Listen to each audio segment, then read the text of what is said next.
Meditations by Marcus Aurelius. Introduction. Marcus Aurelius Antoninus was born on April 26, AD 121. His real name was Annius Verus, and he was sprung of a noble family which claimed descent from Numa, second king of Rome. Thus the most religious of emperors came of the blood of the most pious of early kings. His father, Annius Verus, had held high office in Rome, and his grandfather, of the same name, had been thrice consul. Both his parents died young, but Marcus held them in loving remembrance. On his father's death Marcus was adopted by his grandfather, the consular Annius Verus, and there was deep love between these two. On the very first page of his book Marcus gratefully declares how of his grandfather he had learned to be gentle and meek, and to refrain from all anger and passion. The Emperor Hadrian divined the fine character of the lad, whom he used to call not Verus but Verissimus, more truthful than his own name. He advanced Marcus to equestrian rank when 6 years of age, and at the age of 8 made him a member of the ancient Salian priesthood. The boy's aunt, Annia Galeria Faustina, was married to Antoninus Pius, afterwards emperor. Hence it came about that Antoninus, having no son, adopted Marcus, changing his name to that which he is known by, and betrothed him to his daughter Faustina. His education was conducted with all care. The ablest teachers were engaged for him, and he was trained in the strict doctrine of the Stoic philosophy, which was his great delight. He was taught to dress plainly and to live simply, to avoid all softness and luxury. His body was trained to hardihood by wrestling, hunting, and outdoor games, and though his constitution was weak, he showed great personal courage to encounter the fiercest boars. At the same time he was kept from the extravagancies of his day. The great excitement in Rome was the strife of the factions, as they were called, in the circus. The racing drivers used to adopt one of 4 colors, red, blue, white, or green, and their partisans showed an eagerness in supporting them which nothing could surpass. Riot and corruption went in the train of the racing chariots, and from all these things Marcus held severely aloof. In 140 Marcus was raised to the consulship, and in 145 his betrothal was consummated by marriage. 2 years later Faustina brought him a daughter, and soon after the tribunate and other imperial honors were conferred upon him. Antoninus Pius died in 161, and Marcus assumed the imperial state. He at once associated with himself Sionius Commodus, whom Antoninus had adopted as a younger son at the same time with Marcus, giving him the name of Lucius Aurelius Verus. Henceforth the two are colleagues in the empire, the junior being trained as it were to succeed. No sooner was Marcus settled upon the throne than wars broke out on all sides. In the east, Vologeses III of Parthia began a long-meditated revolt by destroying a whole Roman legion and invading Syria, 162. Verus was sent off in hot haste to quell this rising, and he fulfilled his trust by plunging into drunkenness and debauchery, while the war was left to his officers. Soon after Marcus had to face a more serious danger at home in the coalition of several powerful tribes on the northern frontier. Chief among those were the Marcomanni or Marchmen, the Quadi, mentioned in this book, the Sarmatians, the Catti, the Jazyges. In Rome itself there was pestilence and starvation, the one brought from the east by Verus's legions, the other caused by floods which had destroyed vast quantities of grain. After all had been done possible to allay famine and to supply pressing needs, Marcus being forced even to sell the imperial jewels to find money, both emperors set forth to a struggle which was to continue more or less during the rest of Marcus's reign. During these wars, in 169, Verus died. We have no means of following the campaigns in detail, but thus much is certain, that in the end the Romans succeeded in crushing the barbarian tribes, and effecting a settlement which made the empire more secure. Marcus was himself commander-in-chief, and victory was due no less to his own ability than to his wisdom in choice of lieutenants, shown conspicuously in the case of Pertinax. There were several important battles fought in these campaigns, and one of them has become celebrated for the legend of the Thundering Legion. In a battle against the Quadi in 174, the day seemed to be going in favor of the foe, when on a sudden arose a great storm of thunder and rain. The lightning struck the barbarians with terror, and they turned to rout.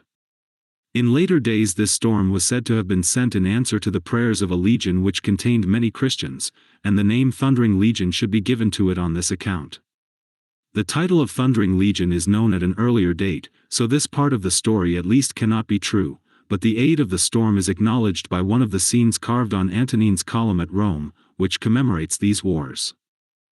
The settlement made after these troubles might have been more satisfactory but for an unexpected rising in the east. Avidius Cassius, an able captain who had won renown in the Parthian Wars, was at this time chief governor of the eastern provinces. By whatever means induced, he had conceived the project of proclaiming himself emperor as soon as Marcus, who was then in feeble health, should die, and a report having been conveyed to him that Marcus was dead, Cassius did as he had planned. Marcus, on hearing the news, immediately patched up a peace and returned home to meet this new peril. The emperor's great grief was that he must needs engage in the horrors of civil strife. He praised the qualities of Cassius, and expressed a heartfelt wish that Cassius might not be driven to do himself a hurt before he should have the opportunity to grant a free pardon. But before he could come to the east, news had come to Cassius that the emperor still lived. His followers fell away from him, and he was assassinated. Marcus now went to the east, and while there the murderers brought the head of Cassius to him, but the emperor indignantly refused their gift, nor would he admit the men to his presence. On this journey his wife, Faustina, died.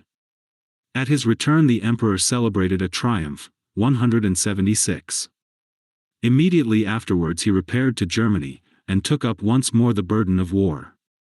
His operations were followed by complete success, but the troubles of late years had been too much for his constitution, at no time robust, and on March 17, 180, he died in Pannonia. The good emperor was not spared domestic troubles. Faustina had borne him children, of whom he was passionately fond. Their innocent faces may still be seen in many a sculpture gallery, recalling with odd effect the dreamy countenance of their father. But they died one by one, and when Marcus came to his own end only one of his sons still lived, the weak and worthless Commodus. On his father's death Commodus, who succeeded him, undid the work of many campaigns by a hasty and unwise peace, and his reign of 12 years proved him to be a ferocious and bloodthirsty tyrant. Scandal has made free with the name of Faustina herself, who is accused not only of unfaithfulness, but of intriguing with Cassius and egging him on to his fatal rebellion. It must be admitted that these charges rest on no sure evidence, and the emperor, at all events, loved her dearly, nor ever felt the slightest qualm of suspicion. As a soldier we have seen that Marcus was both capable and successful. As an administrator he was prudent and conscientious. Although steeped in the teachings of philosophy, he did not attempt to remodel the world on any preconceived plan. He trod the path beaten by his predecessors, seeking only to do his duty as well as he could, and to keep out corruption. He did some unwise things, it is true. To create a Compean empire, as he did with Verus, was a dangerous innovation which could only succeed if one of the two effaced himself, and under Diocletian this very precedent caused the Roman Empire to split into halves. He erred in his civil administration by too much centralizing. But the strong point of his reign was the administration of justice. Marcus sought bylaws to protect the weak, to make the lot of the slaves less hard, to stand in place of father to the fatherless. Charitable foundations were endowed for rearing and educating poor children. The provinces were protected against oppression, and public help was given to cities or districts which might be visited by calamity. The great blot on his name, and one hard indeed to explain, is his treatment of the Christians. In his reign Justin at Rome became a martyr to his faith, and Polycarp at Smyrna, and we know of many outbreaks of fanaticism in the provinces which caused the death of the faithful. It is no excuse to plead that he knew nothing about the atrocities done in his name. It was his duty to know, and if he did not he would have been the first to confess that he had failed in his duty. But from his own tone in speaking of the Christians it is clear he knew them only from calumny, and we hear of no measures taken even to secure that they should have a fair hearing. In this respect Trajan was better than he. To a thoughtful mind, such a religion as that of Rome would give small satisfaction. Its legends were often childish or impossible, its teaching had little to do with morality. The Roman religion was in fact of the nature of a bargain. Men paid certain sacrifices and rites, and the gods granted their favor, irrespective of right or wrong. In this case, all devout souls were thrown back upon philosophy, as they had been, though to a less extent, in Greece. There were under the early empire two rival schools which practically divided the field between them, Stoicism and Epicureanism. The ideal set before each was nominally much the same. The Stoics aspired to pi theta epsilon iota alpha, the repression of all emotion, and the Epicureans to tau alpha rho alpha xi alpha, freedom from all disturbance. Yet in the upshot, the one has become a synonym of stubborn endurance, the other for unbridled license. With Epicureanism we have nothing to do now, but it will be worthwhile to sketch the history and tenets of the Stoic sect. Zeno, the founder of Stoicism, was born in Cyprus at some date unknown, but his life may be said roughly to be between the years 350 and 250 BC. Cyprus has been from time immemorial a meeting place of the East and West, and although we cannot grant any importance to a possible strain of Phoenician blood in him, for the Phoenicians were no philosophers, yet it is quite likely that through Asia Minor he may have come in touch with the Far East. He studied under the Cynic Crates, but he did not neglect other philosophical systems. After many years' study he opened his own school in a colonnade in Athens called the Painted Porch, or Stoa, which gave the Stoics their name. Next to Zeno, the school of the Porch owes most to Chrysippus, 280–207 BC, who organized Stoicism into a system. Of him it was said, "But for Chrysippus, there had been no porch." The Stoics regarded speculation as a means to an end, and that end was, as Zeno put it, to live consistently, mu omicron lambda omicron gamma omicron upsilon mu nu omicron zeta nu, or as it was later explained, to live in conformity with nature, mu omicron lambda omicron gamma omicron upsilon mu nu omicron tau phi sigma epsilon iota zeta nu. This conforming of the life to nature was the Stoic idea of virtue. This dictum might easily be taken to mean that virtue consists in yielding to each natural impulse, but that was very far from the Stoic meaning. In order to live in accord with nature, it is necessary to know what nature is, and to this end a threefold division of philosophy is made, into physics, dealing with the universe and its laws, the problems of divine government and teleology, logic, which trains the mind to discern true from false, and ethics, which applies the knowledge thus gained and tested to practical life. The Stoic system of physics was materialism with an infusion of pantheism. In contradiction to Plato's view that the ideas, or prototypes, of phenomena alone really exist, the Stoics held that material objects alone existed, but immanent in the material universe was a spiritual force which acted through them, manifesting itself under many forms, as fire, ether, spirit, soul, reason, the ruling principle. The universe, then, is God, of whom the popular gods are manifestations, while legends and myths are allegorical. The soul of man is thus an emanation from the Godhead, into whom it will eventually be reabsorbed. The divine ruling principle makes all things work together for good, but for the good of the whole. The highest good of man is consciously to work with God for the common good, and this is the sense in which the Stoic tried to live in accord with nature. In the individual it is virtue alone which enables him to do this. As providence rules the universe, so virtue in the soul must rule man. In logic, the Stoic system is noteworthy for their theory as to the test of truth, the criterion. They compared the newborn soul to a sheet of paper ready for writing. Upon this the senses write their impressions, phi alpha nu tau alpha sigma alpha iota, and by experience of a number of these the soul unconsciously conceives general notions, kappa omicron iota nu alpha nu omicron iota alpha iota, or anticipations, pyro omicron lambda psi epsilon iota. When the impression was such as to be irresistible it was called, kappa alpha tau alpha lambda eta pi tau iota kappa phi alpha nu tau alpha sigma alpha, one that holds fast, or as they explained it, one proceeding from truth. Ideas and inferences artificially produced by deduction or the like were tested by this, holding perception. Of the ethical application I have already spoken. The highest good was the virtuous life. Virtue alone is happiness, and vice is unhappiness. Carrying this theory to its extreme, the Stoics said that there could be no gradations between virtue and vice, though of course each has its special manifestations. Moreover, nothing is good but virtue, and nothing but vice is bad. Those outside things which are commonly called good or bad, such as health and sickness, wealth and poverty, pleasure and pain, are to him indifferent, delta iota phi omicron rho alpha. All these things are merely the sphere in which virtue may act. The ideal wise man is sufficient unto himself in all things, alpha tau alpha rho kappa, and knowing these truths, he will be happy even when stretched upon the rack.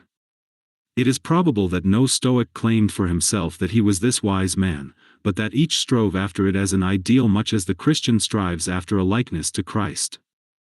The exaggeration in this statement was, however, so obvious, that the later Stoics were driven to make a further subdivision of things indifferent into what is preferable, pyro omicron eta gamma mu nu alpha, and what is undesirable, pi omicron pyro omicron eta gamma mu nu alpha. They also held that for him who had not attained to the perfect wisdom, certain actions were proper.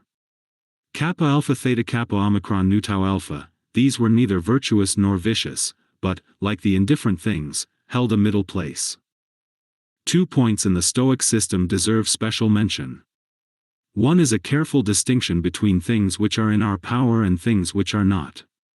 Desire and dislike, opinion and affection, are within the power of the will, whereas health, wealth, honor, and other such are generally not so. The Stoic was called upon to control his desires and affections, and to guide his opinion, to bring his whole being under the sway of the will or leading principle, just as the universe is guided and governed by divine providence. This is a special application of the favorite Greek virtue of moderation, sigma omega phi rho omicron sigma nu eta, and has also its parallel in Christian ethics. The second point is a strong insistence on the unity of the universe, and on man's duty as part of a great whole. Public spirit was the most splendid political virtue of the ancient world, and it is here made cosmopolitan. It is again instructive to note that Christian sages insisted on the same thing. Christians are taught that they are members of a worldwide brotherhood, where is neither Greek nor Hebrew, bond nor free, and that they live their lives as fellow workers with God. Such is the system which underlies the meditations of Marcus Aurelius. Some knowledge of it is necessary to the right understanding of the book, but for us the chief interest lies elsewhere. We do not come to Marcus Aurelius for a treatise on Stoicism. He is no head of a school to lay down a body of doctrine for students. He does not even contemplate that others should read what he writes. His philosophy is not an eager intellectual inquiry, but more what we should call religious feeling. The uncompromising stiffness of Zeno or Chrysippus is softened and transformed by passing through a nature reverent and tolerant, gentle and free from guile. The grim resignation which made life possible to the Stoic sage becomes in him almost a mood of aspiration. His book records the innermost thoughts of his heart, set down to ease it, with such moral maxims and reflections as may help him to bear the burden of duty and the countless annoyances of a busy life. It is instructive to compare the Meditations with another famous book, The Imitation of Christ. There is the same ideal of self-control in both. It should be a man's task, says the Imitation, to overcome himself, and every day to be stronger than himself. In withstanding of the passions standeth very peace of heart. Let us set the axe to the root, that we being purged of our passions may have a peaceable mind. To this end there must be continual self-examination. If thou may not continually gather thyself together, namely sometimes do it, at least once a day, the morning or the evening. In the morning purpose, in the evening discuss the manner, what thou hast been this day, in word, work, and thought. But while the Roman's temper is a modest self-reliance, the Christian aims at a more passive mood, humbleness and meekness, and reliance on the presence and personal friendship of God. The Roman scrutinizes his faults with severity, but without the self-contempt which makes the Christian vile in his own sight. The Christian, like the Roman, bids study to withdraw thine heart from the love of things visible, but it is not the busy life of duty he has in mind so much as the contempt of all worldly things, and the cutting away of all lower delectations. Both rate men's praise or blame at their real worthlessness. Let not thy peace, says the Christian, be in the mouths of men. But it is to God censure the Christian appeals, the Roman to his own soul. The petty annoyances of injustice or unkindness are looked on by each with the same magnanimity. Why doth a little thing said or done against thee make thee sorry? It is no new thing, it is not the first, nor shall it be the last, if thou live long. At best suffer patiently, if thou canst not suffer joyously. The Christian should sorrow more for other men's malice than for our own wrongs, but the Roman is inclined to wash his hands of the offender. Study to be patient in suffering and bearing other men's defaults and all manner infirmities, says the Christian, but the Roman would never have thought to add, if all men were perfect, what had we then to suffer of other men for God? The virtue of suffering in itself is an idea which does not meet us in the Meditations. Both alike realize that man is one of a great community. No man is sufficient to himself, says the Christian, we must bear together, help together, comfort together. But while he sees a chief importance in zeal, in exalted emotion that is, and avoidance of lukewarmness, the Roman thought mainly of the duty to be done as well as might be, and less of the feeling which should go with the doing of it. To the saint as to the emperor, the world is a poor thing at best. Verily it is a misery to live upon the earth, says the Christian, few and evil are the days of man's life, which passeth away suddenly as a shadow. But there is one great difference between the two books we are considering. The Imitation is addressed to others, the Meditations by the writer to himself. We learn nothing from the imitation of the author's own life, except in so far as he may be assumed to have practiced his own preachings, the Meditations. Reflect mood by mood the mind of him who wrote them. In their intimacy and frankness lies their great charm. These notes are not sermons, they are not even confessions. There is always an air of self-consciousness in confessions. In such revelations there is always a danger of unctuousness or of vulgarity for the best of men. Saint Augustine is not always clear of offense, and John Bunyan himself exaggerates venial peccadillos into heinous sins. But Marcus Aurelius is neither vulgar nor unctuous, he extenuates nothing, but nothing sets down in malice. He never poses before an audience, he may not be profound, he is always sincere. And it is a lofty and serene soul which is here disclosed before us. Vulgar vices seem to have no temptation for him, this is not one tied and bound with chains which he strives to break. The faults he detects in himself are often such as most men would have no eyes to see. To serve the divine spirit which is implanted within him, a man must keep himself pure from all violent passion and evil affection, from all rashness and vanity, and from all manner of discontent, either in regard of the gods or men, or, as he says elsewhere, unspotted by pleasure, undaunted by pain. Unwavering courtesy and consideration are his aims. Whatsoever any man either doth or saith, thou must be good, doth any man offend? It is against himself that he doth offend, why should it trouble thee? The offender needs pity, not wrath. Those who must needs be corrected, should be treated with tact and gentleness, and one must be always ready to learn better. The best kind of revenge is, not to become like unto them. There are so many hints of offense forgiven, that we may believe the notes followed sharp on the facts. Perhaps he has fallen short of his aim, and thus seeks to call his principles to mind, and to strengthen himself for the future. That these sayings are not mere talk is plain from the story of Avidius Cassius, who would have usurped his imperial throne. Thus the emperor faithfully carries out his own principle, that evil must be overcome with good. For each fault in others, nature, says he, has given us a counteracting virtue, as, for example, against the unthankful, it hath given goodness and meekness, as an antidote. One so gentle towards a foe was sure to be a good friend, and indeed his pages are full of generous gratitude to those who had served him. In his first book he sets down to account all the debts due to his kinsfolk and teachers. To his grandfather he owed his own gentle spirit, to his father shamefastness and courage. He learnt of his mother to be religious and bountiful and single-minded. Rusticus did not work in vain, if he showed his pupil that his life needed amending. Apollonius taught him simplicity, reasonableness, gratitude, a love of true liberty. So the list runs on. Every one he had dealings with seems to have given him something good, a sure proof of the goodness of his nature, which thought no evil. If his was that honest and true heart which is the Christian ideal, this is the more wonderful in that he lacked the faith which makes Christians strong.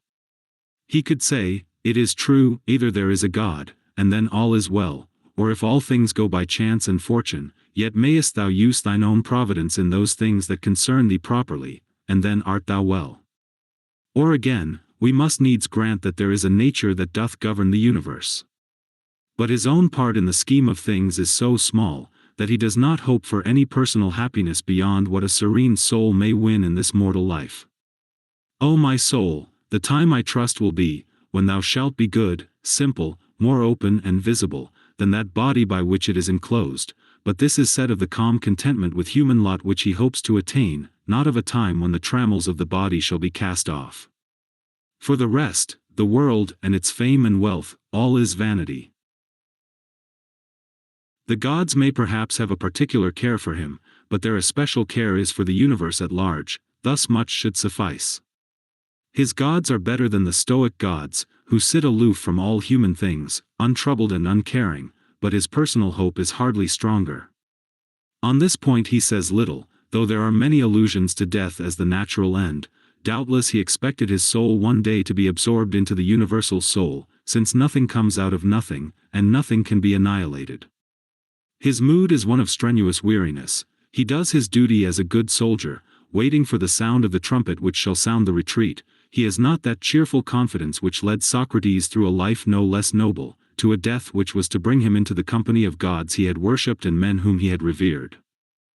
But although Marcus Aurelius may have held intellectually that his soul was destined to be absorbed, and to lose consciousness of itself, there were times when he felt, as all who hold it must sometimes feel, how unsatisfying is such a creed.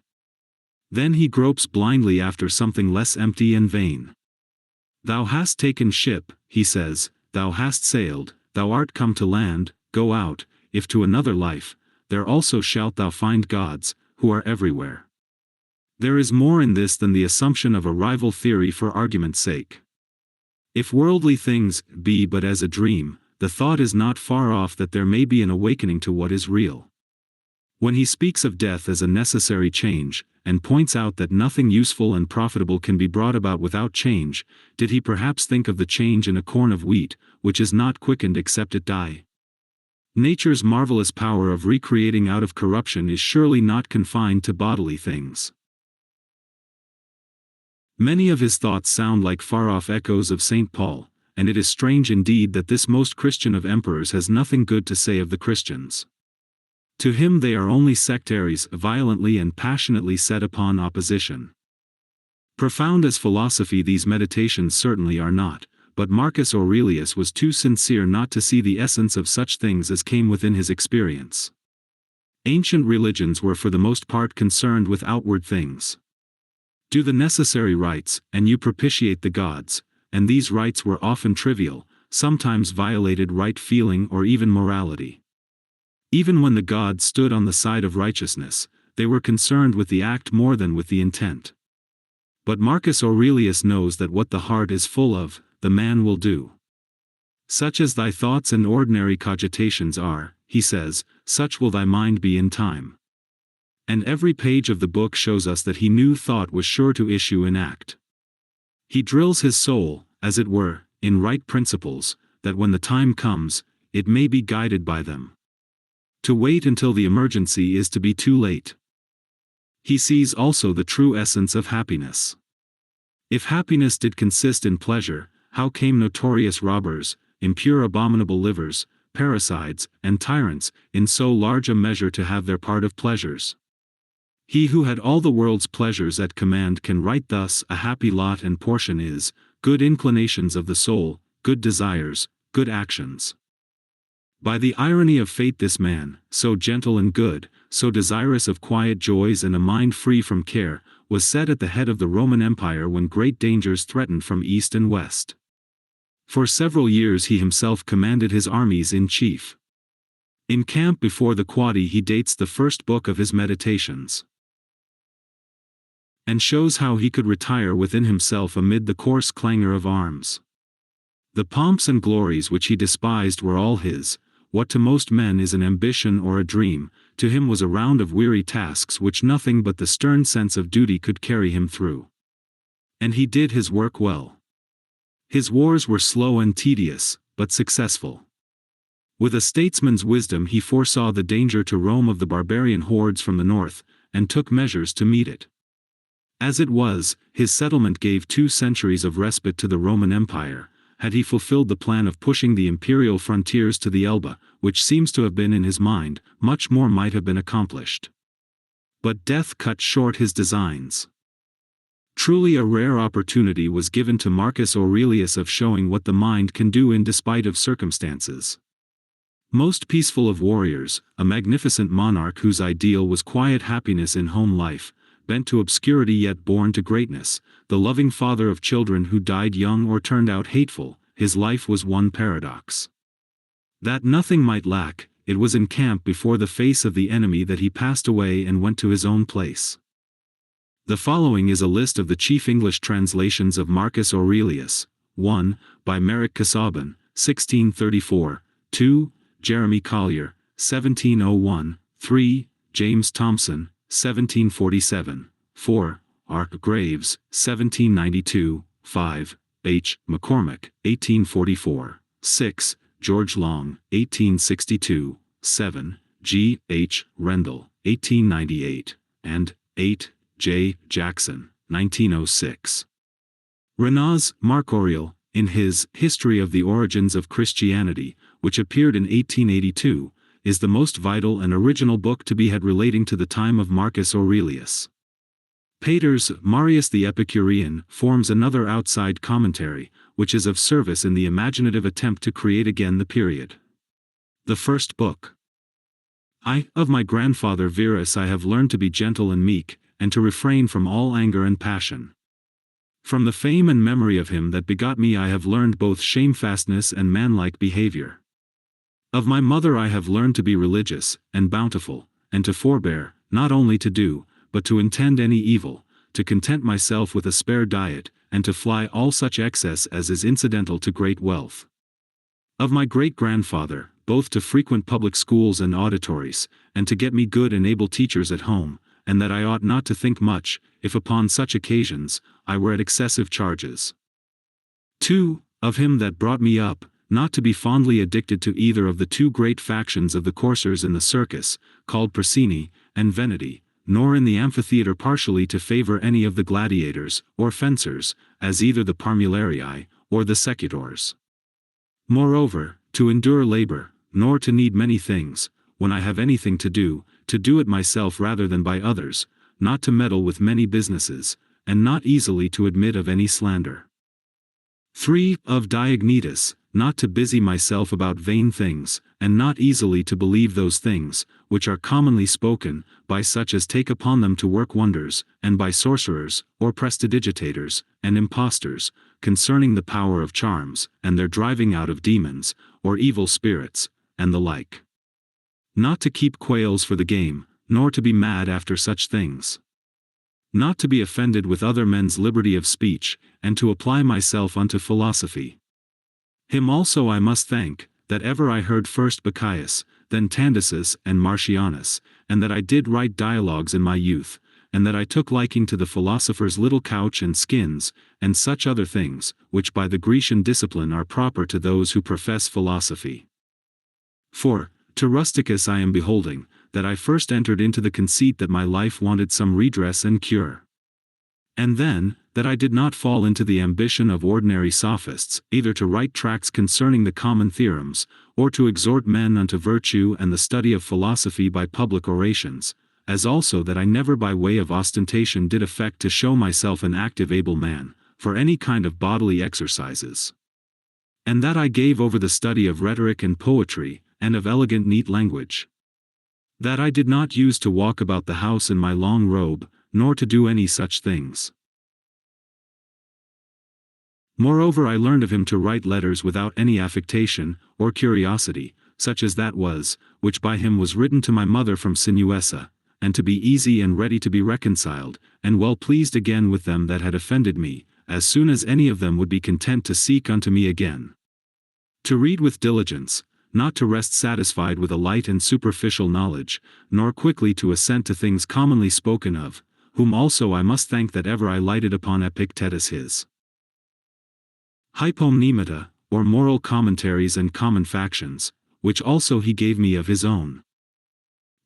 From Apollonius, true liberty, and unvariable steadfastness, and not to regard anything at all, though never so little, but right and reason, and always, whether in the sharpest pains, or after the loss of a child, or in long diseases, to be still the same man, who also was a present and visible example unto me, that it was possible for the same man to be both vehement and remiss, a man not subject to be vexed, and offended with the incapacity of his scholars and auditors in his lectures and expositions, and a true pattern of a man who of all his good gifts and faculties, least esteemed in himself, that his excellent skill and ability to teach and persuade others the common theorems and maxims of the Stoic philosophy. Of him also I learned how to receive favors and kindnesses, as commonly they are accounted from friends, so that I might not become obnoxious unto them, for them, nor more yielding upon occasion, than in right I ought, and yet so that I should not pass them neither, as an unsensible and unthankful man. 6. Of Sextus, mildness and the pattern of a family governed with paternal affection, and a purpose to live according to nature, to be grave without affectation, to observe carefully the several dispositions of my friends, not to be offended with idiots, nor unseasonably to set upon those that are carried with the vulgar opinions, with the theorems and tenets of philosophers, his conversation being an example how a man might accommodate himself to all men and companies, so that though his company were sweeter and more pleasing than any flatterer's cogging and fawning, yet was it at the same time most respected and reverenced, who also had a proper happiness and faculty, rationally and methodically to find out, and set in order all necessary determinations and instructions for a man's life. A man without ever the least appearance of anger, or any other passion, able at the same time most exactly to observe the Stoic apatheia, or unpassionateness, and yet to be most tender-hearted, ever of good credit, and yet almost without any noise, or rumor, very learned, and yet making little show.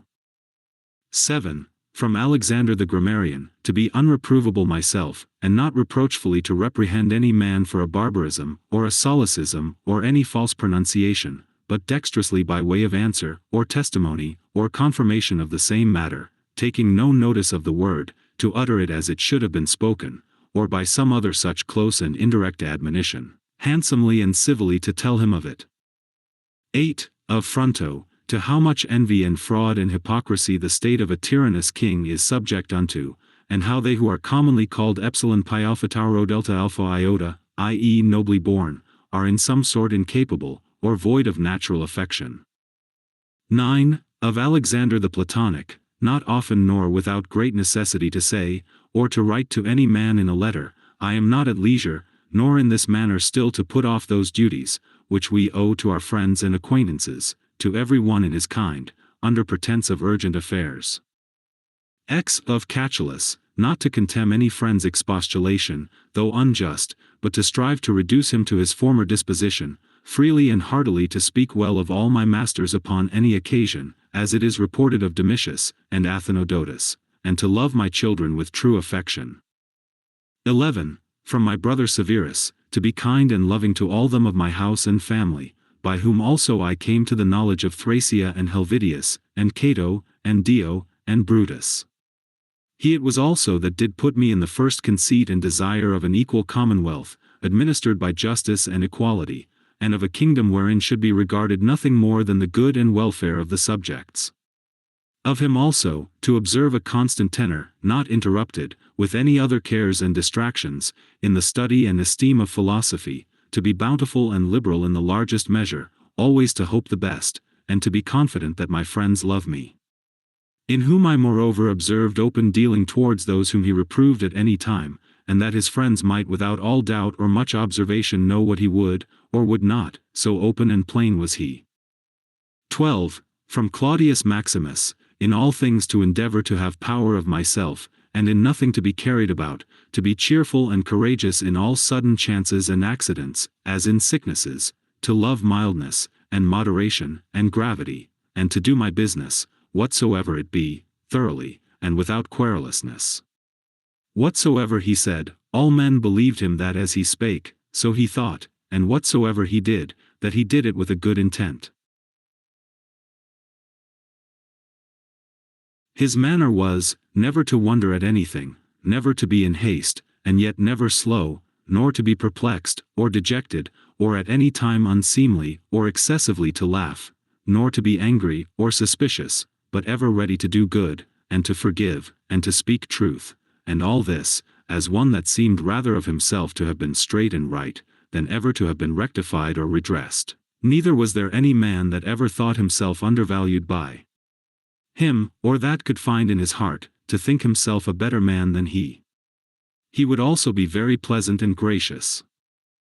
13. In my father, I observed his meekness, his constancy without wavering in those things, which after a due examination and deliberation, he had determined. How free from all vanity he carried himself in matter of honor and dignity, as they are esteemed his laboriousness and assiduity, his readiness to hear any man, that had aught to say tending to any common good, how generally and impartially he would give every man his due, his skill and knowledge, when rigor, or extremity, or when remissness or moderation was in season, how he did abstain from all unchaste love of youths, his moderate condescending to other men's occasions as an ordinary man, neither absolutely requiring of his friends, that they should wait upon him at his ordinary meals, nor that they should of necessity accompany him in his journeys, and that whensoever any business upon some necessary occasions was to be put off and omitted before it could be ended, he was ever found when he went about it again, the same man that he was before. His accurate examination of things in consultations, and patient hearing of others. He would not hastily give over the search of the matter, as one easy to be satisfied with sudden notions and apprehensions.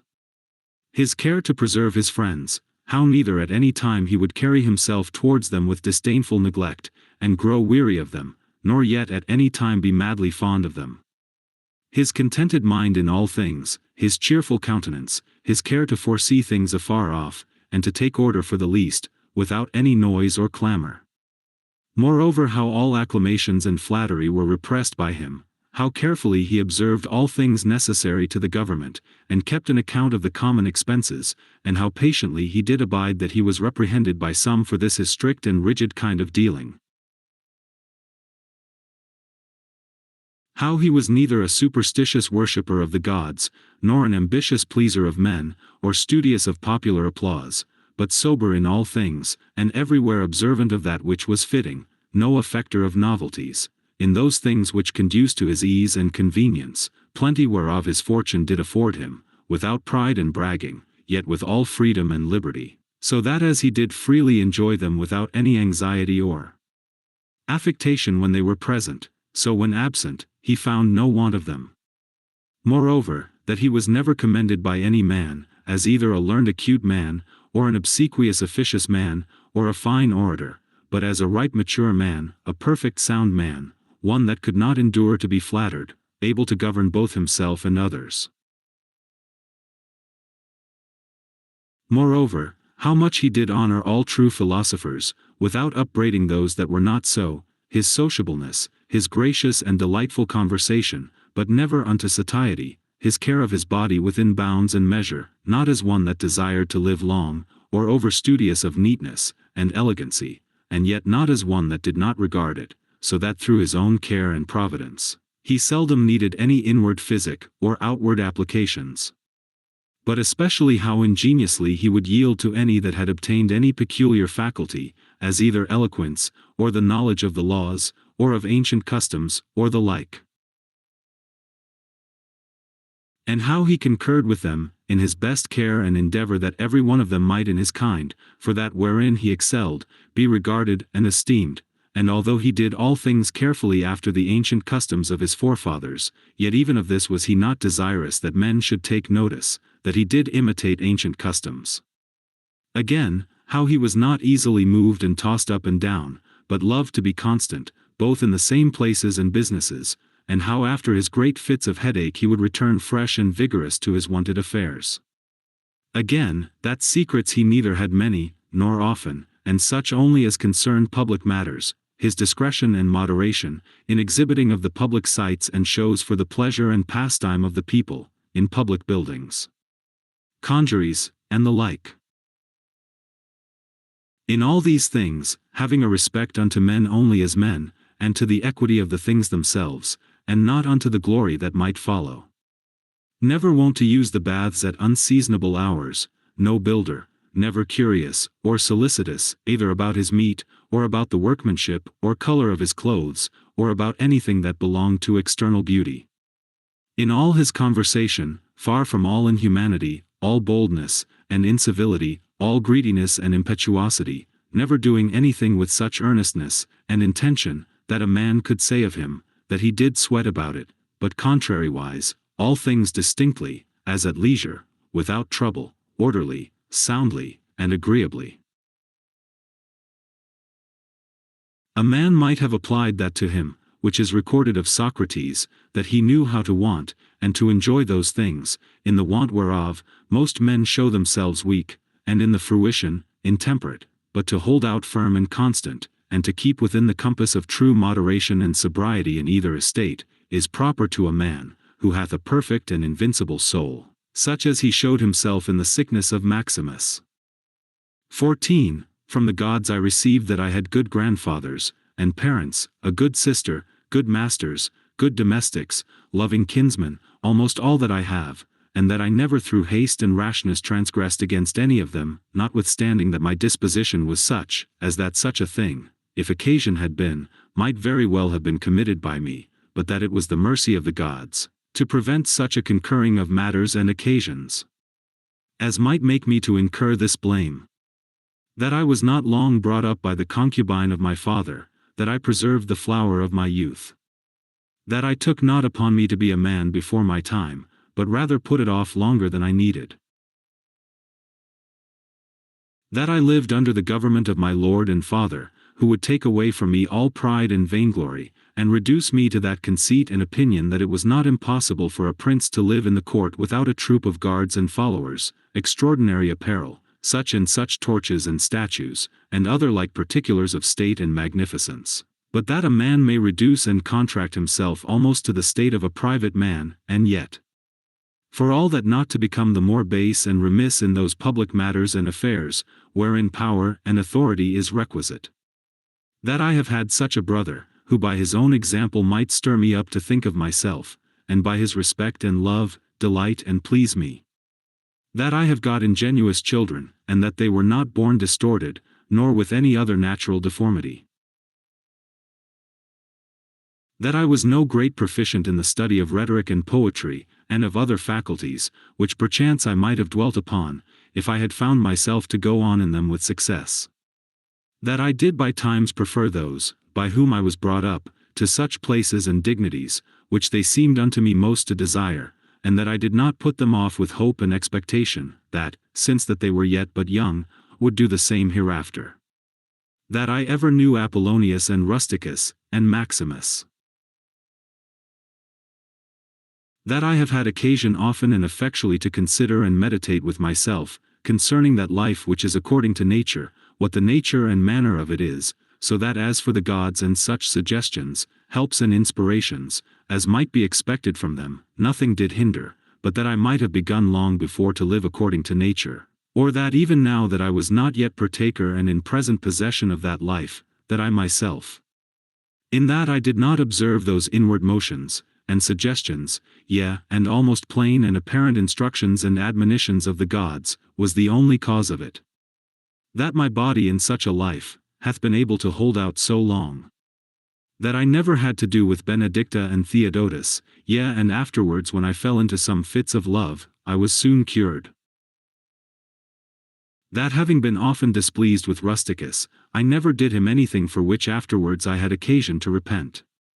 That it being so that my mother was to die young, yet she lived with me all her latter years. That as often as I had a purpose to help and succor any that either were poor, or fallen into some present necessity, I never was answered by my officers that there was not ready money enough to do it, and that I myself never had occasion to require the like succor from any other.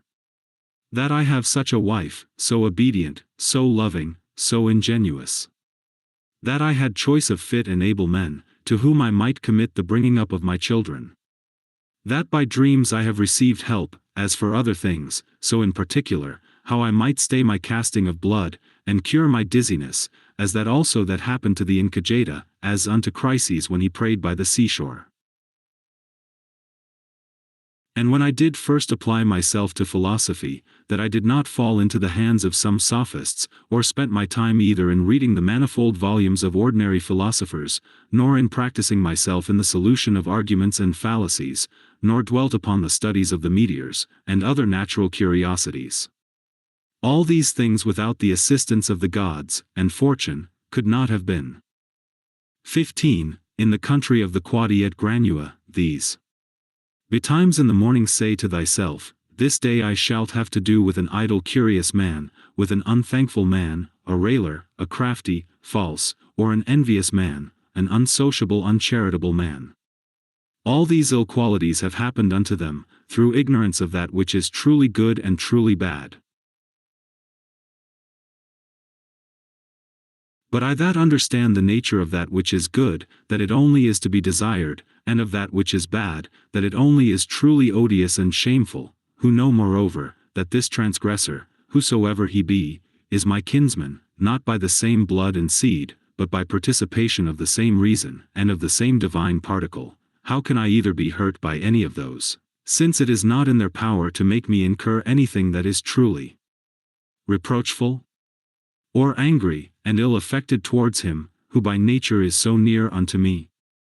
For we are all born to be fellow workers, as the feet, the hands, and the eyelids, as the rows of the upper and under teeth, for such therefore to be in opposition, is against nature, and what is it to chafe at, and to be averse from, but to be in opposition? 16. Whatsoever I am, is either flesh, or life, or that which we commonly call the mistress and overruling part of man, reason. Away with thy books, suffer not thy mind any more to be distracted, and carried to and fro, for it will not be, but as even now ready to die. Think little of thy flesh, blood, bones, and a skin, a pretty piece of knit and twisted work, consisting of nerves, veins and arteries. Think no more of it, than so. And as for thy life, consider what it is, a wind, not one constant wind neither, but every moment of an hour let out, and sucked in again. The third, is thy ruling part, and here consider, thou art an old man, suffer not that excellent part to be brought in subjection, and to become slavish, suffer it not to be drawn up and down with unreasonable and unsociable lusts and motions, as it were with wires and nerves, suffer it not any more, either to repine at anything now present, or to fear and fly anything to come, which the destiny hath appointed thee. 17. Whatsoever proceeds from the gods immediately, that any man will grant totally depends from their divine providence. As for those things that are commonly said to happen by fortune, even those must be conceived to have dependence from nature, or from that first and general connection and concatenation of all those things, which more apparently by the divine providence are administered and brought to pass.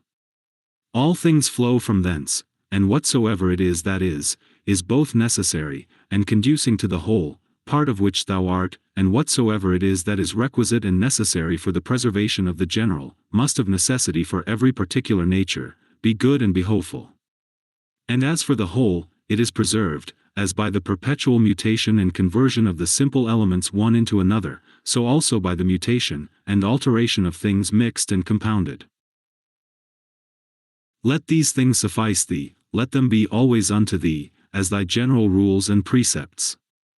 As for thy thirst after books, away with it with all speed, that thou die not murmuring and complaining, but truly meek and well satisfied, and from thy heart thankful unto the gods. The second book.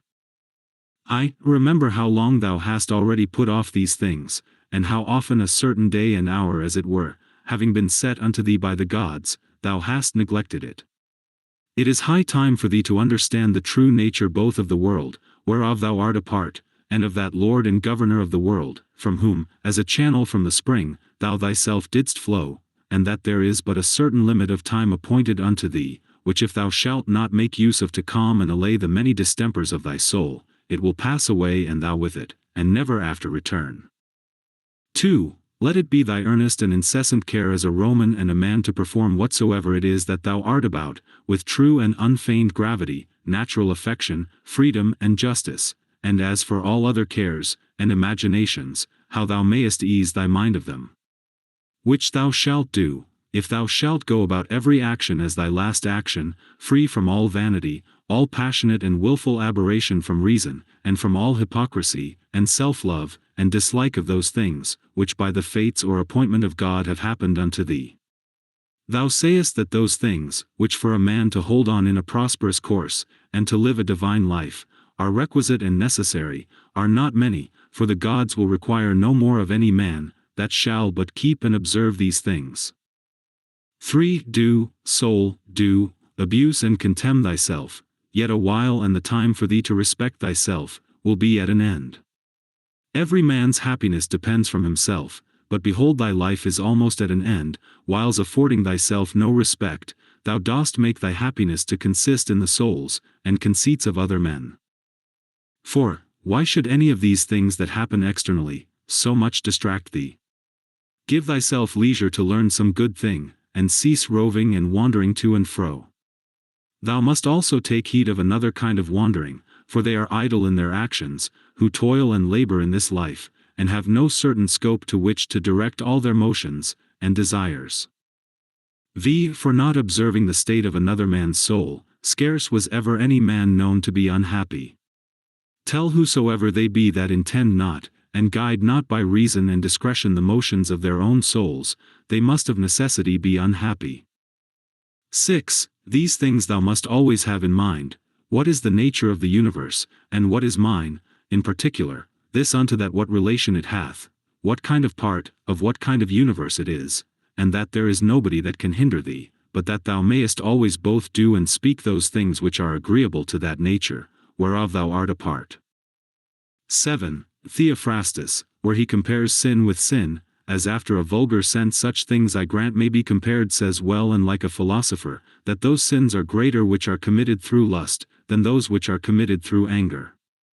For he that is angry seems with a kind of grief and close contraction of himself, to turn away from reason, but he that sins through lust, being overcome by pleasure, doth in his very sin bewray a more impotent, and unmanlike disposition.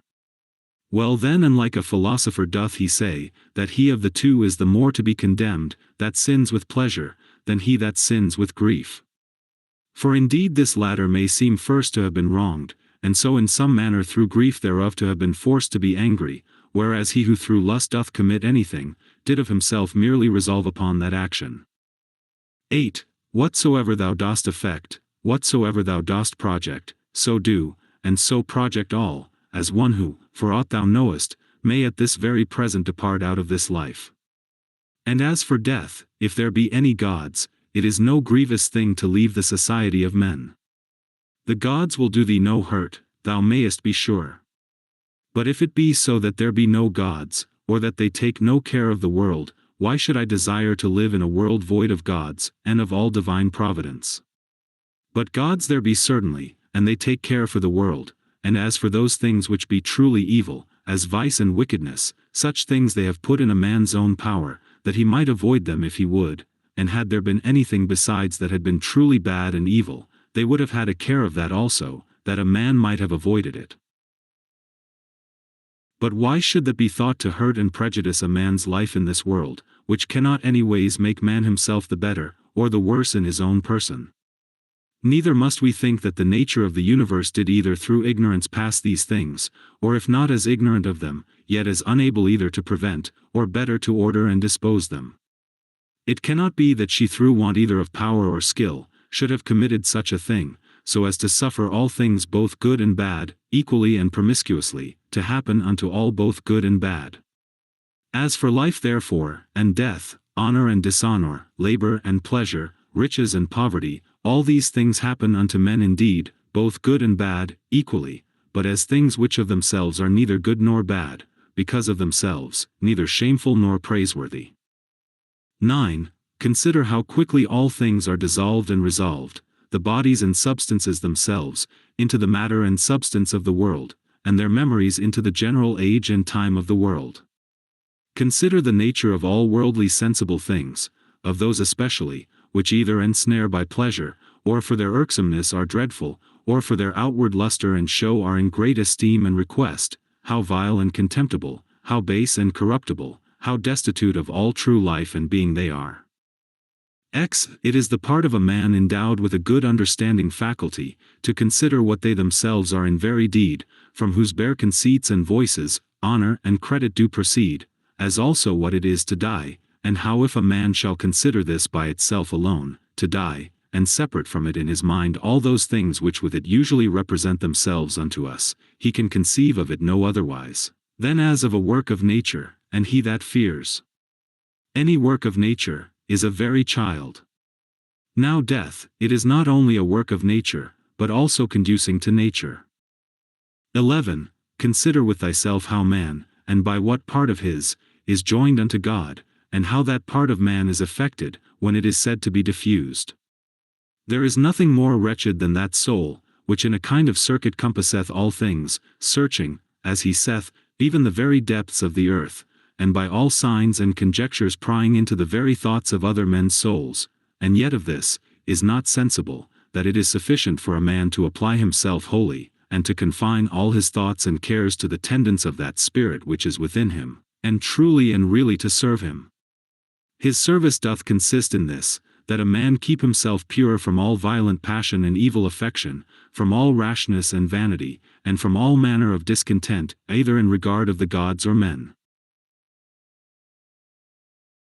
For indeed whatsoever proceeds from the gods, deserves respect for their worth and excellency, and whatsoever proceeds from men, as they are our kinsmen, should by us be entertained, with love, always, sometimes, as proceeding from their ignorance, of that which is truly good and bad, a blindness no less, than that by which we are not able to discern between white and black, with a kind of pity and compassion also.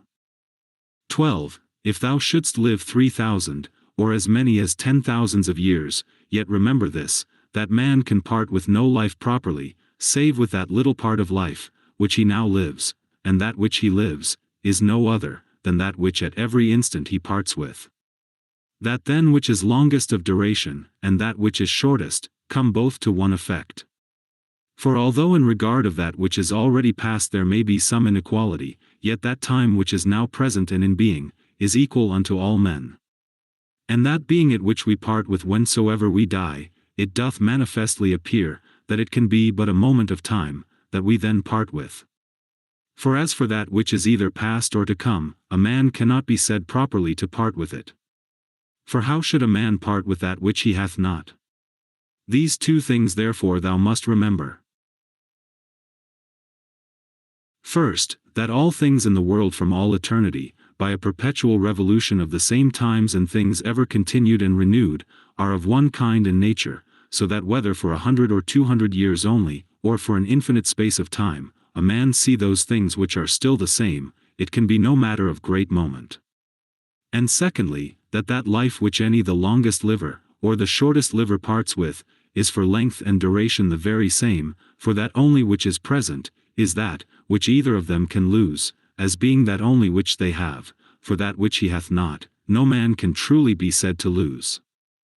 13. Remember that all is but opinion and conceit, for those things are plain and apparent, which were spoken unto Monimus the Cynic, and as plain and apparent is the use that may be made of those things, if that which is true and serious in them, be received as well as that which is sweet and pleasing.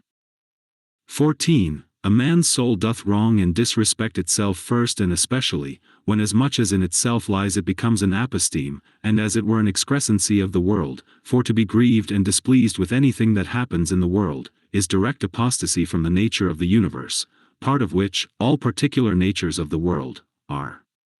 Secondly, when she either is averse from any man, or led by contrary desires or affections, tending to his hurt and prejudice, such as are the souls of them that are angry. Thirdly, when she is overcome by any pleasure or pain. Fourthly, when she doth dissemble, and covertly and falsely either doth or saith anything. Fifthly, when she doth either affect or endeavor anything to no certain end, but rashly and without due ratiocination and consideration, how consequent or inconsequent it is to the common end. For even the least things ought not to be done, without relation unto the end, and the end of the reasonable creatures is, to follow and obey him, who is the reason as it were, and the law of this great city, and ancient commonwealth. 15. The time of a man's life is as a point, the substance of it ever flowing, the sense obscure, and the whole composition of the body tending to corruption. His soul is restless, fortune uncertain, and fame doubtful. To be brief, as a stream so are all things belonging to the body, as a dream, or as a smoke, so are all that belong unto the soul. Our life is a warfare, and a mere pilgrimage. Fame after life is no better than oblivion. What is it then that will adhere and follow? Only one thing, philosophy. And philosophy doth consist in this, for a man to preserve that spirit which is within him, from all manner of contumelies and injuries, and above all pains or pleasures, never to do anything either rashly, or feignedly, or hypocritically, wholly to depend from himself and his own proper actions, all things that happen unto him to embrace contentedly, as coming from him from whom he himself also came, and above all things, with all meekness and a calm cheerfulness, to expect death, as being nothing else but the resolution of those elements, of which every creature is composed. And if the elements themselves suffer nothing by this their perpetual conversion of one into another, that dissolution, and alteration, which is so common unto all, why should it be feared by any? Is not this according to nature?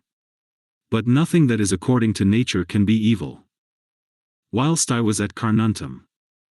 The third book. A man must not only consider how daily his life wasteth and decreaseth, but this also, that if he live long, he cannot be certain, whether his understanding shall continue so able and sufficient, for either discreet consideration, in matter of businesses, or for contemplation, it being the thing, whereon true knowledge of things both divine and human, doth depend. For if once he shall begin to dote, his respiration, nutrition, his imaginative, and appetitive, and other natural faculties, may still continue the same, he shall find no want of them. But how to make that right use of himself that he should, how to observe exactly in all things that which is right and just, how to redress and rectify all wrong, or sudden apprehensions and imaginations, and even of this particular, whether he should live any longer or no, to consider duly, for all such things, wherein the best strength and vigor of the mind is most requisite, his power and ability will be past and gone. Thou must hasten therefore, not only because thou art every day nearer unto death than other, but also because that intellective faculty in thee, whereby thou art enabled to know the true nature of things, and to order all thy actions by that knowledge, doth daily waste and decay, or may fail thee before thou die.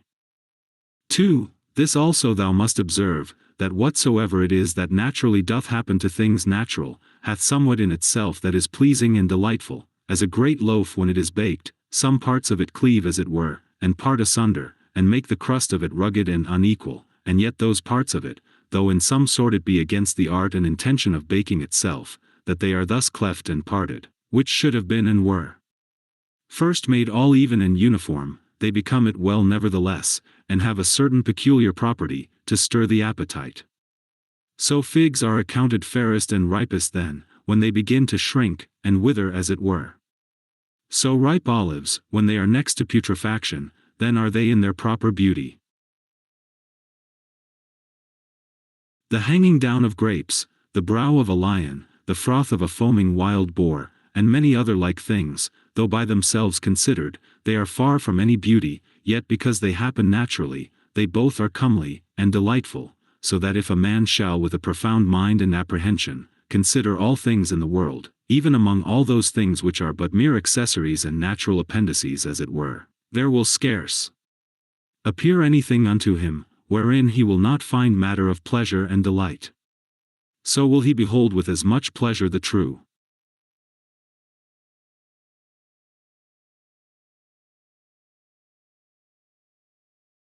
of wild beasts, as those which by skillful painters and other artificers are imitated.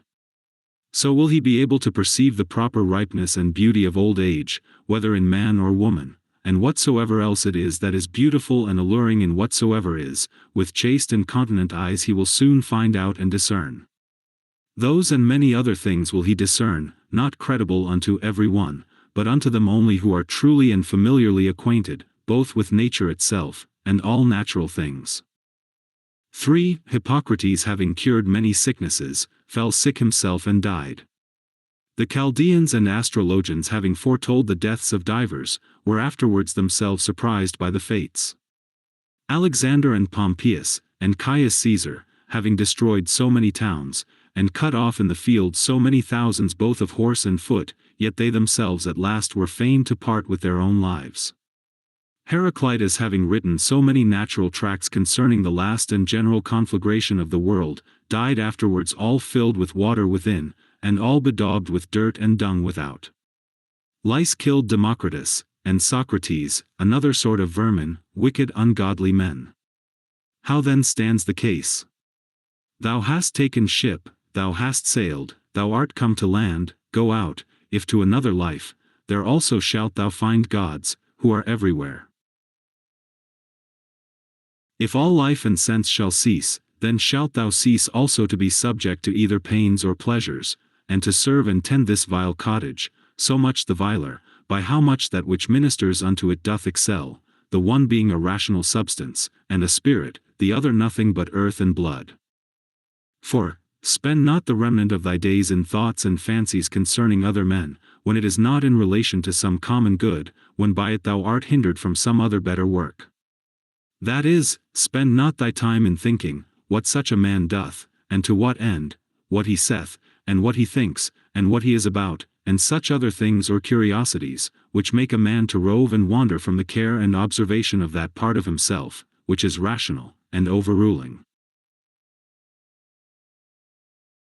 See therefore in the whole series and connection of thy thoughts, that thou be careful to prevent whatsoever is idle and impertinent, but especially, whatsoever is curious and malicious, and thou must use thyself to think only of such things, of which if a man upon a sudden should ask thee, what it is that thou art now thinking, thou mayest answer this, and that, freely and boldly, that so by thy thoughts it may presently appear that in all thee is sincere, and peaceable, as becometh one that is made for society, and regards not pleasures, nor gives way to any voluptuous imaginations at all, free from all contentiousness, envy, and suspicion, and from whatsoever else thou wouldest blush to confess thy thoughts were set upon.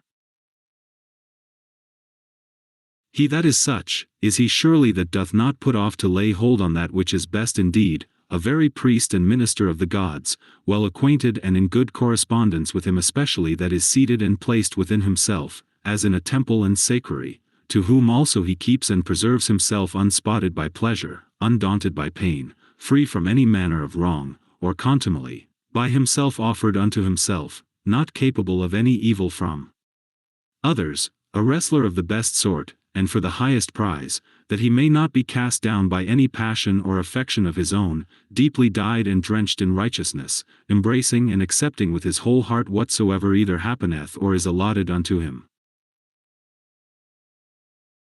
One who not often, nor without some great necessity tending to some public good, mindeth what any other either speaks, or doth, or purposeth, for those things only that are in his own power, or that are truly his own, are the objects of his employments, and his thoughts are ever taken up with those things, which of the whole universe are by the fates or providence destinated and appropriated unto himself. Those things that are his own, and in his own power, he himself takes order, for that they be good, and as for those that happen unto him, he believes them to be so. For that lot and portion which is assigned to every one, as it is unavoidable and necessary, so is it always profitable. He remembers besides that whatsoever partakes of reason, is akin unto him, and that to care for all men generally, is agreeing to the nature of a man, but as for honor and praise, that they ought not generally to be admitted and accepted of from all, but from such only, who live according to nature. As for them that do not, what manner of men they be at home, or abroad, day or night, how condition themselves with what manner of conditions, or with men of what conditions they moil and pass away the time together, he knoweth, and remembers right well, he therefore regards not such praise and approbation, as proceeding from them, who cannot like and approve themselves. Do nothing against thy will, nor contrary to the community, nor without due examination, nor with reluctancy. Affect not to set out thy thoughts with curious neat language. Be neither a great talker, nor a great undertaker.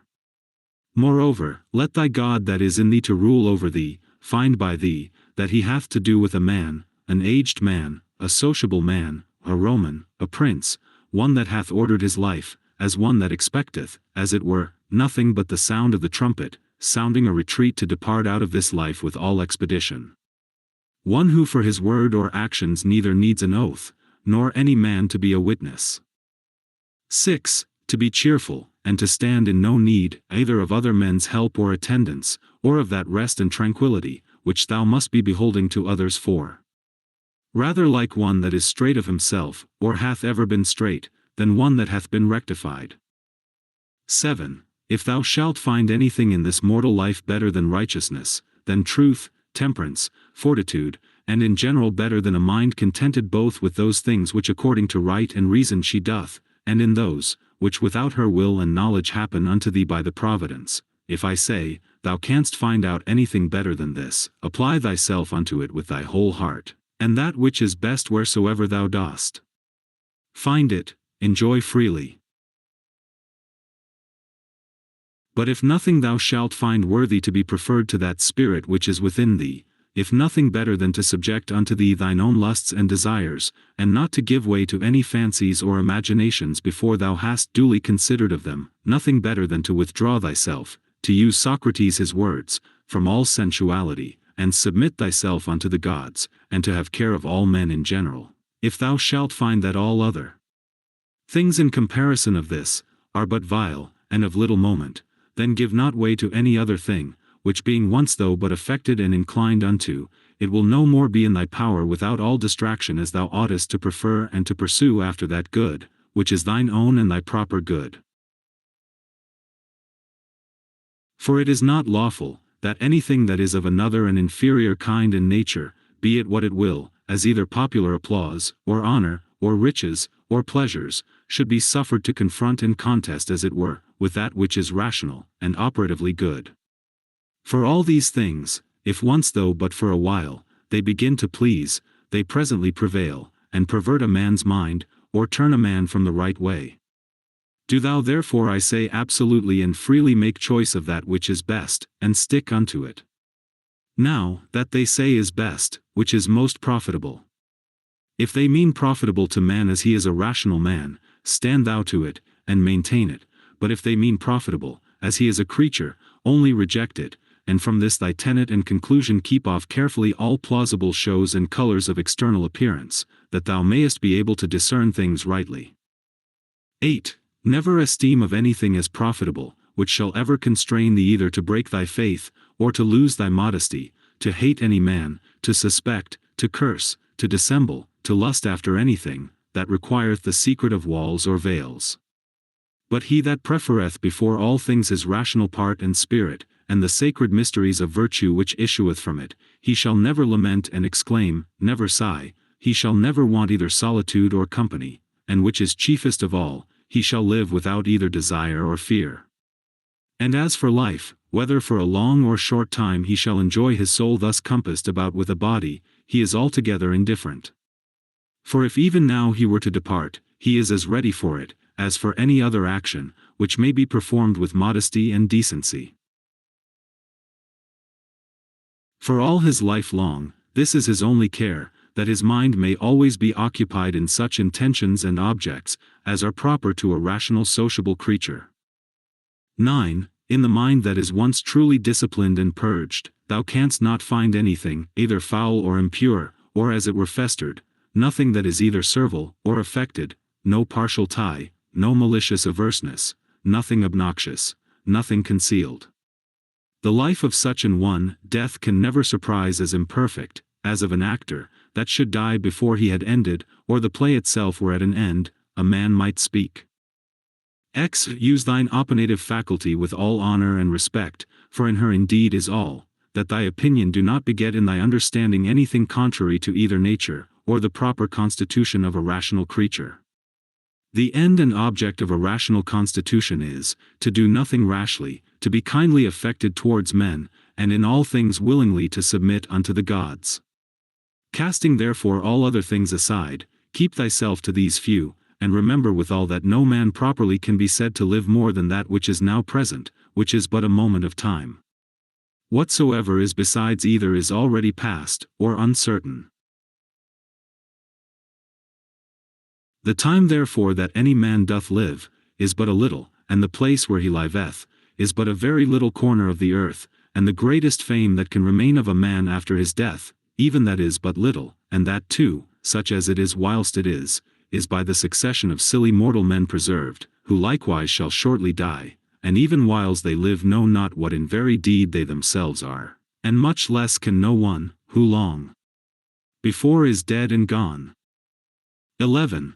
To these ever-present helps and mementos, let one more be added, ever to make a particular description and delineation as it were of every object that presents itself to thy mind, that thou mayest wholly and throughly contemplate it, in its own proper nature, bare and naked, wholly, and severally, divided into its several parts and quarters, and then by thyself in thy mind, to call both it, and those things of which it doth consist, and in which it shall be resolved, by their own proper true names, and appellations.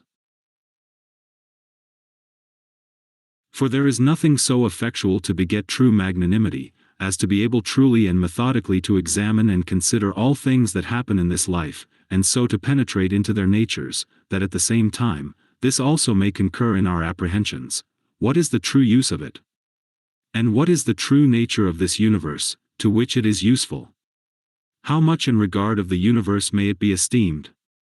How much in regard of man, a citizen of the supreme city, of which all other cities in the world are as it were but houses and families? 12. What is this, that now my fancy is set upon? Of what things doth it consist? How long can it last? Which of all the virtues is the proper virtue for this present use? As whether meekness, fortitude, truth, faith, sincerity, contentation, or any of the rest. Of everything therefore thou must use thyself to say, this immediately comes from God, this by that fatal connection and concatenation of things, or, which almost comes to one, by some coincidental casualty. And as for this, it proceeds from my neighbor, my kinsman, my fellow, through his ignorance indeed, because he knows not what is truly natural unto him, but I know it, and therefore carry myself towards him according to the natural law of fellowship, that is kindly, and justly. As for those things that of themselves are altogether indifferent, as in my best judgment I conceive everything to deserve more or less, so I carry myself towards it.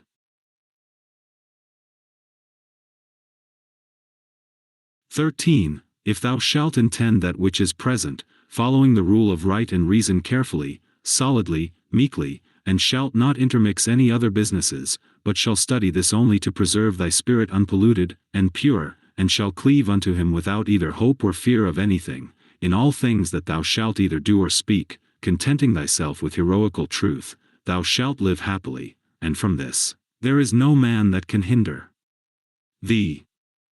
14. As physicians and chirurgeons have always their instruments ready at hand for all sudden cures, so have thou always thy dogmata in a readiness for the knowledge of things, both divine and human, and whatsoever thou dost, even in the smallest things that thou dost, thou must ever remember that mutual relation and connection that is between these two things divine, and things human. For without relation unto God, thou shalt never speed in any worldly actions, nor on the other side in any divine, without some respect had to things human.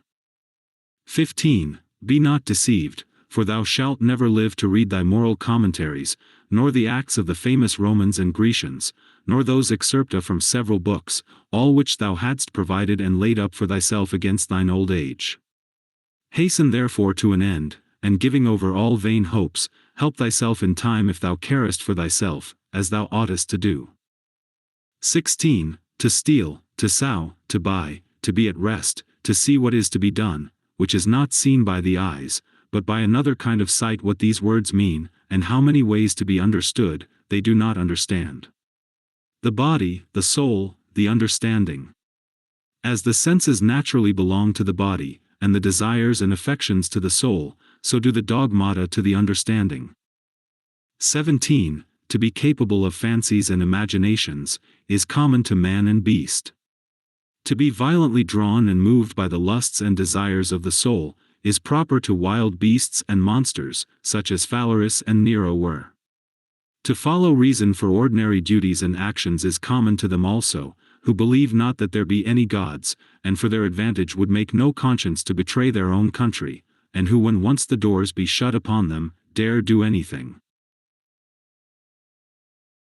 If therefore all things else be common to these likewise, it follows, that for a man to like and embrace all things that happen and are destinated unto him, and not to trouble and molest that spirit which is seated in the temple of his own breast, with a multitude of vain fancies and imaginations, but to keep him propitious and to obey him as a god, never either speaking anything contrary to truth, or doing anything contrary to justice, is the only true property of a good man.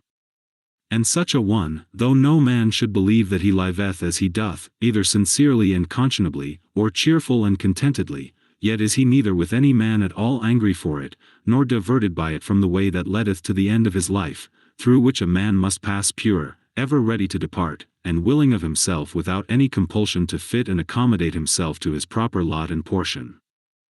The fourth book.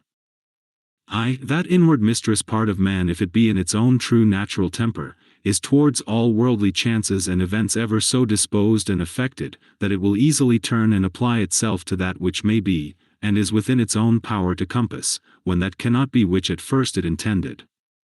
For it never doth absolutely addict and apply itself to any one object, but whatsoever it is that it doth now intend and prosecute, it doth prosecute it with exception and reservation, so that whatsoever it is that falls out contrary to its first intentions, even that afterwards it makes its proper object. Even as the fire when it prevails upon those things that are in his way, by which things indeed a little fire would have been quenched, but a great fire doth soon turn to its own nature, and so consume whatsoever comes in his way, yea by those very things it is made greater and greater. 2. Let nothing be done rashly, and at random, but all things according to the most exact and perfect rules of art. 3. They seek for themselves private retiring places, as country villages, the seashore, mountains, yea thou thyself art wont to long much after such places. But all this thou must know proceeds from simplicity in the highest degree. At what time soever thou wilt, it is in thy power to retire into thyself, and to be at rest, and free from all businesses. A man cannot any whither retire better than to his own soul, he especially who is beforehand provided of such things within, which whensoever he doth withdraw himself to look in, may presently afford unto him perfect ease and tranquillity. By tranquillity I understand a decent orderly disposition and carriage, free from all confusion and tumultuousness. Afford then thyself this retiring continually, and thereby refresh and renew thyself. Let these precepts be brief and fundamental, which as soon as thou dost call them to mind, may suffice thee to purge thy soul throughly, and to send thee away well pleased with those things whatsoever they be, which now again after this short withdrawing of thy soul into herself thou dost return unto. For what is it that thou art offended at? Can it be at the wickedness of men, when thou dost call to mind this conclusion, that all reasonable creatures are made one for another? And that it is part of justice to bear with them? And that it is against their wills that they offend?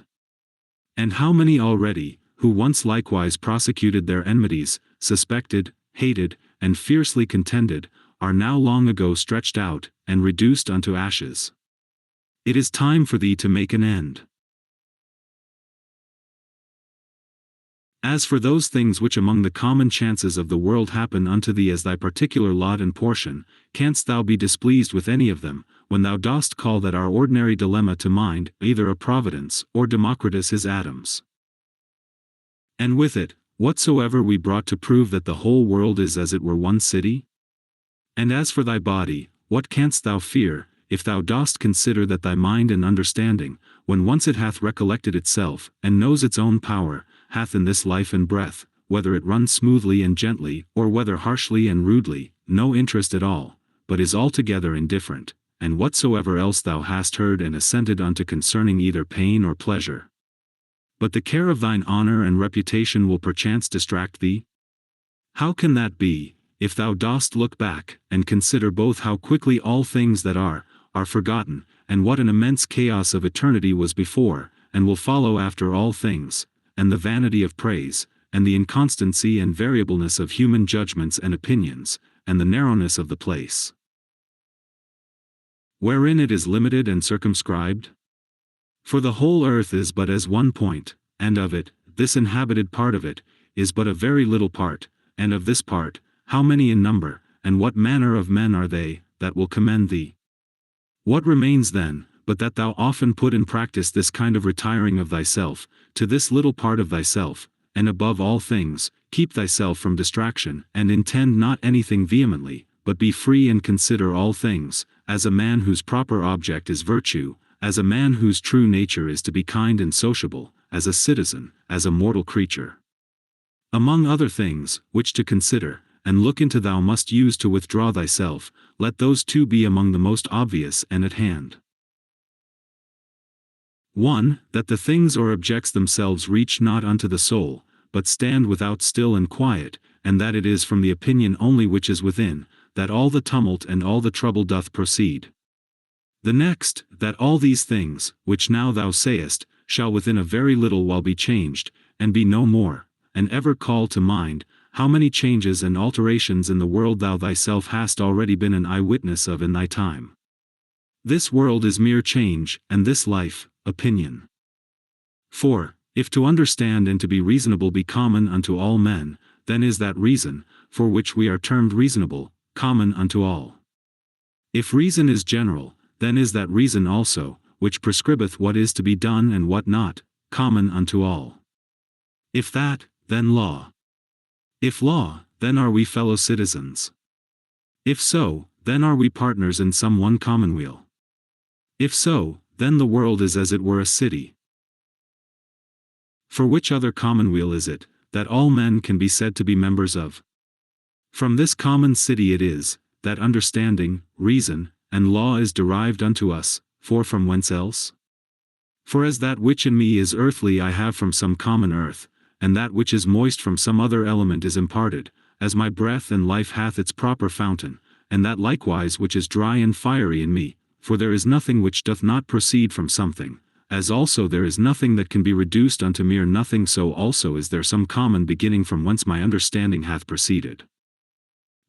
As generation is, so also death, a secret of nature's wisdom, a mixture of elements, resolved into the same elements again, a thing surely which no man ought to be ashamed of, in a series of other fatal events and consequences, which a rational creature is subject unto, not improper or incongruous, nor contrary to the natural and proper constitution of man himself.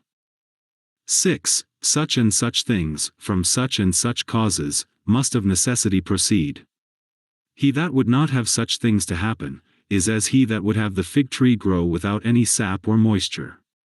In sum, remember this, that within a very little while, both thou and he shall both be dead, and after a little while more, not so much as your names and memories shall be remaining. 7. Let opinion be taken away, and no man will think himself wronged.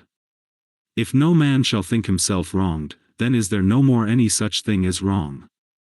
That which makes not man himself the worse, cannot make his life the worse, neither can it hurt him either inwardly or outwardly. It was expedient in nature that it should be so, and therefore necessary. 8. Whatsoever doth happen in the world, doth happen justly, and so if thou dost well take heed, thou shalt find it. I say not only in right order by a series of inevitable consequences, but according to justice and as it were by way of equal distribution, according to the true worth of everything. Continue then to take notice of it, as thou hast begun, and whatsoever thou dost, do it not without this proviso, that it be a thing of that nature that a good man, as the word good is properly taken, may do it. This observe carefully in every action. 9. Conceit no such things, as he that wrongeth thee conceiveth, or would have thee to conceive, but look into the matter itself, and see what it is in very truth. These 2 rules, thou must have always in a readiness. First, do nothing at all, but what reason proceeding from that regal and supreme part, shall for the good and benefit of men, suggest unto thee.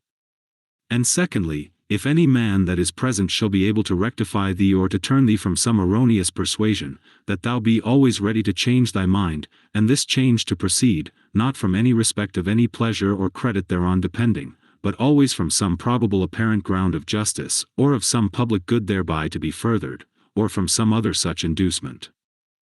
11. Hast thou reason? I have. Why then makest thou not use of it? For if thy reason do her part, what more canst thou require? 12. As a part hitherto thou hast had a particular subsistence, and now shalt thou vanish away into the common substance of him, who first begot thee, or rather thou shalt be resumed again into that original rational substance, out of which all others have issued, and are propagated. Many small pieces of frankincense are set upon the same altar, one drops first and is consumed, another after, and it comes all to one. 13. Within 10 days, if so happen, thou shalt be esteemed a god of them, who now if thou shalt return to the dogmata and to the honoring of reason, will esteem of thee no better than of a mere brute and of an ape. 14. Not as though thou hadst thousands of years to live. Death hangs over thee, whilst yet thou livest, whilst thou mayest, be good. 15. Now much time and leisure doth he gain, who is not curious to know what his neighbor hath said, or hath done, or hath attempted, but only what he doth himself, that it may be just and holy.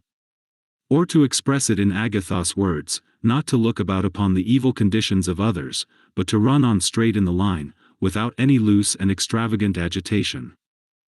16. He who is greedy of credit and reputation after his death, doth not consider, that they themselves by whom he is remembered, shall soon after every one of them be dead, and they likewise that succeed those, until at last all memory, which hitherto by the succession of men admiring and soon after dying hath had its course, be quite extinct. But suppose that both they that shall remember thee, and thy memory with them should be immortal, what is that to thee? I will not say to thee after thou art dead, but even to thee living, what is thy praise? But only for a secret and politic consideration, which we call omicron kappa omicron mu alpha nu, or dispensation.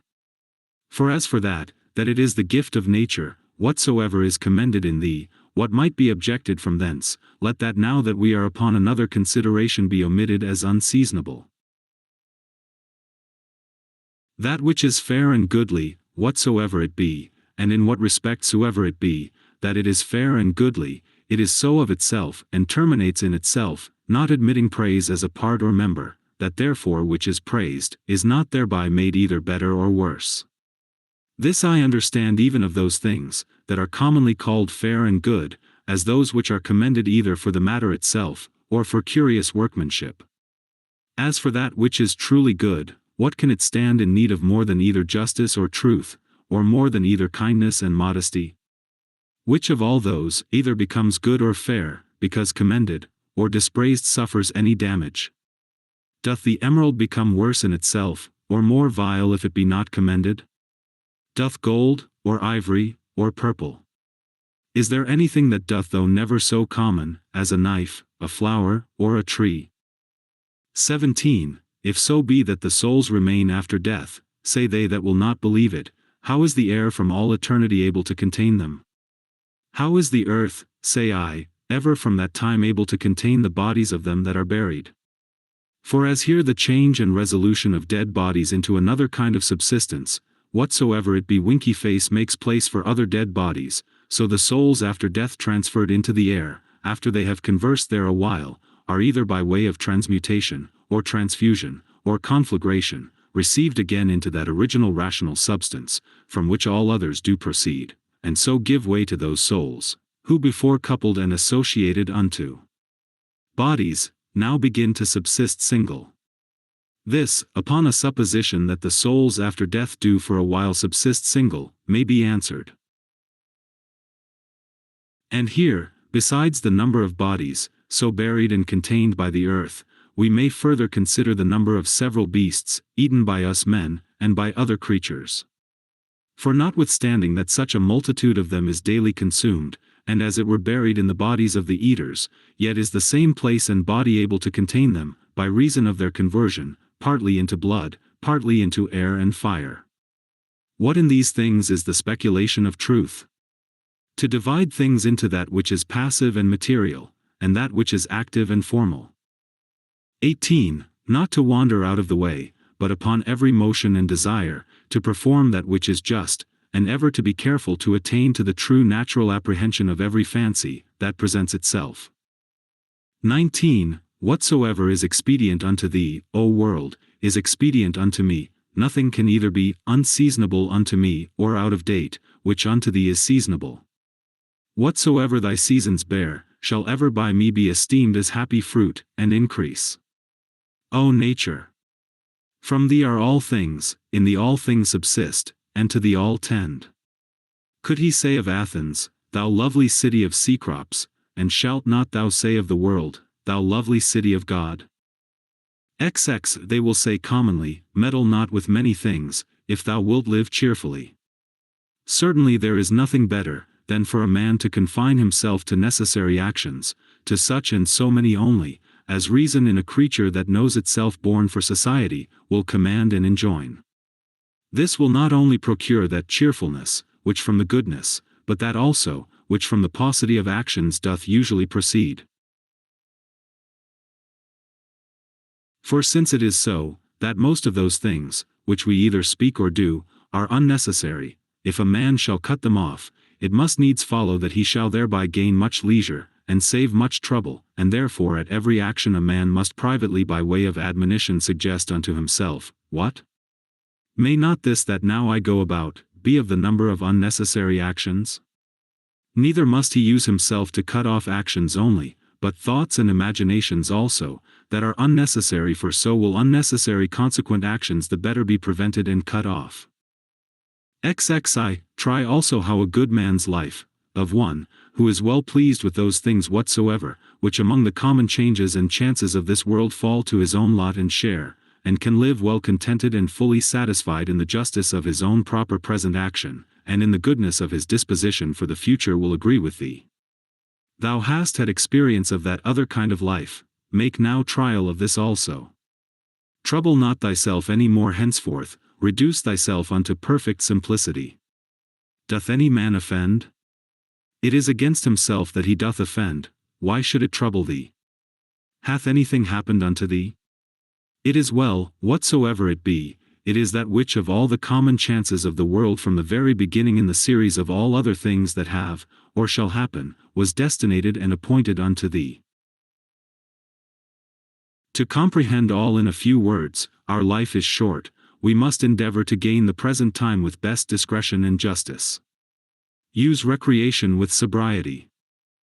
XXI Either this world is a kappa sigma mu omicron, or comely peace, because all disposed and governed by certain order, or if it be a mixture, though confused, yet still it is a comely peace. For is it possible that in thee there should be any beauty at all, and that in the whole world there should be nothing but disorder and confusion?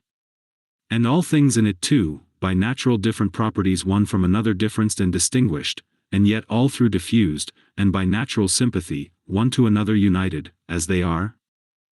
XCI, a black or malign disposition, an effeminate disposition, an hard inexorable disposition, a wild and human disposition, a sheepish disposition, a childish disposition, a blockish, a false, a scurril, a fraudulent, a tyrannical, what then? If he be a stranger in the world, that knows not the things that are in it, why not be a stranger as well, that wonders at the things that are done in it? Ziv, he is a true fugitive, that flies from reason, by which men are sociable. He blind, who cannot see with the eyes of his understanding. He poor, that stands in need of another, and hath not in himself all things needful for this life. He in aposteme of the world, who by being discontented with those things that happen unto him in the world, doth as it were apostatize, and separate himself from common nature's rational administration.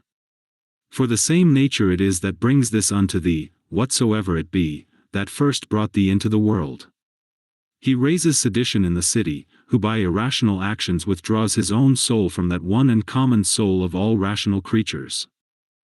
XXV, there is, who without so much as a coat, and there is, who without so much as a book, doth put philosophy in practice. I am half naked, neither have I bread to eat, and yet I depart not from reason, saith one. But I say, I want the food of good teaching, and instructions, and yet I depart not from reason. XXVIA, what art and profession soever thou hast learned, endeavor to effect it, and comfort thyself in it, and pass the remainder of thy life as one who from his whole heart commits himself and whatsoever belongs unto him, unto the gods, and as for men, carry not thyself either tyrannically or servilely towards any. XXVIA, consider in my mind, for example's sake, the times of Vespasian, thou shalt see but the same things, some marrying, some bringing up children, some sick, some dying, some fighting, some feasting, some merchandising, some tilling, some flattering, some boasting, some suspecting, some undermining, some wishing to die, some fretting and murmuring at their present estate, some wooing, some hoarding, some seeking after magistracies, and some after kingdoms. And is not that their age quite over, and ended? Again, consider now the times of Trajan. There likewise thou sayest the very selfsame things, and that age also is now over and ended. In the like manner consider other periods, both of times and of whole nations, and see how many men, after they had with all their might and main intended and prosecuted some one worldly thing or other, did soon after drop away, and were resolved into the elements. But especially thou must call to mind them, whom thou thyself in thy lifetime hast known much distracted about vain things, and in the meantime neglecting to do that, and closely and inseparably, as fully satisfied with it, to adhere unto it, which their own proper constitution did require. And here thou must remember, that thy carriage in every business must be according to the worth and due proportion of it, for so shalt thou not easily be tired out and vexed, if thou shalt not dwell upon small matters longer than is fitting. Atenei, those words which once were common and ordinary, are now become obscure and obsolete, and so the names of men once commonly known and famous, are now become in a manner obscure and obsolete names. Camillus, Piso, Valesius, Leonidas, not long after, Scipio, Cato, then Augustus, then Adrianus, then Antoninus Pius, all these in a short time will be out of date, and, as things of another world as it were, become fabulous. And this I say of them, who once shined as the wonders of their ages, for as for the rest, no sooner are they expired, than with them all their fame and memory. And what is it then that shall always be remembered? All is vanity. What is it that we must bestow our care and diligence upon? Even upon this only, that our minds and wills be just, that our actions be charitable, that our speech be never deceitful, or that our understanding be not subject to error, that our inclination be always set to embrace whatsoever shall happen unto us, as necessary, as usual, as ordinary, as flowing from such a beginning, and such a fountain, from which both thou thyself and all things are. Willingly therefore, and wholly surrender up thyself unto that fatal concatenation, yielding up thyself unto the fates, to be disposed of at their pleasure. Zix, whatsoever is now present, and from day to day hath its existence, all objects of memories, and the minds and memories themselves, incessantly consider, all things that are, have their being by change and alteration. Use thyself therefore often to meditate upon this, that the nature of the universe delights in nothing more, than in altering those things that are, and in making others like unto them. So that we may say, that whatsoever is but as it were the seed of that which shall be. For if thou think that that only is seed, which either the earth or the womb receiveth, thou art very simple. XXX, thou art now ready to die, and yet hast thou not attained to that perfect simplicity, thou art yet subject to many troubles and perturbations, not yet free from all fear and suspicion of external accidents, nor yet either so meekly disposed towards all men, as thou shouldest, or so affected as one, whose only study and only wisdom is, to be just in all his actions. XXXI, behold and observe, what is the state of their rational part, and those that the world doth account wise, see what things they fly and are afraid of, and what things they hunt after. XXXII, in another man's mind and understanding thy evil cannot subsist, nor in any proper temper or distemper of the natural constitution of thy body, which is but as it were the coat or cottage of thy soul. Wherein then, but in that part of thee, wherein the conceit and apprehension of any misery can subsist? Let not that part therefore admit any such conceit, and then all is well. Though thy body which is so near it should either be cut or burnt, or suffer any corruption or putrefaction, yet let that part to which it belongs to judge of these, be still at rest, that is, let her judge this, that whatsoever it is, that equally may happen to a wicked man, and to a good man, is neither good nor evil. For that which happens equally to him that lives according to nature, and to him that doth not, is neither according to nature, nor against it, and by consequent, neither good nor bad. 33. Ever consider and think upon the world as being but one living substance, and having but one soul, and how all things in the world are terminated into one sensitive power, and are done by one general motion as it were, and deliberation of that one soul, and how all things that are, concur in the cause of one another's being, and by what manner of connection and concatenation all things happen. XXXIV, what art thou, that better and divine part accepted, but as Epictetus said well, a wretched soul, appointed to carry a carcass up and down. XXXV, to suffer change can be no hurt, as no benefit it is, by change to attain to being. The age and time of the world is as it were a flood and swift current, consisting of the things that are brought to pass in the world. For as soon as anything hath appeared, and is passed away, another succeeds, and that also will presently out of sight. XXXV, whatsoever doth happen in the world, is, in the course of nature, as usual and ordinary as a rose in the spring, and fruit in summer. Of the same nature is sickness and death, slander, and lying in wait, and whatsoever else ordinarily doth unto fools use to be occasion either of joy or sorrow. That, whatsoever it is, that comes after, doth always very naturally, and as it were familiarly, follow upon that which was before. For thou must consider the things of the world, not as a loose independent number, consisting merely of necessary events, but as a discrete connection of things orderly and harmoniously disposed. There is then to be seen in the things of the world, not a bare succession, but an admirable correspondence and affinity. XVI, let that of Heraclitus never be out of thy mind, that the death of earth is water, and the death of water is air, and the death of air is fire, and so on the contrary.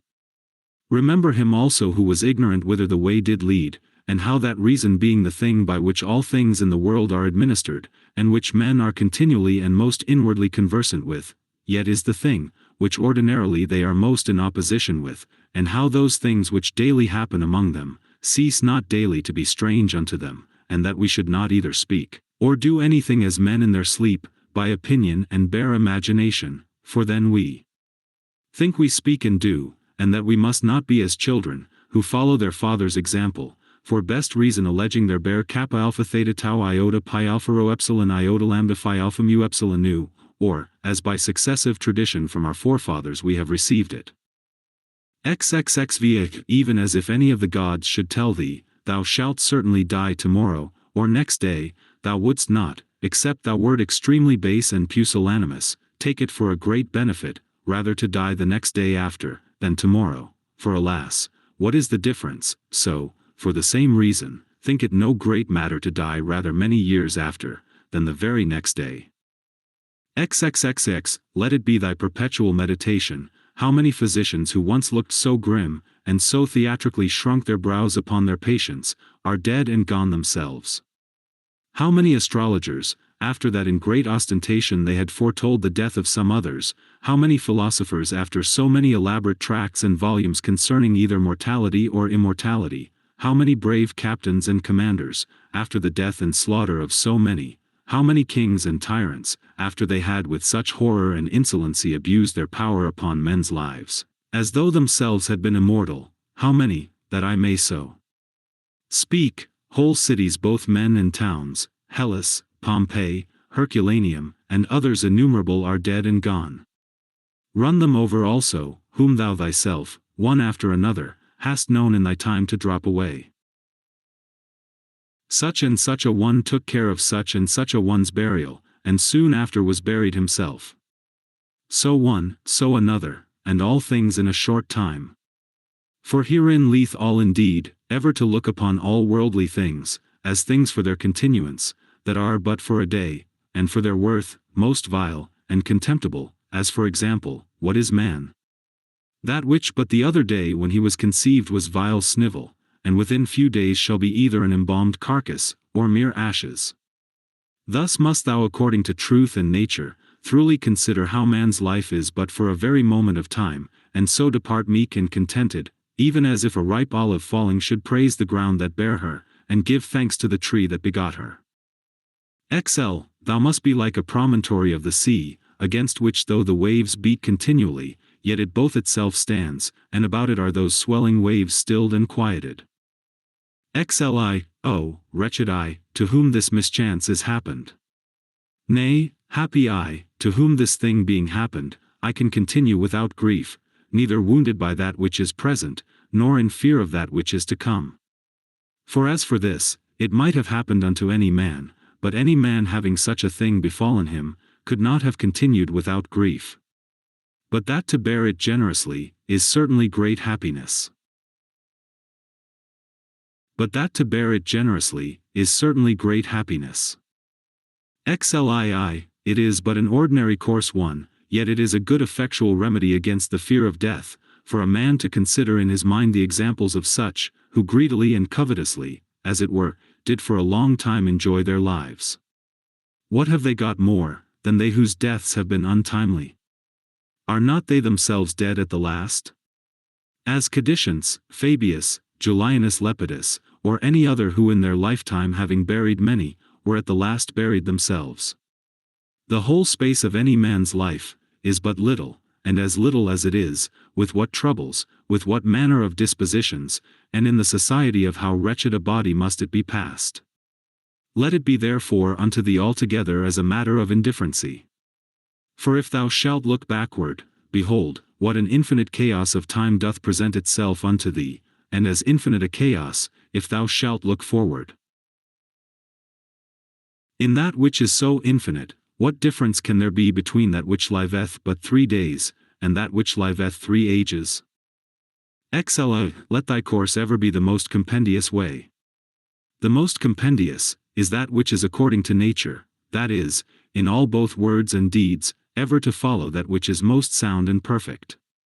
For such a resolution will free a man from all trouble, strife, dissembling, and ostentation.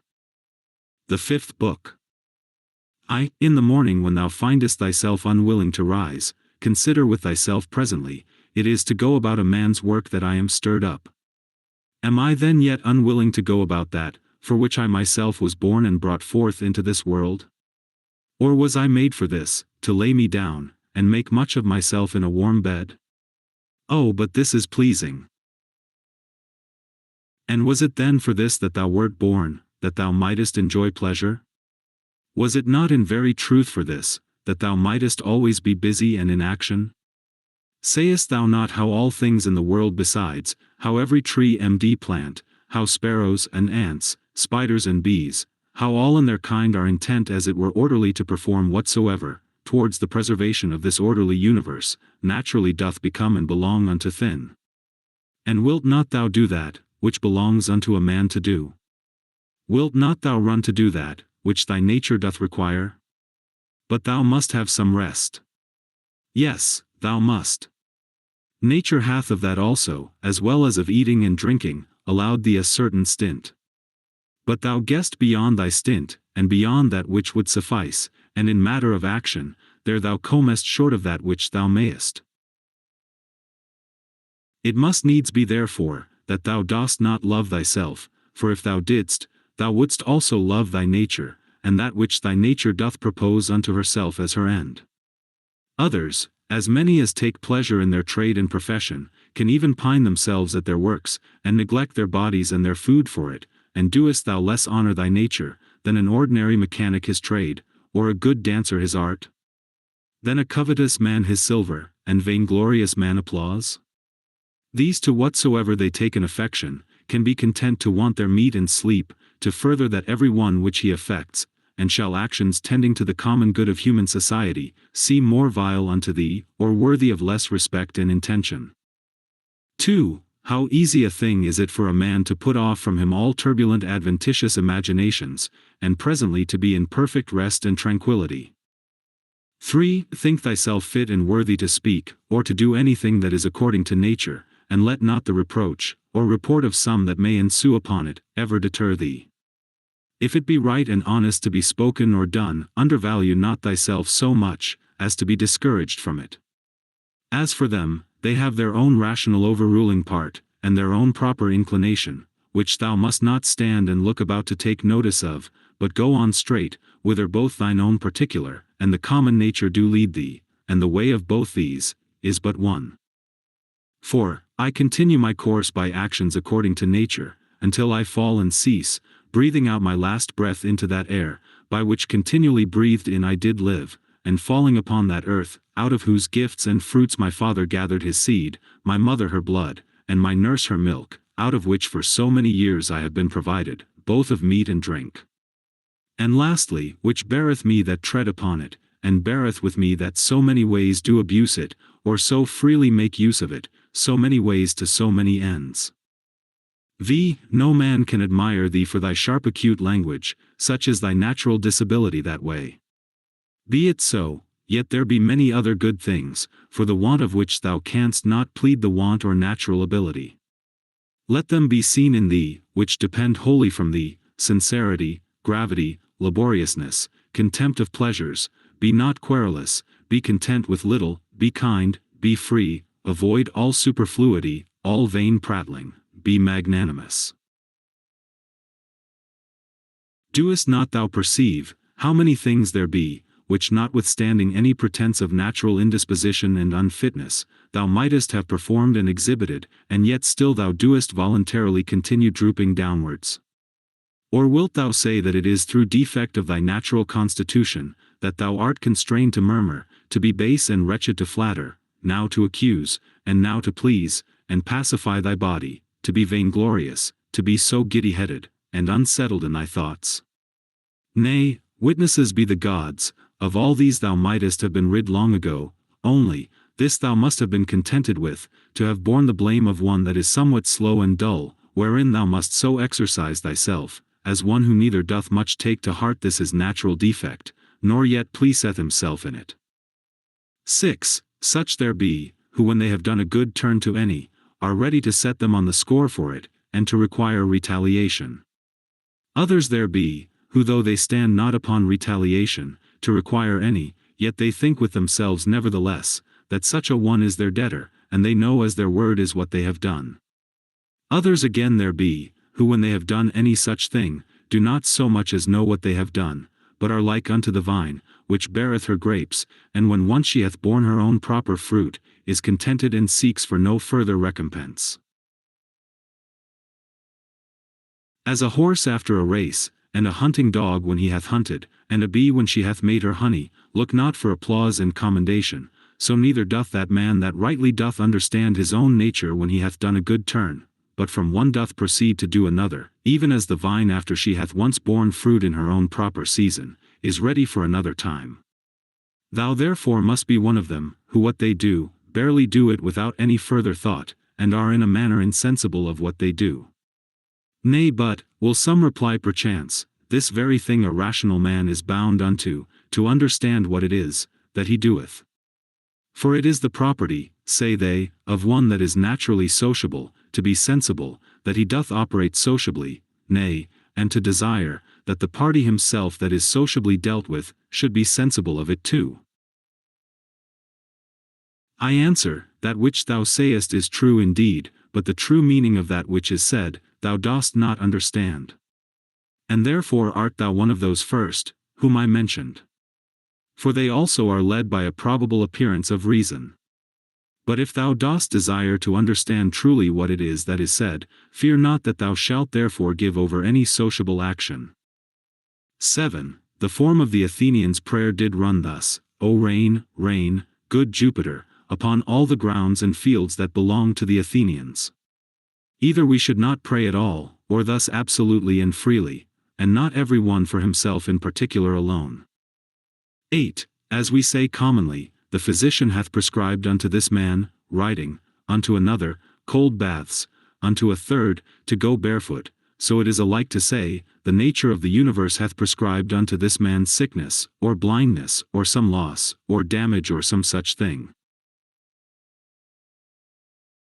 For as there, when we say of a physician, that he hath prescribed anything, our meaning is, that he hath appointed this for that, as subordinate and conducing to health, so here, whatsoever doth happen unto any, is ordained unto him as a thing subordinate unto the fates, and therefore do we say of such things, that they do sigma upsilon mu beta alpha nu epsilon iota nu, that is, happen, or fall together, as of square stones, when either in walls, or pyramids in a certain position.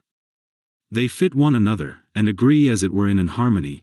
The masons say, that they do sigma upsilon mu beta alpha nu epsilon iota nu, as if thou shouldest say, fall together, so that in the general, though the things be divers that make it, yet the consent or harmony itself is but one. And as the whole world is made up of all the particular bodies of the world, one perfect and complete body, of the same nature that particular bodies, so is the destiny of particular causes and events one general one, of the same nature that particular causes are. What I now say, even they that are mere idiots are not ignorant of, for they say commonly tau omicron phi epsilon rho epsilon nu upsilon tau, that is, this his destiny hath brought upon him. This therefore is by the fates properly and particularly brought upon this, as that unto this in particular is by the physician prescribed. These therefore let us accept of in like manner, as we do those that are prescribed unto us our physicians. For them also in themselves shall we find to contain many harsh things, but we nevertheless, in hope of health, and recovery, accept of them. Let the fulfilling and accomplishment of those things which the common nature hath determined, be unto thee as thy health. Accept then, and be pleased with whatsoever doth happen, though otherwise harsh and unpleasing, as tending to that end, to the health and welfare of the universe, and to Jove's happiness and prosperity. For this whatsoever it be, should not have been produced, had it not conduced to the good of the universe. For neither doth any ordinary particular nature bring anything to pass, that is not to whatsoever is within the sphere of its own proper administration and government agreeable and subordinate. For these two considerations then thou must be well pleased with anything that doth happen unto thee. First, because that for thee properly it was brought to pass, and unto thee it was prescribed, and that from the very beginning by the series and connection of the first causes, it hath ever had a reference unto thee.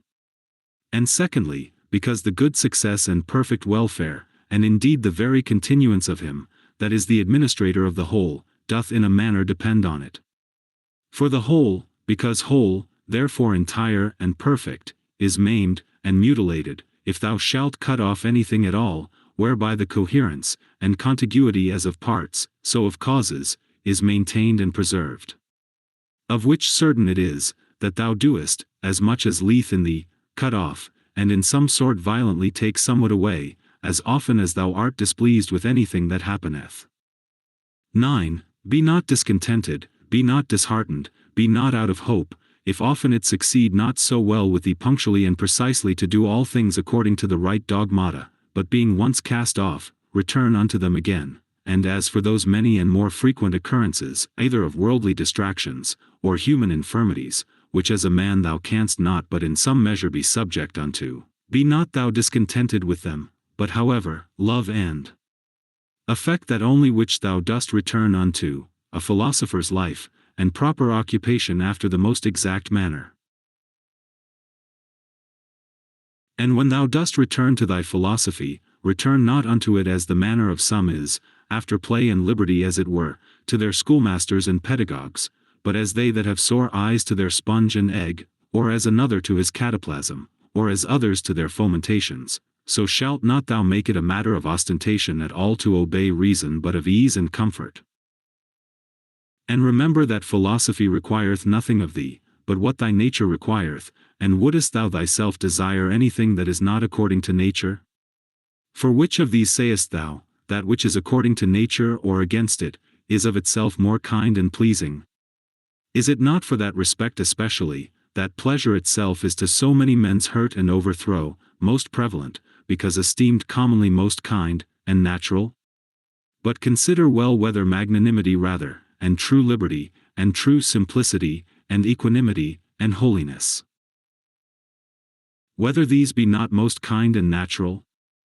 And prudency itself, what more kind and amiable than it, when thou shalt truly consider with thyself, what it is through all the proper objects of thy rational intellectual faculty currently to go on without any fall or stumble? As for the things of the world, their true nature is in a manner so involved with obscurity, that unto many philosophers, and those no mean ones, they seemed altogether incomprehensible, and the Stoics themselves, though they judged them not altogether incomprehensible, yet scarce and not without much difficulty, comprehensible, so that all assent of ours is fallible, for who is he that is infallible in his conclusions? From the nature of things, pass now unto their subjects and matter. How temporary, how vile are they, such as may be in the power and possession of some abominable loose liver, of some common strumpet, of some notorious oppressor and extortioner. Pass from thence to the dispositions of them that thou doest ordinarily converse with, how hardly do we bear, even with the most loving and amiable. That I may not say, how hard it is for us to bear even with our own selves, in such obscurity, and impurity of things, in such and so continual a flux both of the substances and time, both of the motions themselves, and things moved, what it is that we can fasten upon, either to honor, and respect especially, or seriously, and studiously to seek after, I cannot so much as conceive, for indeed they are things contrary. Thou must comfort thyself in the expectation of thy natural dissolution, and in the meantime not grieve at the delay, but rest contented in those two things. First, that nothing shall happen unto thee, which is not according to the nature of the universe. Secondly, that it is in thy power, to do nothing against thine own proper God, and inward spirit. For it is not in any man's power to constrain thee to transgress against him. 11. What is the use that now at this present I make of my soul? Thus from time to time and upon all occasions thou must put this question to thyself, what is now that part of mine which they call the rational mistress part, employed about? Whose soul do I now properly possess? A child's? Or a youth's? A woman's? Or a tyrant's? Some brute, or some wild beast's soul? 12. What those things are in themselves, which by the greatest part are esteemed good, thou mayest gather even from this. For if a man shall hear things mentioned as good, which are really good indeed, such as are prudence, temperance, justice, fortitude, after so much heard and conceived, he cannot endure to hear of any more, for the word good is properly spoken of them. But as for those which by the vulgar are esteemed good, if he shall hear them mentioned as good, he doth hearken for more. He is well contented to hear, that what is spoken by the comedian, is but familiarly and popularly spoken, so that even the vulgar apprehend the difference. For why is it else, that this offends not and needs not to be excused, when virtues are styled good, but that which is spoken in commendation of wealth, pleasure, or honor, we entertain it only as merrily and pleasantly spoken? Proceed therefore, and inquire further, whether it may not be that those things also which being mentioned upon the stage were merrily, and with great applause of the multitude, scoffed at with this jest, that they that possessed them had not in all the world of their own, such was their affluence and plenty, so much as a place were to avoid their excrements. Whether, I say, those ought not also in very deed to be much respected, and esteemed of, as the only things that are truly good. 13. All that I consist of, is either form or matter. No corruption can reduce either of these unto nothing, for neither did I of nothing become a subsistent creature. Every part of mine then will by mutation be disposed into a certain part of the whole world, and that in time into another part, and so in infinitum, by which kind of mutation, I also became what I am, and so did they that begot me, and they before them, and so upwards in infinitum. For so we may be allowed to speak, though the age and government of the world be to some certain periods of time limited, and confined. 14. Reason, and rational power, are faculties which content themselves with themselves, and their own proper operations. And as for their first inclination and motion, that they take from themselves. But their progress is right to the end and object, which is in their way, as it were, and lieth just before them, that is, which is feasible and possible, whether it be that which at the first they propose to themselves, or no. For which reason also such actions are termed kappa alpha tau omicron rho theta sigma epsilon iota, to intimate the directness of the way, by which they are achieved. Nothing must be thought to belong to a man, which doth not belong unto him as he is a man. These, the event of purposes, are not things required in a man. The nature of man doth not profess any such things. The final ends and consummations of actions are nothing at all to a man's nature. The end therefore of a man, or the summum bonum, whereby that end is fulfilled, cannot consist in the consummation of actions purposed and intended. Again, concerning these outward worldly things, were it so that any of them did properly belong unto man, then would it not belong unto man, to condemn them and to stand in opposition with them. Neither would he be praiseworthy that can live without them, or he good, if these were good indeed, who of his own accord doth deprive himself of any of them. But we see contrariwise, that the more a man doth withdraw himself from these wherein external pomp and greatness doth consist, or any other like these, or the better he doth bear with the loss of these, the better he is accounted. 15. Such as thy thoughts and ordinary cogitations are, such will thy mind be in time. For the soul doth as it were receive its tincture from the fancies and imaginations. Dye it therefore and thoroughly soak it with the assiduity of these cogitations. As for example, wheresoever thou mayest live, there it is in thy power to live well and happy. But thou mayest live at the court, there then also mayest thou live well and happy. Again, that which everything is made for, he is also made unto that, and cannot but naturally incline unto it. That which anything doth naturally incline unto, therein is his end. Wherein the end of everything doth consist, therein also doth his good and benefit consist. Society therefore is the proper good of a rational creature. For that we are made for society, it hath long since been demonstrated. Or can any man make any question of this, that whatsoever is naturally worse and inferior, is ordinarily subordinated to that which is better? And that those things that are best, are made one for another? And those things that have souls, are better than those that have none? And of those that have, those best that have rational souls? 16. To desire things impossible is the part of a mad man. But it is a thing impossible, that wicked man should not commit some such things. Neither doth anything happen to any man, which in the ordinary course of nature as natural unto him doth not happen. Again, the same things happen unto others also. And truly, if either he that is ignorant that such a thing hath happened unto him, or he that is ambitious to be commended for his magnanimity, can be patient, and is not grieved, is it not a grievous thing, that either ignorance, or a vain desire to please and to be commended, should be more powerful and effectual than true prudence? As for the things themselves, they touch not the soul, neither can they have any access unto it, neither can they of themselves any ways either affect it, or move it. For she herself alone can affect and move herself, and according as the dogmata and opinions are, which she doth vouchsafe herself, so are those things which, as accessories, have any coexistence with her. 17. After one consideration, man is nearest unto us, as we are bound to do them good, and to bear with them. But as he may oppose any of our true proper actions, so man is unto me but as a thing indifferent, even as the sun, or the wind, or some wild beast.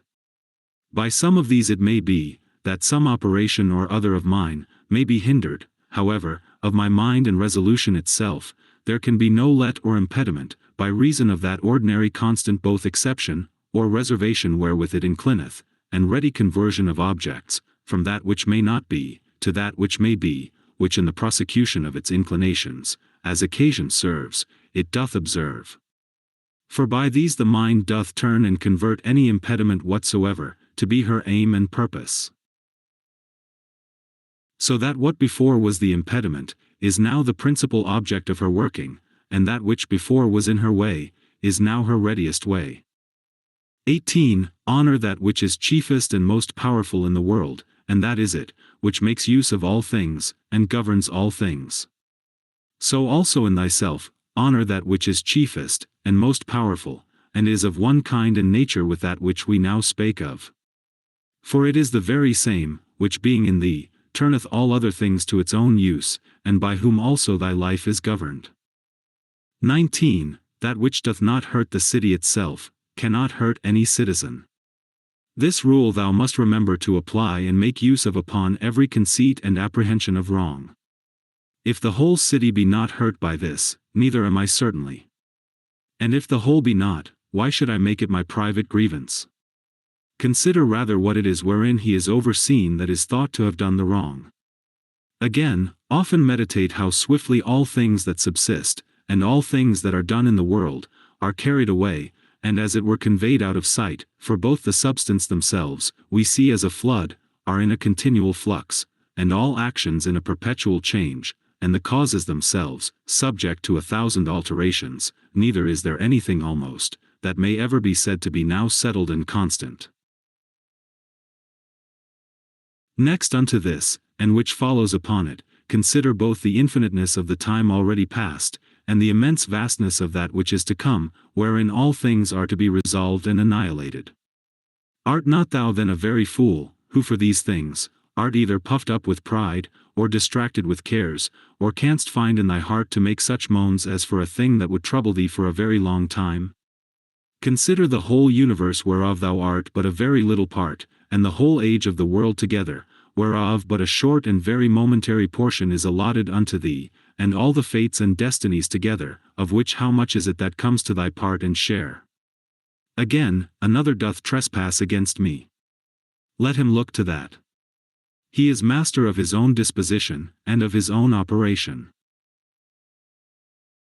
I for my part am in the meantime in possession of as much, as the common nature would have me to possess, and that which mine own nature would have me do, I do. XX. Let not that chief commanding part of thy soul be ever subject to any variation through any corporal either pain or pleasure, neither suffer it to be mixed with these, but let it both circumscribe itself, and confine those affections to their own proper parts and members. But if at any time they do reflect and rebound upon the mind and understanding, as in an united and compacted body it must needs winky face, then must thou not go about to resist sense and feeling, it being natural. However, let not thy understanding to this natural sense and feeling, which whether unto our flesh pleasant or painful, is unto us nothing properly, add an opinion of either good or bad, and all is well. XXI. To live with the gods. He liveth with the gods, who at all times affords unto them the spectacle of a soul, both contented and well pleased with whatsoever is afforded, or allotted unto her, and performing whatsoever is pleasing to that spirit, whom, being part of himself, Jove hath appointed to every man as his overseer and governor. XXI. Be not angry neither with him whose breath, neither with him whose arm holes, are offensive. What can he do? Such is his breath naturally, and such are his arm holes, and from such an effect, and such a smell must of necessity proceed. Oh, but the man, sayest thou, hath understanding in him, and might of himself know, that he by standing near, cannot choose but offend. And thou also, God bless thee, hast understanding. Let thy reasonable faculty, work upon his reasonable faculty, show him his fault, admonish him. If he hearken unto thee, thou hast cured him, and there will be no more occasion of anger. XCI. Where there shall neither roarer be, nor harlot. Why so? As thou dost purpose to live, when thou hast retired thyself to some such place, where neither roarer nor harlot is, so mayest thou hear. And if they will not suffer thee, then mayest thou leave thy life rather than thy calling, but so as one that doth not think himself anyways wronged. Only as one would say, here is a smoke, I will out of it. And what a great matter is this! Now till some such thing force me out, I will continue free, neither shall any man hinder me to do what I will, and my will shall ever be by the proper nature of a reasonable and sociable creature, regulated and directed. Ziv, that rational essence by which the universe is governed, is for community and society, and therefore hath it both made the things that are worse, for the best, and hath allied and knit together those which are best, as it were in harmony. Sayest thou not how it hath subordinated, and coordinated? And how it hath distributed unto everything according to its worth? And those which have the preeminency and superiority above all, hath it united together, into a mutual consent and agreement. XXV, how hast thou carried thyself hitherto towards the gods? Towards thy parents? Towards thy brethren? Towards thy wife? Towards thy children? Towards thy masters? Thy foster fathers? Thy friends? Thy domestics? Thy servants? Is it so with thee, that hitherto thou hast neither by word or deed wronged any of them? Remember withal through how many things thou hast already passed, and how many thou hast been able to endure, so that now the legend of thy life is full, and thy charge is accomplished. Again, how many truly good things have certainly by thee been discerned? How many pleasures, how many pains hast thou passed over with contempt? How many things eternally glorious hast thou despised? Towards how many perverse unreasonable men hast thou carried thyself kindly, and discreetly? XXVIA, why should imprudent unlearned souls trouble that which is both learned, and prudent? And which is that is so? She that understandeth the beginning and the end, and hath the true knowledge of that rational essence, that passeth through all things subsisting, and through all ages being ever the same, disposing and dispensing as it were this universe by certain periods of time. XXVIA, within a very little while, thou wilt be either ashes, or a solitum, and a name perchance, and perchance, not so much as a name. And what is that but an empty sound, and a rebounding echo? Those things which in this life are dearest unto us, and of most account, they are in themselves but vain, putrid, contemptible. The most weighty and serious, if rightly esteemed, but as puppies, biting one another, or untoward children, now laughing and then crying. As for faith, and modesty, and justice, and truth, they long since, as one of the poets hath it, have abandoned this spacious earth, and retired themselves unto heaven. What is it then that doth keep thee here, if things sensible be so mutable and unsettled? And the senses so obscure, and so fallible? And our souls nothing but an exhalation of blood? And to be in credit among such, be but vanity? What is it that thou dost stay for? An extinction, or a translation, either of them with a propitious and contented mind. But still that time come, what will content thee? What else, but to worship and praise the gods, and to do good unto men? To bear with them, and to forbear to do them any wrong. And for all external things belonging either to this thy wretched body, or life, to remember that they are neither thine, nor in thy power. Atenei, thou mayest always speed, if thou wilt but make choice of the right way, if in the course both of thine opinions and actions, thou wilt observe a true method. These two things be common to the souls, as of God, so of men, and of every reasonable creature, first that in their own proper work they cannot be hindered by anything, and secondly, that their happiness doth consist in a disposition to, and in the practice of righteousness, and that in these their desire is terminated. Zix, if this neither be my wicked act, nor an act anyways depending from any wickedness of mine, and that by it the public is not hurt, what doth it concern me? And wherein can the public be hurt? For thou must not altogether be carried by conceit and common opinion. As for help thou must afford that unto them after thy best ability, and as occasion shall require, though they sustain damage, but in these middle or worldly things. But however do not thou conceive that they are truly hurt thereby, for that is not right. But as that old foster father in the comedy, being now to take his leave doth with a great deal of ceremony, require his foster child's rhombus, or rattle-top, remembering nevertheless that it is but a rhombus, so here also do thou likewise. For indeed what is all this pleading and public bawling for at the courts? O man, hast thou forgotten what those things are? Yea, but they are things that others much care for, and highly esteem of. Wilt thou therefore be a fool too? Once I was, let that suffice.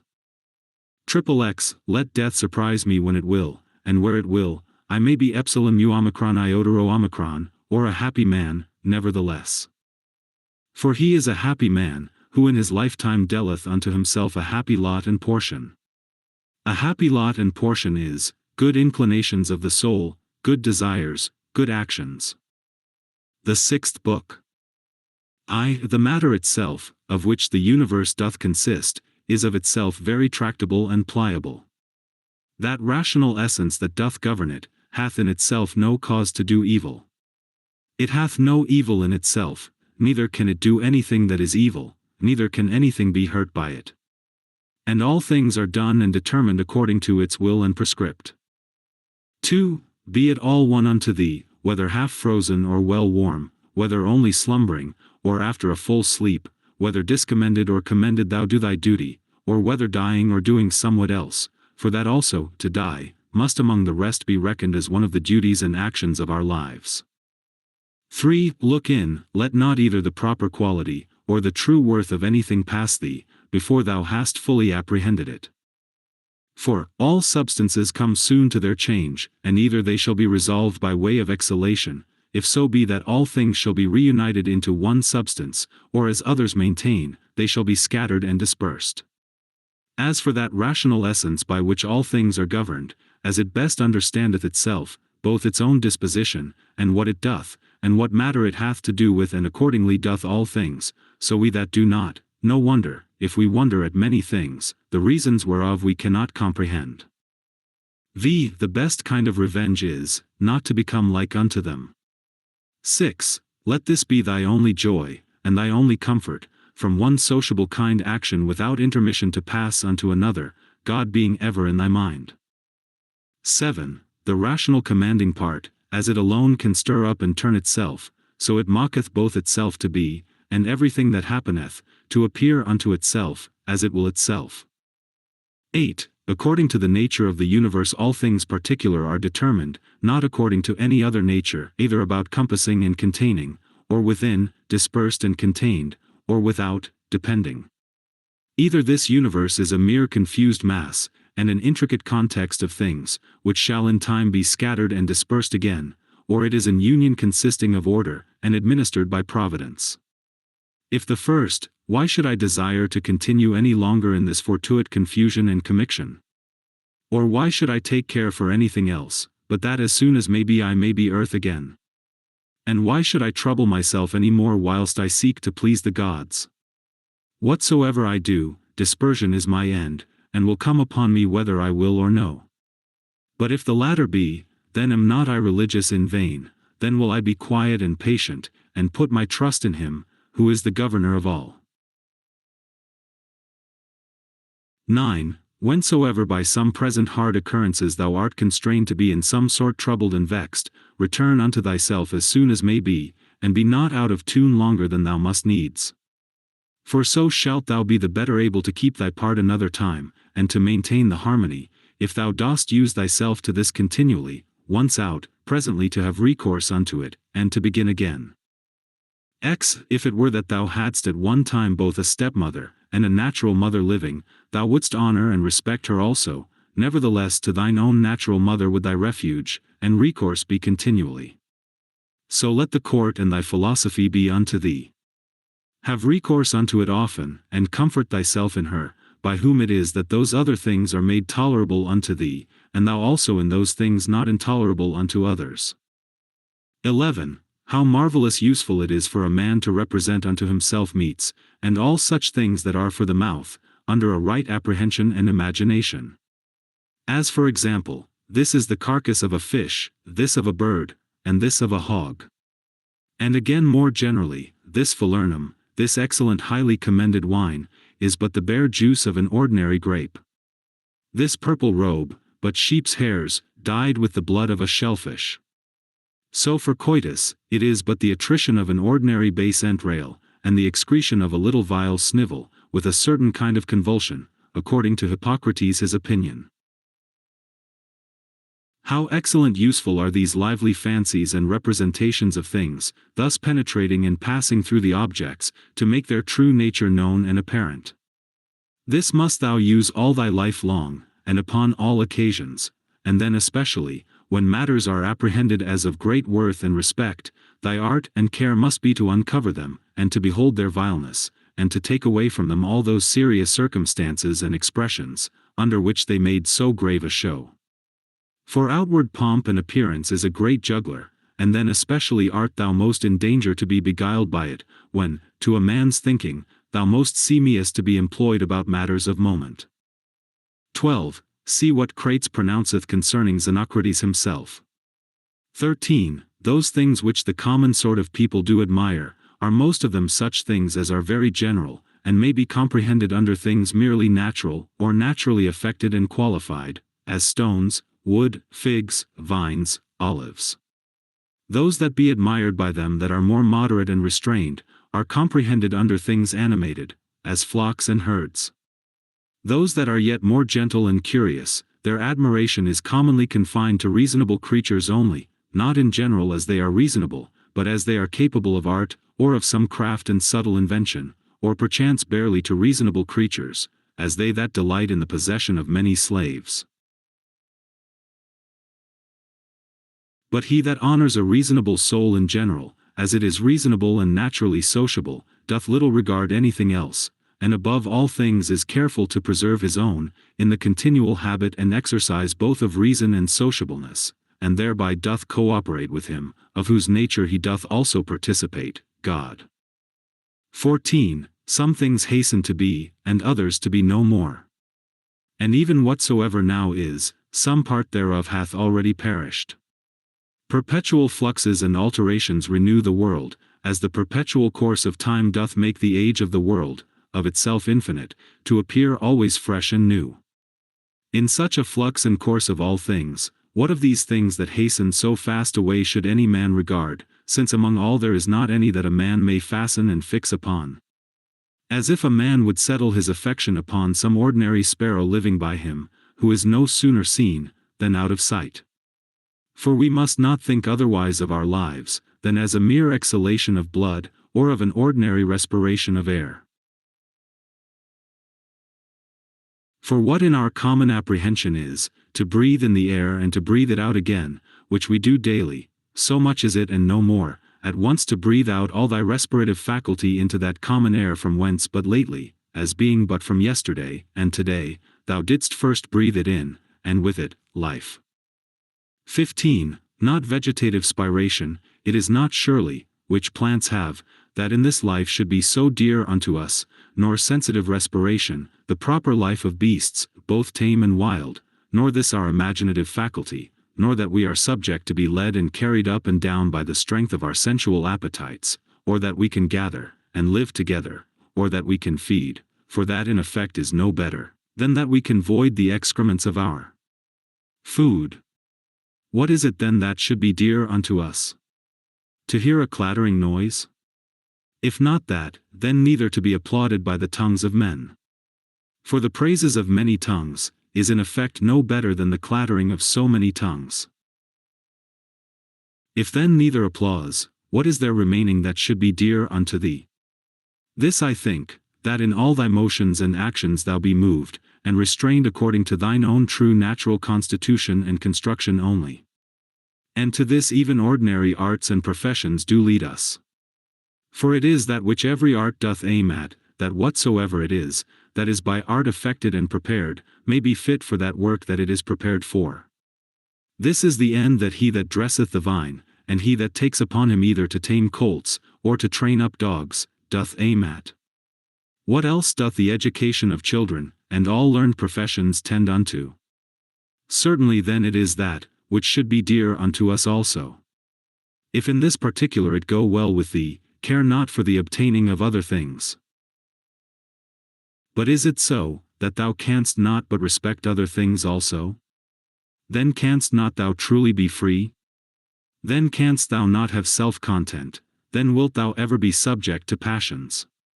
For it is not possible, but that thou must be envious, and jealous, and suspicious of them whom thou knowest can bereave thee of such things, and again, a secret underminer of them, whom thou sayest in present possession of that which is dear unto thee.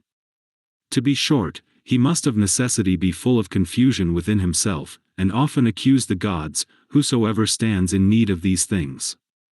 But if thou shalt honor and respect thy mind only, that will make thee acceptable towards thyself, towards thy friends very tractable, and conformable and concordant with the gods, that is, accepting with praises whatsoever they shall think good to appoint and allot unto thee.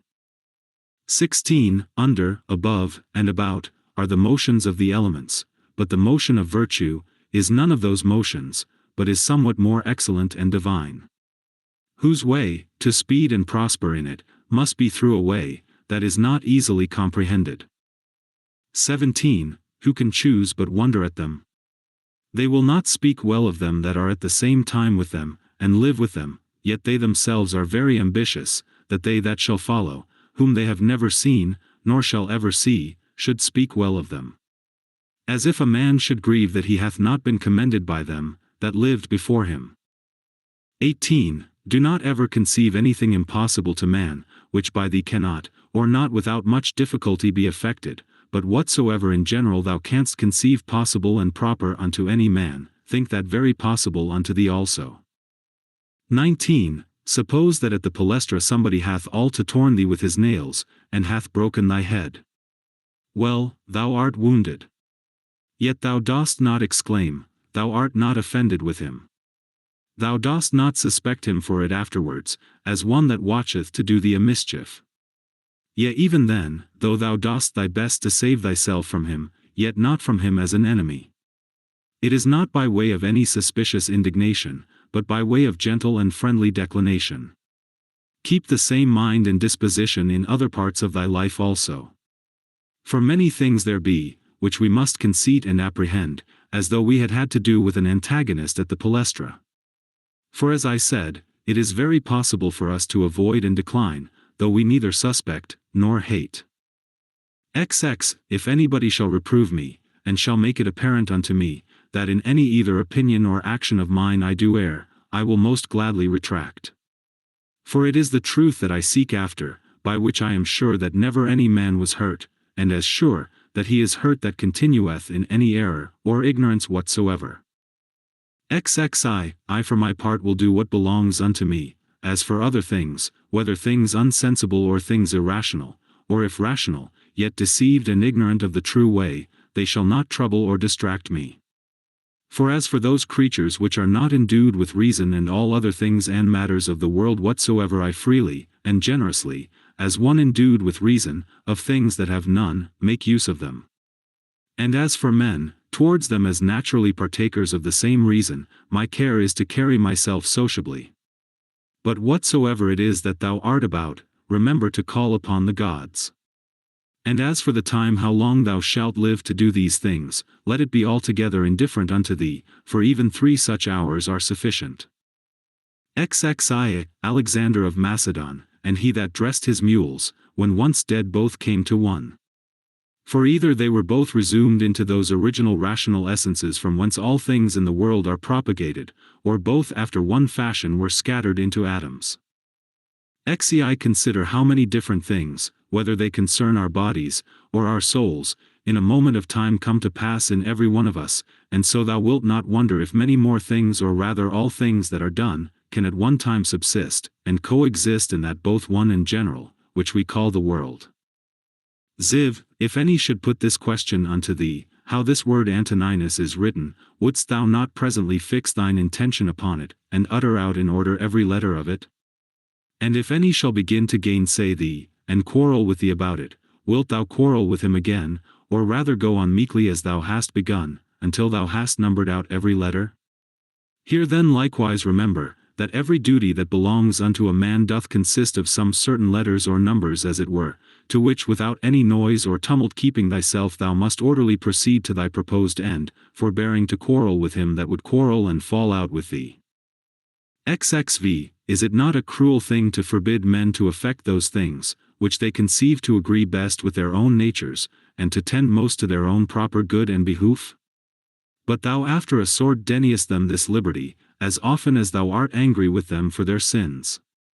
For surely they are led unto those sins whatsoever they be, as to their proper good and commodity. But it is not so, thou wilt object perchance. Thou therefore teach them better, and make it appear unto them, but be not thou angry with them. XXV Death is a cessation from the impression of the senses, the tyranny of the passions, the errors of the mind, and the servitude of the body. XXV If in this kind of life thy body be able to hold out, it is a shame that thy soul should faint first, and give over. Take heed, lest of a philosopher thou become a mere Caesar in time, and receive a new tincture from the court. For it may happen if thou dost not take heed.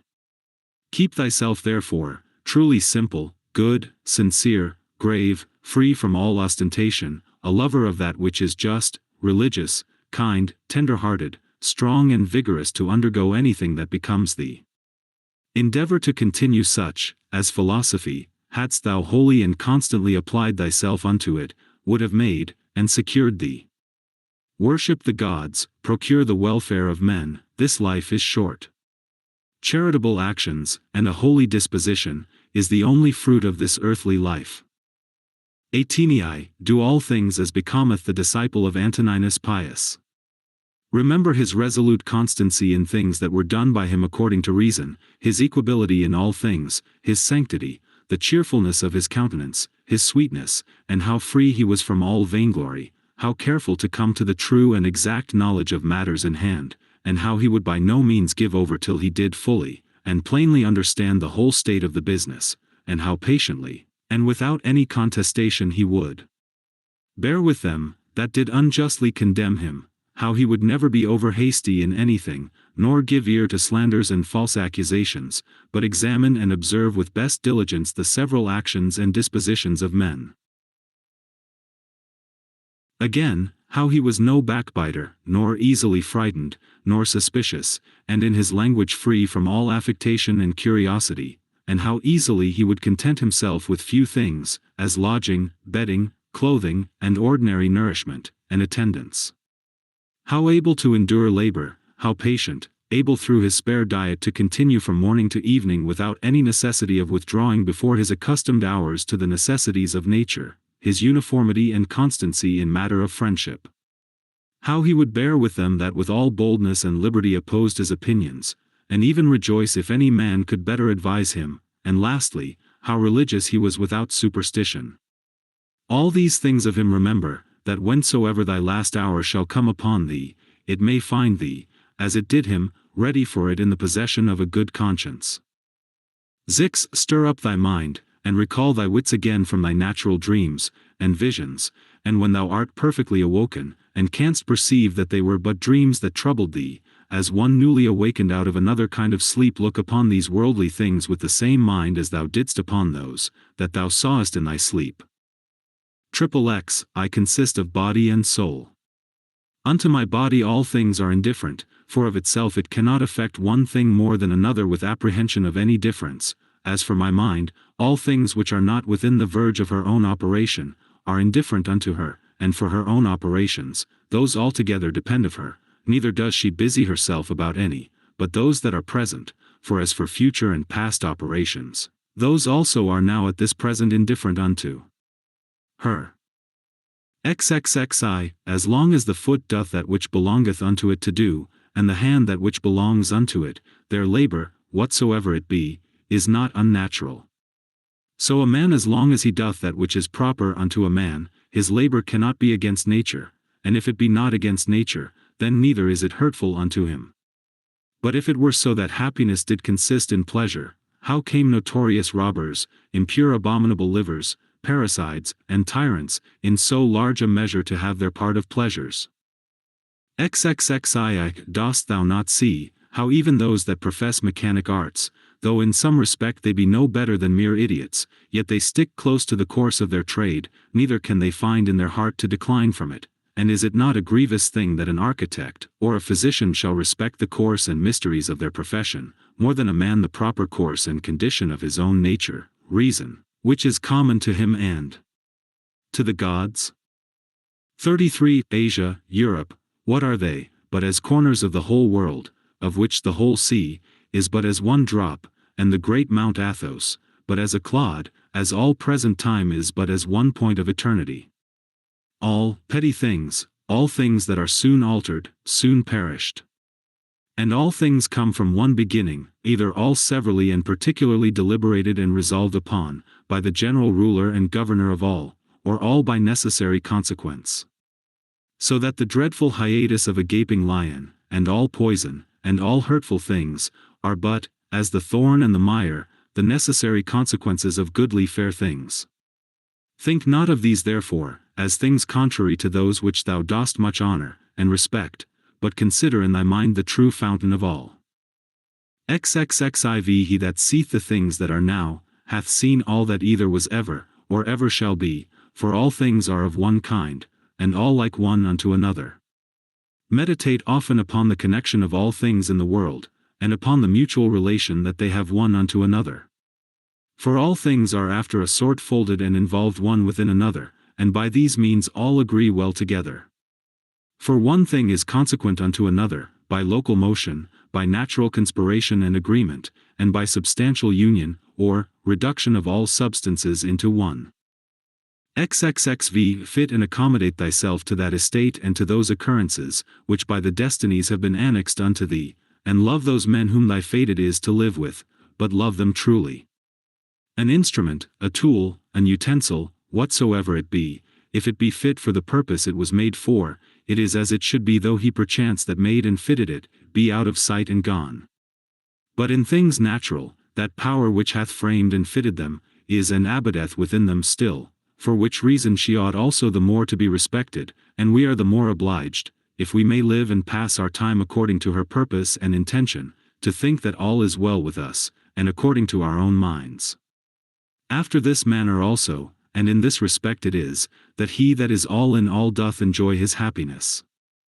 XXXV What things soever are not within the proper power and jurisdiction of thine own will either to compass or avoid, if thou shalt propose unto thyself any of those things as either good, or evil, it must needs be that according as thou shalt either fall into that which thou dost think evil, or miss of that which thou dost think good, so wilt thou be ready both to complain of the gods, and to hate those men, who either shall be so indeed, or shall by thee be suspected as the cause either of thy missing of the one, or falling into the other. And indeed we must needs commit many evils, if we incline to any of these things, more or less, with an opinion of any difference. But if we mind and fancy those things only, as good and bad, which wholly depend of our own wills, there is no more occasion why we should either murmur against the gods, or be at enmity with any man. XVI We all work to one effect, some willingly, and with a rational apprehension of what we do, others without any such knowledge. As I think Heraclitus in a place speaketh of them that sleep, that even they do work in their kind, and do confer to the general operations of the world. One man therefore doth cooperate after one sort, and another after another sort, but even he that doth murmur, and to his power doth resist and hinder, even he as much as any doth cooperate. For of such also did the world stand in need. Now do thou consider among which of these thou wilt rank thyself. For as for him who is the administrator of all, he will make good use of thee whether thou wilt or no, and make thee, as a part and member of the whole, so to cooperate with him, that whatsoever thou doest, shall turn to the furtherance of his own counsels, and resolutions. But be not thou for shame such a part of the whole, as that vile and ridiculous verse, which Chrysippus in a place doth mention, is a part of the comedy. XXXVI Doth either the sun take upon him to do that which belongs to the rain? Or his son Aesculapius that, which unto the earth doth properly belong? How is it with every one of the stars in particular? Though they all differ one from another, and have their several charges and functions by themselves, do they not all nevertheless concur and co-operate to one end? XXXX If so be that the gods have deliberated in particular of those things that should happen unto me, I must stand to their deliberation, as discreet and wise. For that a god should be an imprudent god, is a thing hard even to conceive, and why should they resolve to do me hurt? For what profit either unto them or the universe, which they specially take care for, could arise from it. But if so be that they have not deliberated of me in particular, certainly they have of the whole in general, and those things which in consequence and coherence of this general deliberation happen unto me in particular, I am bound to embrace and accept of. But if so be that they have not deliberated at all, which indeed is very irreligious for any man to believe, for then let us neither sacrifice, nor pray, nor respect our oaths, neither let us any more use any of those things, which we persuaded of the presence and secret conversation of the gods among us, daily use and practice. But, I say, if so be that they have not indeed either in general, or particular deliberated of any of those things, that happen unto us in this world, yet God be thanked, that of those things that concern myself, it is lawful for me to deliberate myself, and all my deliberation is but concerning that which may be to me most profitable. Now that unto every one is most profitable, which is according to his own constitution and nature. And my nature is, to be rational in all my actions, and as a good and natural member of a city and commonwealth, towards my fellow members ever to be sociably and kindly disposed and affected. My city and country, as I am Antoninus, is Rome, as a man, the whole world. Those things therefore that are expedient and profitable to those cities, are the only things that are good and expedient for me. Whatsoever in any kind doth happen to any one, is expedient to the whole. And thus much to content us might suffice, that it is expedient for the whole in general. But yet this also shalt thou generally perceive, if thou dost diligently take heed, that whatsoever doth happen to any one man or men.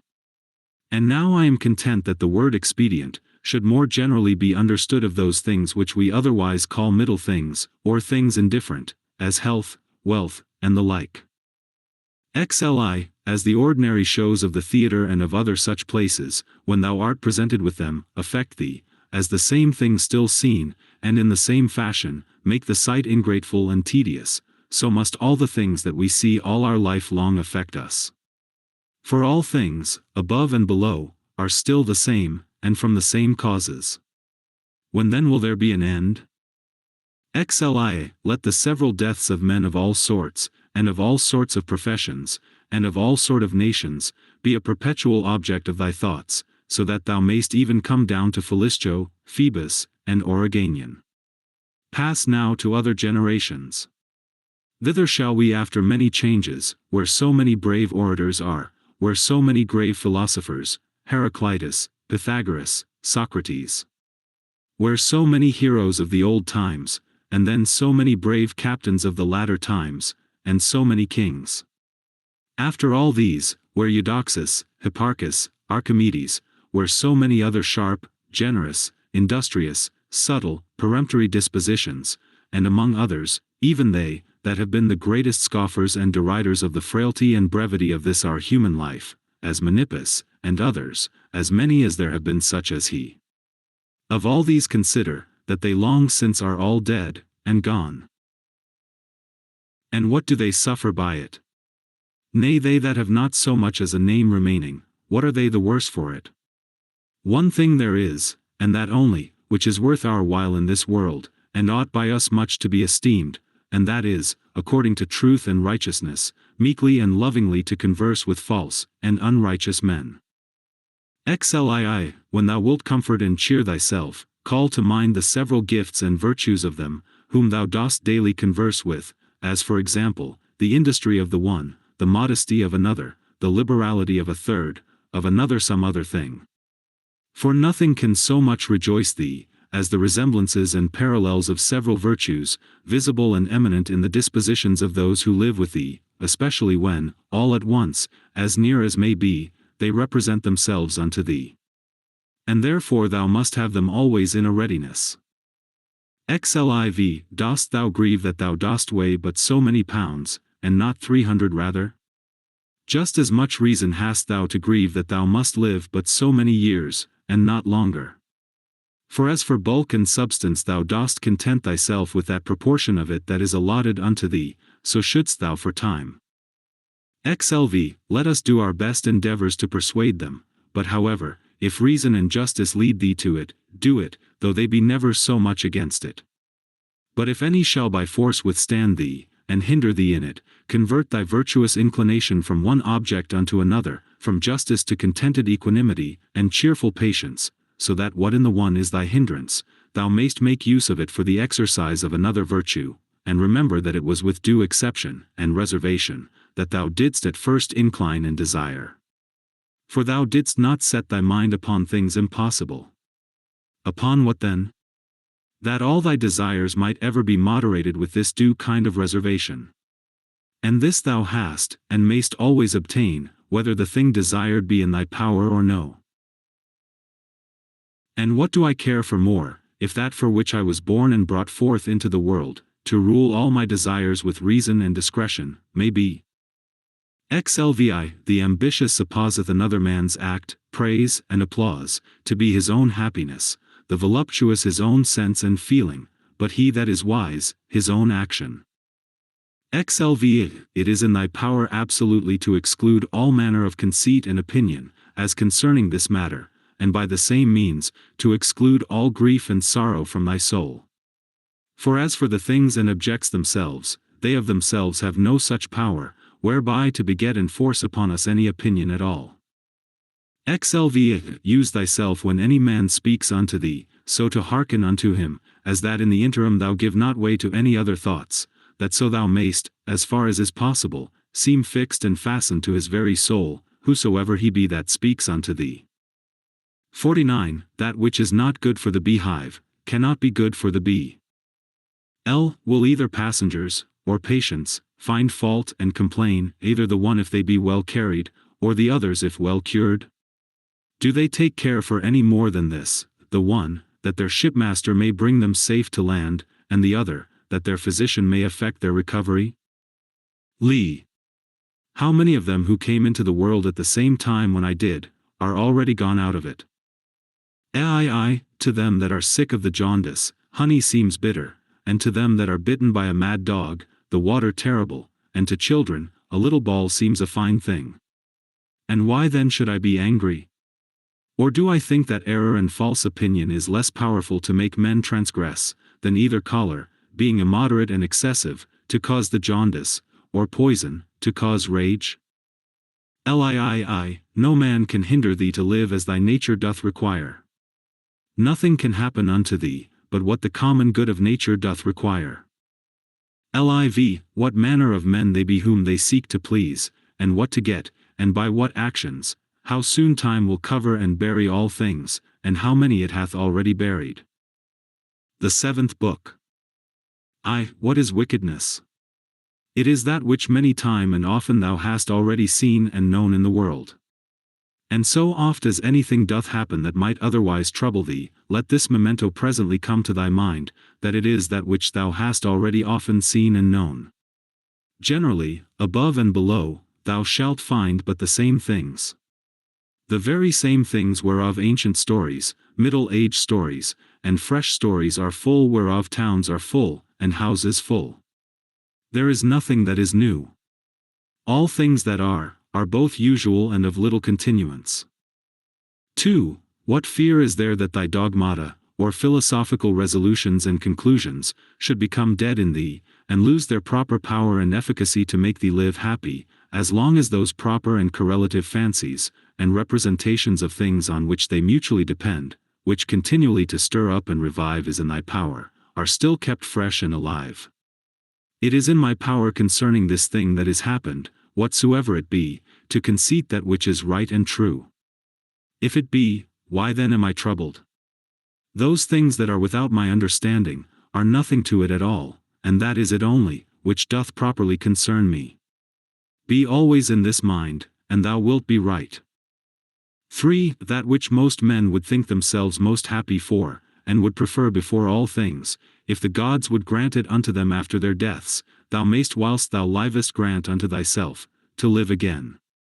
See the things of the world again, as thou hast already seen them. For what is it else to live again? Public shows and solemnities with much pomp and vanity, stage plays, flocks and herds, conflicts and contentions, a bone thrown to a company of hungry curs, a bait for greedy fishes, the painfulness and continual burden-bearing of wretched ants, the running to and fro of terrified mice, little puppets drawn up and down with wires and nerves, these be the objects of the world. Among all these thou must stand steadfast, meekly affected, and free from all manner of indignation, with this right ratiocination and apprehension, that as the worth is of those things which a man doth affect, so is in very deed every man's worth more or less. For, word after word, every one by itself, must the things that are spoken be conceived and understood, and so the things that are done, purpose after purpose, every one by itself likewise. And as in matter of purposes and actions, we must presently see what is the proper use and relation of every one, so of words must we be as ready to consider of every one what is the true meaning and signification of it according to truth and nature, however it be taken in common use. Is my reason and understanding sufficient for this, or no? If it be sufficient, without any private applause, or public ostentation as of an instrument, which by nature I am provided of, I will make use of it for the work in hand, as of an instrument, which by nature I am provided of. If it be not, and that otherwise it belong not unto me particularly as a private duty, I will either give it over, and leave it to some other that can better effect it, or I will endeavor it, but with the help of some other, who with the joint help of my reason, is able to bring somewhat to pass, that will now be seasonable and useful for the common good. For whatsoever I do either by myself, or with some other, the only thing that I must intend, is, that it be good and expedient for the public. For as for praise, consider how many who once were much commended, are now already quite forgotten, yea they that commended them, how even they themselves are long since dead and gone. Be not therefore ashamed, whensoever thou must use the help of others. For whatsoever it be that lieth upon thee to effect, thou must propose it unto thyself, as the scaling of walls is unto a soldier. And what if thou through either lameness or some other impediment art not able to reach unto the top of the battlements alone, which with the help of another thou mayst, wilt thou therefore give it over, or go about it with less courage and alacrity, because thou canst not effect it all alone? 6. Let not things future trouble thee. For if necessity so require that they come to pass, thou shalt, whensoever that is, be provided for them with the same reason, by which whatsoever is now present, is made both tolerable and acceptable unto thee. All things are linked and knitted together, and the knot is sacred, neither is there anything in the world, that is not kind and natural in regard of any other thing, or, that hath not some kind of reference and natural correspondence with whatsoever is in the world besides. For all things are ranked together, and by that decency of its due place and order that each particular doth observe, they all concur together to the making of one and the same kappa sigma mu omicron or world, as if you said, a comely piece, or an orderly composition. For all things throughout, there is but one and the same order, and through all things, one and the same God, the same substance and the same law. There is one common reason, and one common truth, that belongs unto all reasonable creatures, for neither is there save one perfection of all creatures that are of the same kind, and partakers of the same reason. 7. Whatsoever is material, doth soon vanish away into the common substance of the whole, and whatsoever is formal, or, whatsoever doth animate that which is material, is soon resumed into the common reason of the whole, and the fame and memory of anything, is soon swallowed up by the general age and duration of the whole. 8. To a reasonable creature, the same action is both according to nature, and according to reason. 9. Straight of itself, not made straight. As several members in one body united, so are reasonable creatures in a body divided and dispersed, all made and prepared for one common operation. And this thou shalt apprehend the better, if thou shalt use thyself often to say to thyself, I am mu lambda omicron, or a member of the mass and body of reasonable substances. But if thou shalt say I am mu rho omicron, or a part, thou dost not yet love men from thy heart. The joy that thou takest in the exercise of bounty, is not yet grounded upon a due ratiocination and right apprehension of the nature of things. Thou dost exercise it as yet upon this ground barely, as a thing convenient and fitting, not, as doing good to thyself, when thou dost good unto others. 11. Of things that are external, happen what will to that which can suffer by external accidents. Those things that suffer, let them complain themselves, if they will. As for me, as long as I conceive no such thing, that which has happened is evil, I have no hurt, and it is in my power not to conceive any such thing. 12. Whatsoever any man either doth or saith, thou must be good, not for any man's sake, but for thine own nature's sake, as if either gold, or the emerald, or purple, should ever be saying to themselves, whatsoever any man either doth or saith, I must still be an emerald, and I must keep my color. 13. This may ever be my comfort and security, my understanding, that ruleth over all, will not of itself bring trouble and vexation upon itself. This I say, it will not put itself in any fear, it will not lead itself into any concupiscence.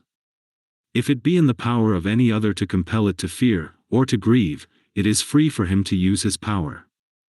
But sure if itself do not of itself, through some false opinion or supposition incline itself to any such disposition, there is no fear. For as for the body, why should I make the grief of my body to be the grief of my mind? If that itself can either fear or complain, let it. But as for the soul, which indeed can only be truly sensible of either fear or grief, to which only it belongs according to its different imaginations and opinions, to admit of either of these, or of their contraries, thou mayst look to that thyself, that it suffer nothing. Induce her not to any such opinion or persuasion. The understanding is of itself sufficient unto itself, and needs not, if itself doth not bring itself to need, any other thing besides itself, and by consequent as it needs nothing, so neither can it be troubled or hindered by anything, if itself doth not trouble and hinder itself. 14. What is epsilon delta alpha iota mu omicron nu alpha, or happiness, but gamma alpha theta delta alpha mu omega nu, or a good demon, or spirit? What then dost thou do here, O opinion? By the gods I adjure thee, that thou get thee gone, as thou earnest, for I need thee not. Thou earnest indeed unto me according to thy ancient wonted manner. It is that all men have ever been subject unto. That thou camest therefore I am not angry with thee, only begone, now that I have found thee what thou art. 15. Is any man so foolish as to fear change, to which all things that once were not owe their being? And what is it, that is more pleasing and more familiar to the nature of the universe? How couldst thou thyself use thy ordinary hot baths, should not the wood that heateth them first be changed? How couldst thou receive any nourishment from those things that thou hast eaten, if they should not be changed? Can anything else almost, that is useful and profitable, be brought to pass without change? How then dost not thou perceive, that for thee also, by death, to come to change, is a thing of the very same nature, and as necessary for the nature of the universe? 16. Through the substance of the universe, as through a torrent pass all particular bodies, being all of the same nature, and all joint workers with the universe itself, as in one of our bodies so many members among themselves. How many such as Chrysippus, how many such as Socrates, how many such as Epictetus, hath the age of the world long since swallowed up and devoured? Let this, be it either men or businesses, that thou hast occasion to think of, to the end that thy thoughts be not distracted and thy mind too earnestly set upon anything, upon every such occasion presently come to thy mind. Of all my thoughts and cares, one only thing shall be the object, that I myself do nothing which to the proper constitution of man, either in regard of the thing itself, or in regard of the manner, or of the time of doing, is contrary. The time when thou shalt have forgotten all things, is at hand. And that time also is at hand, when thou thyself shalt be forgotten by all.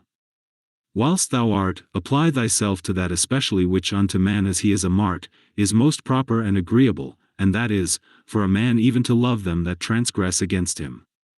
This shall be, if at the same time that any such thing doth happen, thou call to mind, that they are thy kinsmen, that it is through ignorance and against their wills that they sin, and that within a very short while after, both thou and he shall be no more.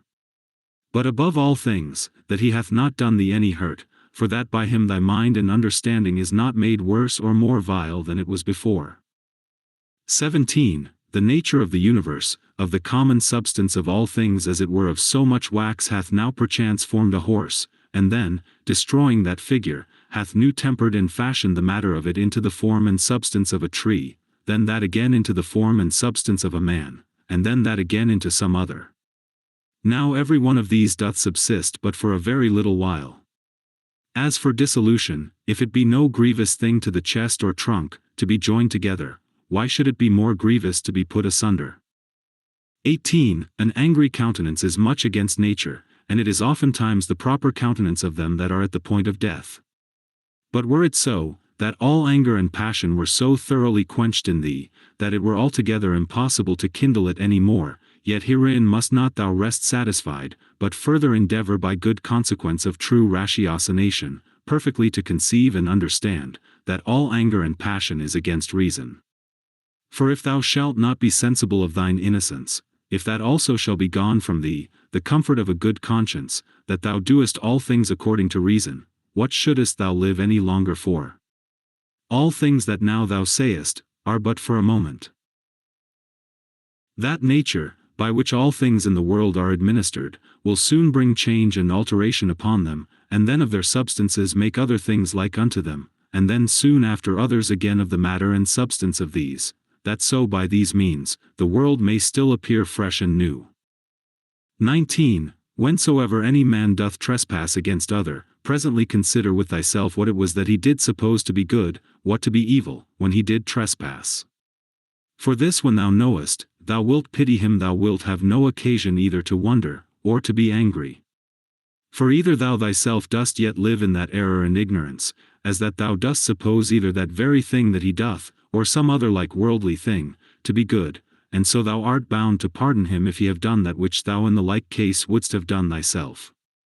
Or if so be that thou dost not any more suppose the same things to be good or evil, that he doth, how canst thou but be gentle unto him that is in an error? XX Fancy not to thyself things future, as though they were present, but of those that are present, take some aside, that thou takest most benefit of, and consider of them particularly, how wonderfully thou wouldst want them, if they were not present. But take heed withal, lest that whilst thou dost settle thy contentment in things present, thou grow in time so to overprize them, as that the want of them, whensoever it shall so fall out, should be a trouble and a vexation unto thee. Wind up thyself into thyself. Such is the nature of thy reasonable commanding part, as that if it exercise justice, and have by that means tranquillity within itself, it doth rest fully satisfied with itself without any other thing.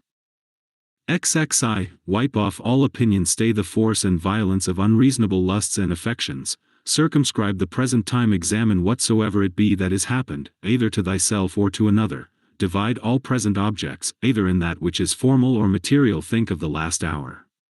That which thy neighbor hath committed, where the guilt of it lieth, there let it rest. Examine in order whatsoever is spoken. Let thy mind penetrate both into the effects, and into the causes. Rejoice thyself with true simplicity, and modesty, and that all middle things between virtue and vice are indifferent unto thee. Finally, love mankind, obey God. XXII All things, saith he, are by certain order and appointment. And what if the elements only?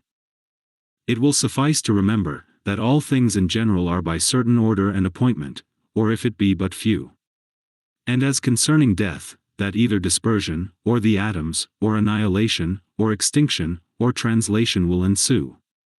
And as concerning pain, that that which is intolerable is soon ended by death, and that which holds long must needs be tolerable, and that the mind in the meantime, which is all in all, may by way of interclusion, or interception, by stopping all manner of commerce and sympathy with the body, still retain its own tranquillity. Thy understanding is not made worse by it. As for those parts that suffer, let them, if they can, declare their grief themselves.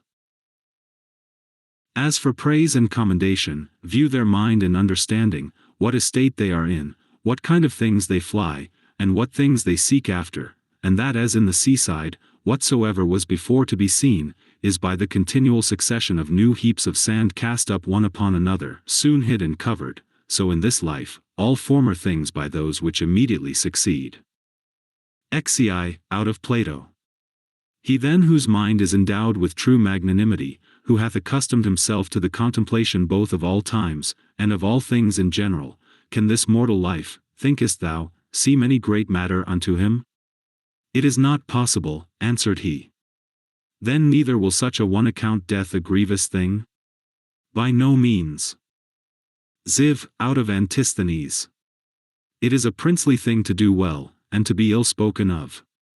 It is a shameful thing that the face should be subject unto the mind, to be put into what shape it will, and to be dressed by it as it will, and that the mind should not bestow so much care upon herself, as to fashion herself, and to dress herself as best becometh her. XXV, out of several poets and comics. It will but little avail thee, to turn thine anger and indignation upon the things themselves that have fallen across unto thee. For as for them, they are not sensible of it, and see, thou shalt but make thyself a laughing stock, both unto the gods and men, and see. Our life is reaped like a ripe ear of corn, one is yet standing and another is down, and see. But if so be that I and my children be neglected by the gods, there is some reason even for that, and see. As long as right and equity is of my side, and see. Not to lament with them, not to tremble, and see. XXVI, out of Plato. My answer, full of justice and equity, should be this: thy speech is not right, O man. If thou supposest that he that is of any worth at all, should apprehend either life or death, as a matter of great hazard and danger, and should not make this rather his only care, to examine his own actions, whether just or unjust, whether actions of a good, or of a wicked man, and see. For thus in very truth stands the case, O ye men of Athens. What place or station soever a man either hath chosen to himself, judging it best for himself, or is by lawful authority put and settled in, therein do I think, all appearance of danger notwithstanding, that he should continue, as one who feareth neither death, nor anything else, so much as he feareth to commit anything that is vicious and shameful, and see. But, O noble sir, consider I pray, whether true generosity and true happiness do not consist in somewhat else rather, than in the preservation either of our, or other men's lives. For it is not the part of a man that is a man indeed, to desire to live long or to make much of his life whilst he liveth, but rather, he that is such, will in these things wholly refer himself unto the gods, and believing that which every woman can tell him, that no man can escape death, the only thing that he takes thought and care for is this, that what time he liveth, he may live as well and as virtuously as he can possibly, and see. To look about, and with the eyes to follow the course of the stars and planets as though thou wouldst run with them, and to mind perpetually the several changes of the elements one into another. For such fancies and imaginations, help much to purge away the dross and filth of this our earthly life, and see. That also is a fine passage of Plato's, where he speaketh of worldly things in these words: thou must also as from some higher place look down, as it were, upon the things of this world, as flocks, armies, husbandmen's labors, marriages, divorces, generations, deaths, the tumults of courts and places of judicatures, desert places, the several nations of barbarians, public festivals, mournings, fairs, markets. How all things upon earth are pell-mell, and how miraculously things contrary one to another, concur to the beauty and perfection of this universe. XXV, to look back upon things of former ages, as upon the manifold changes and conversions of several monarchies and commonwealths. We may also foresee things future, for they shall all be of the same kind, neither is it possible that they should leave the tune, or break the concert that is now begun, as it were, by these things that are now done and brought to pass in the world. It comes all to one therefore, whether a man be a spectator of the things of this life but 40 years, or whether he see them 10,000 years together, for what shall he see more? And as for those parts that came from the earth, they shall return unto the earth again, and those that came from heaven, they also shall return unto those heavenly places. Whether it be a mere dissolution and unbinding of the manifold intricacies and entanglements of the confused atoms, or some such dispersion of the simple and incorruptible elements. With meats and drinks and diverse charms, they seek to divert the channel, that they might not die. Yet must we needs endure that blast of wind that cometh from above, though we toil and labor never so much. Atenei, he hath a stronger body, and is a better wrestler than I. What then? Is he more bountiful? Is he more modest? Doth he bear all adverse chances with more equanimity, or with his neighbor's offences with more meekness and gentleness than I? Zix, where the matter may be affected agreeably to that reason, which both unto the gods and men is common, there can be no just cause of grief or sorrow. For where the fruit and benefit of an action well begun and prosecuted according to the proper constitution of man may be reaped and obtained, or is sure and certain, it is against reason that any damage should there be suspected. In all places, and at all times, it is in thy power religiously to embrace whatsoever by God's appointment is happened unto thee, and justly to converse with those men, whom thou hast to do with, and accurately to examine every fancy that presents itself, that nothing may slip and steal in, before thou hast rightly apprehended the true nature of it. XXX Look not about upon other men's minds and understandings, but look right on forwards whither nature, both that of the universe, in those things that happen unto thee, and thine in particular, in those things that are done by thee, doth lead, and direct thee. Now every one is bound to do that, which is consequent and agreeable to that end which by his true natural constitution he was ordained unto. As for all other things, they are ordained for the use of reasonable creatures, as in all things we see that that which is worse and inferior, is made for that which is better. Reasonable creatures, they are ordained one for another. That therefore which is chief in every man's constitution, is, that he intend the common good. The second is, that he yield not to any lusts and motions of the flesh. For it is the part and privilege of the reasonable and intellective faculty, that she can so bound herself, as that neither the sensitive, nor the appetitive faculties, may not anyways prevail upon her. For both these are brutish. And therefore over both she challengeth mastery, and cannot anyways endure, if in her right temper, to be subject unto either. And this indeed most justly. For by nature she was ordained to command all in the body. The third thing proper to man by his constitution, is, to avoid all rashness and precipitancy, and not to be subject to error. To these things then, let the mind apply herself and go straight on, without any distraction about other things, and she hath her end, and by consequent her happiness. XXXI, as one who had lived, and were now to die by right, whatsoever is yet remaining, bestow that wholly as a gracious overplus upon a virtuous life. Love and affect that only, whatsoever it be that happeneth, and is by the fates appointed unto thee. For what can be more reasonable? And as anything doth happen unto thee by way of cross, or calamity, call to mind presently and set before thine eyes, the examples of some other men, to whom the selfsame thing did once happen likewise. Well, what did they? They grieved, they wondered, they complained. And where are they now? All dead and gone. Wilt thou also be like one of them? Or rather leaving to men of the world, whose life both in regard of themselves, and them that they converse with, is nothing but mere mutability, or men of as fickle minds, as fickle bodies, ever changing and soon change themselves, let it be thine only care and study, how to make a right use of all such accidents. For there is good use to be made of them, and they will prove fit matter for thee to work upon, if it shall be both thy care and thy desire, that whatsoever thou doest, thou thyself mayst like and approve thyself for it. And both these, see, that thou remember well, according as the diversity of the matter of the action that thou art about shall require. Look within is the fountain of all good. Such a fountain, where springing waters can never fail, so thou dig still deeper and deeper. XXXII, thou must use thyself also to keep thy body fixed and steady, free from all loose fluctuant either motion, or posture. And as upon thy face and looks, thy mind hath easily power over them to keep them to that which is grave and decent, so let it challenge the same power over the whole body also. But so observe all things in this kind, as that it be without any manner of affectation. 33. The art of true living in this world is more like a wrestler's, than a dancer's practice. For in this they both agree, to teach a man whatsoever falls upon him, that he may be ready for it, and that nothing may cast him down. XXXIV, thou must continually ponder and consider with thyself, what manner of men they be, and for their minds and understandings what is their present estate, whose good word and testimony thou dost desire.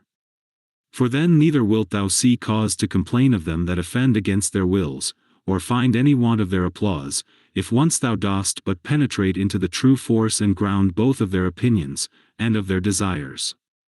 No soul, saith he, is willingly bereft of the truth, and by consequent, neither of justice, or temperance, or kindness, and mildness, nor of anything that is of the same kind.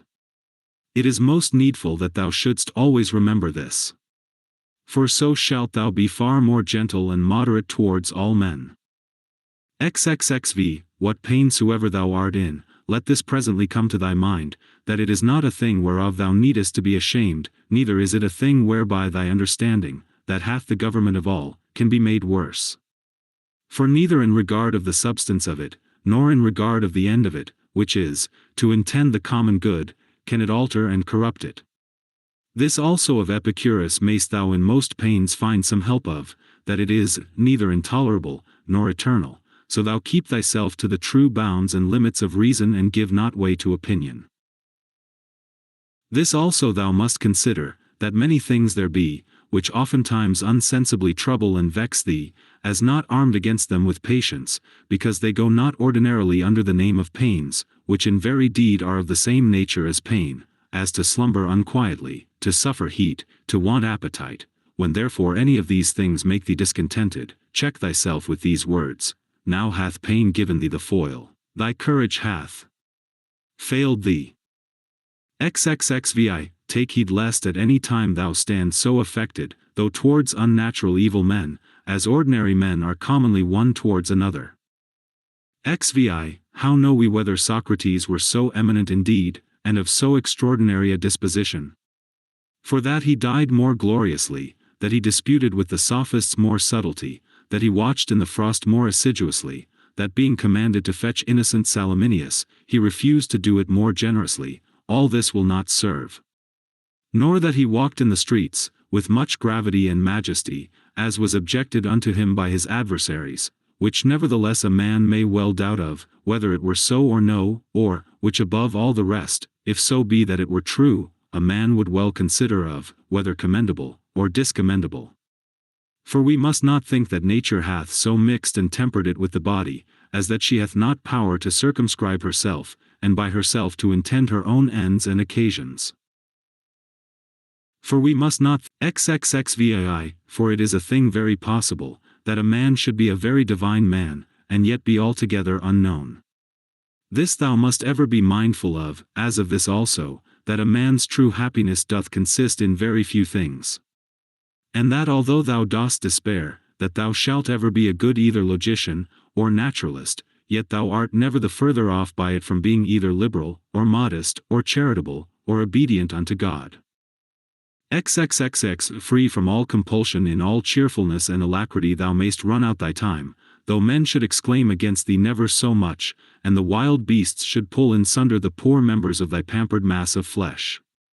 For what in either of these or the like cases should hinder the mind to retain her own rest and tranquillity, consisting both in the right judgment of those things that happen unto her, and in the ready use of all present matters and occasions? So that her judgment may say, to that which is befallen her by way of cross, this thou art in very deed, and according to thy true nature, notwithstanding that in the judgment of opinion thou dost appear otherwise, and her discretion to the present object, thou art that, which I sought for. For whatsoever it be, that is now present, shall ever be embraced by me as a fit and seasonable object, both for my reasonable faculty, and for my sociable or charitable inclination to work upon. And that which is principal in this matter, is that it may be referred either unto the praise of God, or to the good of men. For either unto God or man, whatsoever it is that doth happen in the world hath in the ordinary course of nature its proper reference, neither is there anything, that in regard of nature is either new, or reluctant and intractable, but all things both usual and easy.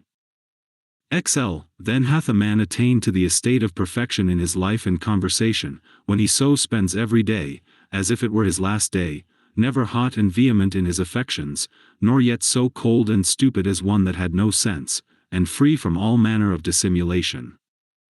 XLI, can the gods, who are immortal, for the continuance of so many ages bear without indignation with such and so many sinners, as have ever been, yet not only so, but also take such care for them, that they want nothing, and dost thou so grievously take on, as one that could bear with them no longer, thou that art but for a moment of time? Yea, thou that art one of those sinners thyself? A very ridiculous thing it is, that any man should dispense with vice and wickedness in himself, which is in his power to restrain, and should go about to suppress it in others, which is altogether impossible. XLIA, what object soever, our reasonable and sociable faculty doth meet with, that affords nothing either for the satisfaction of reason, or for the practice of charity, she worthily doth think unworthy of herself. XLIA, when thou hast done well, and another is benefited by thy action, must thou like a very fool look for a third thing besides, as that it may appear unto others also that thou hast done well, or that thou mayest in time receive one good turn for another? No man useth to be weary of that which is beneficial unto him. But every action according to nature is beneficial. Be not weary then of doing that which is beneficial unto thee, whilst it is so unto others. XLIV, the nature of the universe did once certainly before it was created, whatsoever it hath done since, deliberate and so resolve upon the creation of the world. Now since that time, whatsoever it is, that is and happens in the world, is either but a consequent of that one and first deliberation, or if so be that this ruling rational part of the world takes any thought and care of things particular, they are surely his reasonable and principal creatures, that are the proper object of his particular care and providence. This often thought upon, will much conduce to thy tranquillity. The Eighth Book. This also, among other things, may serve to keep thee from vainglory, if thou shalt consider, that thou art now altogether incapable of the commendation of one, who all his life long, or from his youth at least, hath lived a philosopher's life. For both unto others, and to thyself especially, it is well known, that thou hast done many things contrary to that perfection of life. Thou hast therefore been confounded in thy course, and henceforth it will be hard for thee to recover the title and credit of a philosopher. And to it also is thy calling and profession repugnant. If therefore thou dost truly understand, what it is that is of moment indeed, as for thy fame and credit, take no thought or care for that, let it suffice thee if all the rest of thy life, be it more or less, thou shalt live as thy nature requireth, or according to the true and natural end of thy making. Take pains therefore to know what it is that thy nature requireth, and let nothing else distract thee. Thou hast already had sufficient experience, that of those many things that hitherto thou hast erred and wandered about, thou couldst not find happiness in any of them. Not in syllogisms and logical subtleties, not in wealth, not in honor and reputation, not in pleasure. In none of all these. Wherein then is it to be found? In the practice of those things, which the nature of man, as he is a man, doth require. How then shall he do those things? If his dogmata, or moral tenets and opinions, from which all motions and actions do proceed, be right and true. Which be those dogmata? Those that concern that which is good or evil, as that there is nothing truly good and beneficial unto man, but that which makes him just, temperate, courageous, liberal, and that there is nothing truly evil and hurtful unto man, but that which causeth the contrary effects. 2. Upon every action that thou art about, put this question to thyself: how will this when it is done agree with me? Shall I have no occasion to repent of it? Yet a very little while and I am dead and gone, and all things are at end. What then do I care for more than this, that my present action whatsoever it be, may be the proper action of one that is reasonable, whose end is the common good, who in all things is ruled and governed by the same law of right and reason, by which God himself is. 3. Alexander, Caius, Pompeius, what are these to Diogenes, Heraclitus, and Socrates? These penetrated into the true nature of things, into all causes, and all subjects, and upon these did they exercise their power and authority. But as for those, as the extent of their error was, so far did their slavery extend. For, what they have done, they will still do, although thou shouldst hang thyself. First, let it not trouble thee. For all things both good and evil, come to pass according to the nature and general condition of the universe, and within a very little while, all things will be at an end, no man will be remembered, as now of Africanus, for example, and Augustus it is already come to pass. Then secondly, fix thy mind upon the thing itself, look into it, and remembering thyself, that thou art bound nevertheless to be a good man, and what it is that thy nature requireth of thee as thou art a man, be not diverted from what thou art about, and speak that which seemeth unto thee most just, only speak it kindly, modestly, and without hypocrisy. That which the nature of the universe doth busy herself about, is, that which is here, to transfer it thither, to change it, and thence again to take it away, and to carry it to another place. So that thou needest not fear any new thing. For all things are usual and ordinary, and all things are disposed by equality. 6. Every particular nature hath content, when in its own proper course it speeds. A reasonable nature doth then speed, when first in matter of fancies and imaginations, it gives no consent to that which is either false uncertain.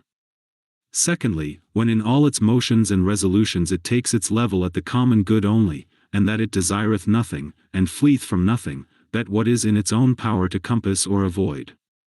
And lastly, when it willingly and gladly embraceth, whatsoever is dealt and appointed unto it by the common nature. For it is part of it, even as the nature of any one leaf, is part of the common nature of all plants and trees. But that the nature of a leaf, is part of a nature both unreasonable and unsensible, and which in its proper end may be hindered, or, which is servile and slavish, whereas the nature of man is part of a common nature which cannot be hindered, and which is both reasonable and just. From whence also it is, that according to the worth of everything, she doth make such equal distribution of all things, as of duration, substance, form, operation, and of events and accidents. But herein consider not whether thou shalt find this equality in everything absolutely and by itself, but whether in all the particulars of some one thing taken together, and compared with all the particulars of some other thing, and them together likewise. 7. Thou hast no time nor opportunity to read. What then? Hast thou not time and opportunity to exercise thyself, not to wrong thyself, to strive against all carnal pleasures and pains, and to get the upper hand of them, to contemn honor and vainglory, and not only, not to be angry with them, whom towards thee thou doest find unsensible and unthankful, but also to have a care of them still, and of their welfare? 8. Forbear henceforth to complain of the trouble of a courtly life, either in public before others, or in private by thyself. 9. Repentance is an inward and self-reprehension for the neglect or omission of somewhat that was profitable. Now whatsoever is good, is also profitable, and it is the part of an honest virtuous man to set by it, and to make reckoning of it accordingly. But never did any honest virtuous man repent of the neglect or omission of any carnal pleasure. No carnal pleasure then is either good or profitable. This, what is it in itself, and by itself, according to its proper constitution? What is the substance of it? What is the matter, or proper use? What is the form or efficient cause? What is it for in this world, and how long will it abide? Thus must thou examine all things, that present themselves unto thee. 11. When thou art hard to be stirred up and awaked out of thy sleep, admonish thyself and call to mind, that, to perform actions tending to the common good is that which thine own proper constitution, and that which the nature of man do require. But to sleep, is common to unreasonable creatures also. And what more proper and natural, yea what more kind and pleasing, than that which is according to nature? 12. As every fancy and imagination presents itself unto thee, consider, if it be possible, the true nature, and the proper qualities of it, and reason with thyself about it. 13. At thy first encounter with any one, say presently to thyself, this man, what are his opinions concerning that which is good or evil? As concerning pain, pleasure, and the causes of both, concerning honor, and dishonor, concerning life and death? Thus and thus. Now if it be no wonder that a man should have such and such opinions, how can it be a wonder that he should do such and such things? I will remember then, that he cannot but do as he doth, holding those opinions that he doth. Remember, that as it is a shame for any man to wonder that a fig tree should bear figs, so also to wonder that the world should bear anything, whatsoever it is which in the ordinary course of nature it may bear. To a physician also and to a pilot it is a shame either for the one to wonder, that such and such a one should have an ague, or for the other, that the winds should prove contrary. 14. Remember, that to change thy mind upon occasion, and to follow him that is able to rectify thee, is equally ingenious, as to find out at the first, what is right and just, without help. For of thee nothing is required, is beyond the extent of thine own deliberation and merit, and of thine own understanding. 15. If it were thine act and in thine own power, wouldest thou do it? If it were not, whom dost tin accuse? The atoms, or the gods? For to do either, the part of a mad man. Thou must therefore blame nobody, but if it be in thy power, redress what is amiss; if it be not, to what end is it to complain? For nothing should be done but to some certain end.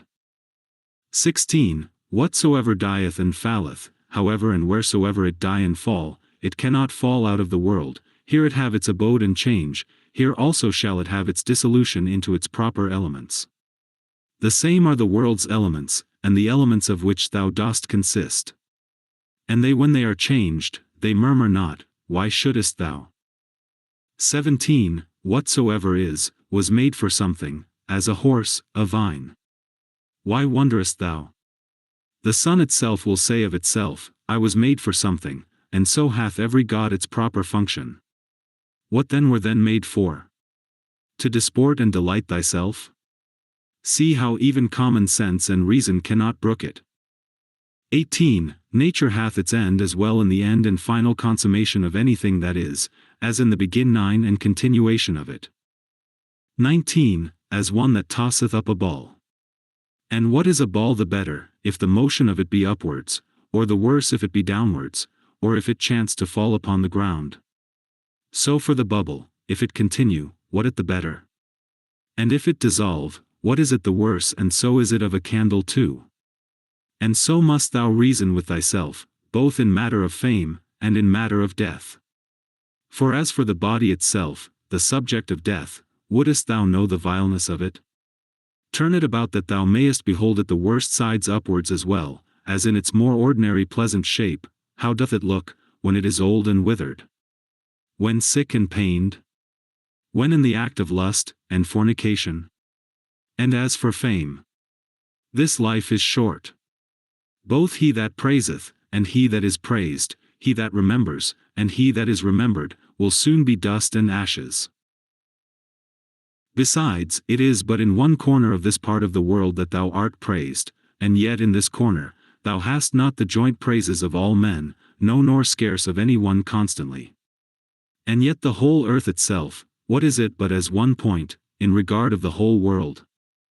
XX That which must be the subject of thy consideration, is either the matter itself, or the dogma, or the operation, or the true sense and signification. XXI Most justly have these things happened unto thee, why dost not thou amend? Oh, but thou hadst rather become good tomorrow, than to be so today. XXI Shall I do it? I will, so the end of my action be to do good unto men. Doth anything by way of cross or adversity happen unto me? I accept it, with reference unto the gods, and their providence, the fountain of all things, from which whatsoever comes to pass, doth hang and depend. XCI, by one action judge of the rest, this bathing which usually takes up so much of our time, what is it?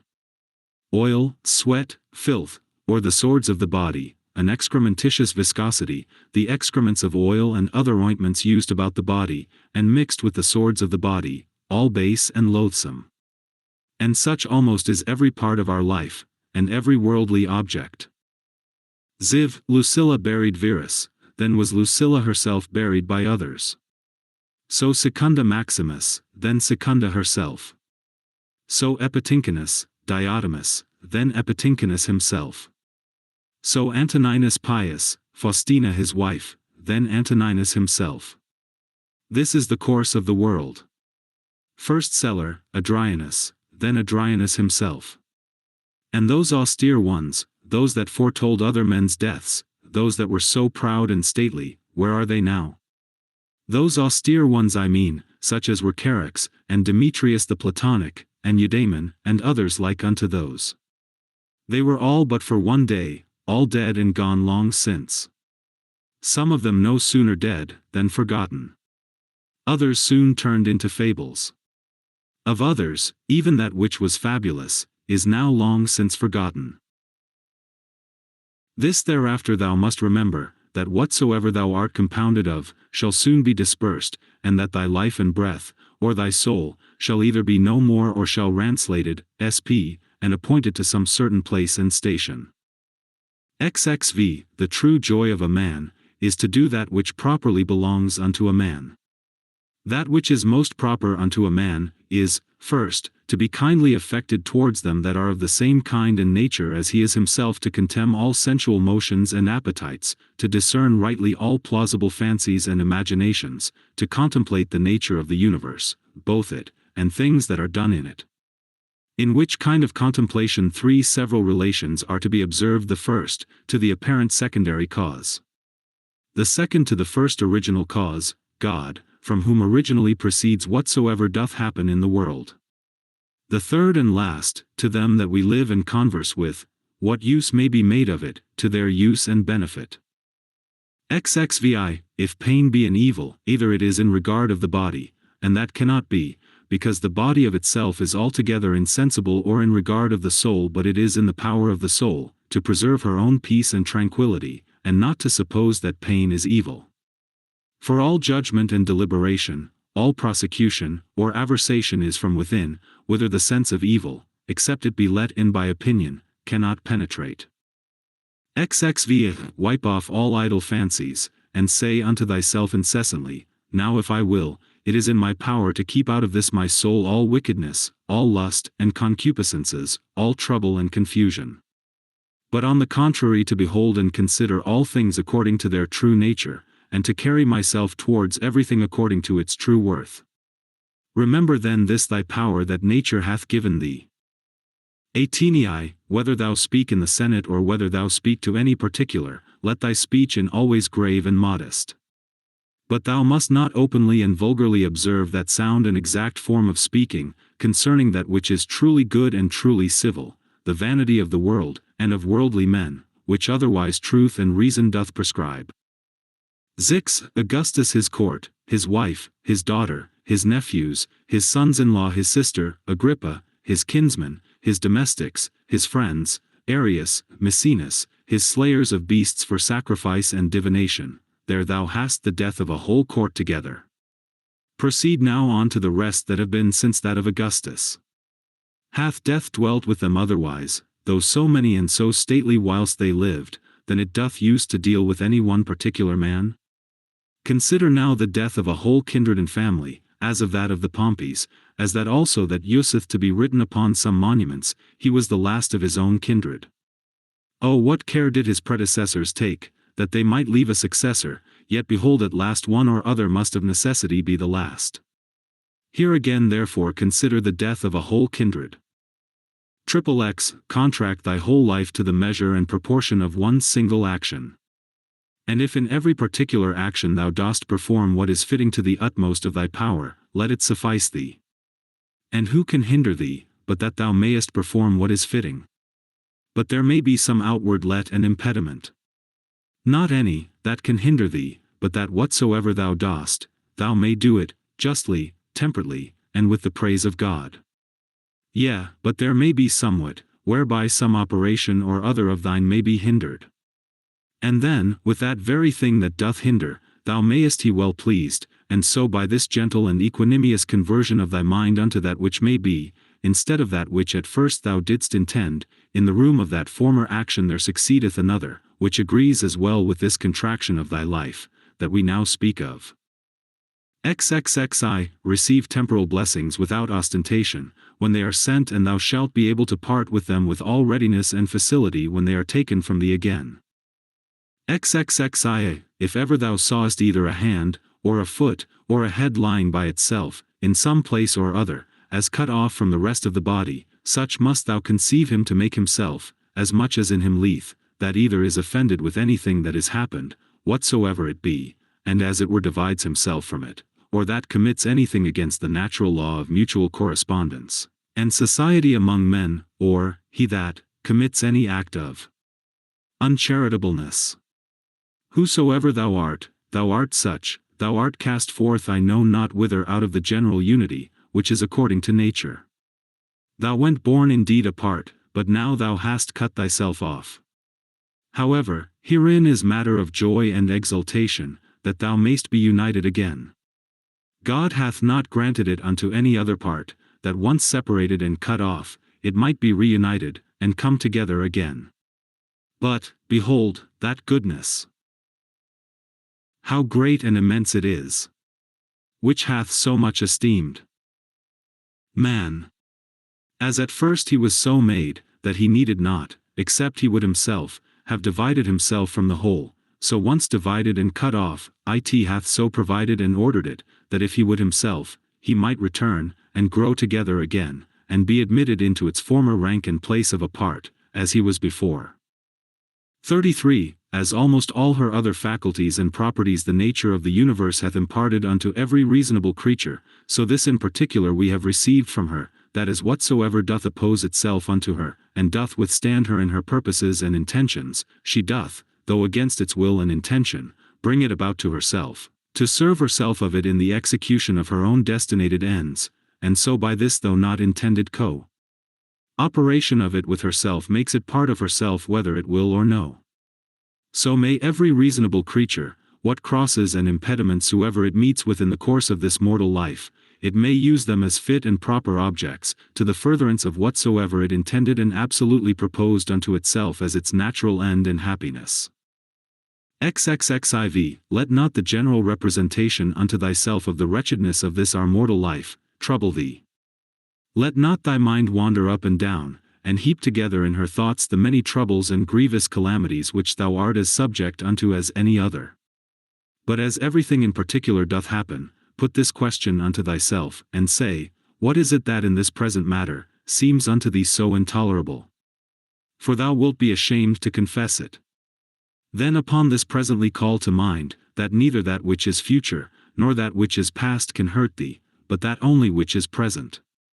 And that also is much lessened, if thou dost lightly circumscribe it and then check thy mind if for so little a while, a mere instant, it cannot hold out with patience.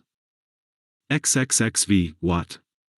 Are either Panthea or Pergamus abiding to this day by their masters' tombs? Or either Chabrias or Diotimus by that of Adrianus? O foolery! For what if they did, would their masters be sensible of it? Or if sensible, would they be glad of it? Or if glad, were these immortal? Was not it appointed unto them also, both men and women, to become old in time, and then to die? And these once dead, what would become of these former? And when all is done, what is all this for, but for a mere bag of blood and corruption? XXXVI, if thou beest quick-sighted, be so in matter of judgment, and best discretion, saith he. XVI, in the whole constitution of man, I see not any virtue contrary to justice, whereby it may be resisted and opposed. But one whereby pleasure and voluptuousness may be resisted and opposed, I see, continence. XXXVIII, if thou canst but withdraw conceit and opinion concerning that which may seem hurtful and offensive, thou thyself art as safe may be. Thou thyself? And who is that? Thy reason. Yea, but I am not reason. Well, be it so. However, let not thy reason or understanding admit of grief, and if there be anything in thee that is grieved, let that, whatsoever it be, conceive its own grief, if it can. XXXX, that which is a hindrance of the senses, is an evil to the sensitive nature. That which is a hindrance of the appetitive and prosecutive faculty, is an evil to the sensitive nature. As of the sensitive, so of the vegetative constitution, whatsoever is a hindrance unto it, is also in that respect an evil unto the same.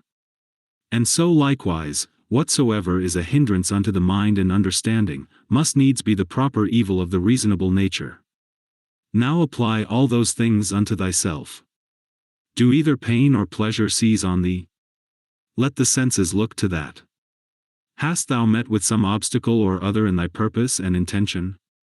If thou didst propose without due reservation and exception, now hath thy reasonable part received a blow indeed, but if in general thou didst propose unto thyself whatsoever might be, thou art not thereby either hurt, nor properly hindered. For in those things that properly belong unto the mind, she cannot be hindered by any man. It is not fire, nor iron, nor the power of a tyrant, nor the power of a slandering tongue, nor anything else that can penetrate into her. If once round and solid, there is no fear that ever it will change. Why should I grieve myself, who never did willingly grieve any other? One thing rejoices one and another thing another. As for me, this is my joy, if my understanding be right and sound, as neither averse from any man, nor refusing any of those things which as a man I am subject unto, if I can look upon all things in the world meekly and kindly, accept all things and carry myself towards everything according to the true worth of the thing itself. This time that is now present, bestow thou upon thyself. They that rather hunt for fame after death, do not consider, that those men that shall be hereafter, will be even such, as these whom now they can so hardly bear with. And besides they also will be mortal men. But to consider the thing in itself, if so many with so many voices, shall make such and such a sound, or shall have such and such an opinion concerning thee, what is it to thee? Take me and throw me where thou wilt, I am indifferent. For there also I shall have that spirit which is within me propitious, that is well pleased and fully contented both in that constant disposition, and with those particular actions, which to its own proper constitution are suitable and agreeable. Is this then a thing of that worth, that for it my soul should suffer, and become worse than it was? As either basely dejected, or disordinately affected, or confounded within itself, or terrified? What can there be, that thou shouldest so much esteem? Nothing can happen unto thee, which is not incidental unto thee, as thou art a man. As nothing can happen either to an ox, a vine, or to a stone, which is not incidental unto them, unto every one in his own kind. If therefore nothing can happen unto anything, which is not both usual and natural, why art thou displeased? Sure the common nature of all would not bring anything upon any, that were intolerable. If therefore it be a thing external that causes thy grief, know, that it is not that properly that doth cause it, but thine own conceit and opinion concerning the thing, which thou mayest rid thyself of, when thou wilt. But if it be somewhat that is amiss in thine own disposition, that doth grieve thee, mayest thou not rectify thy moral tenets and opinions?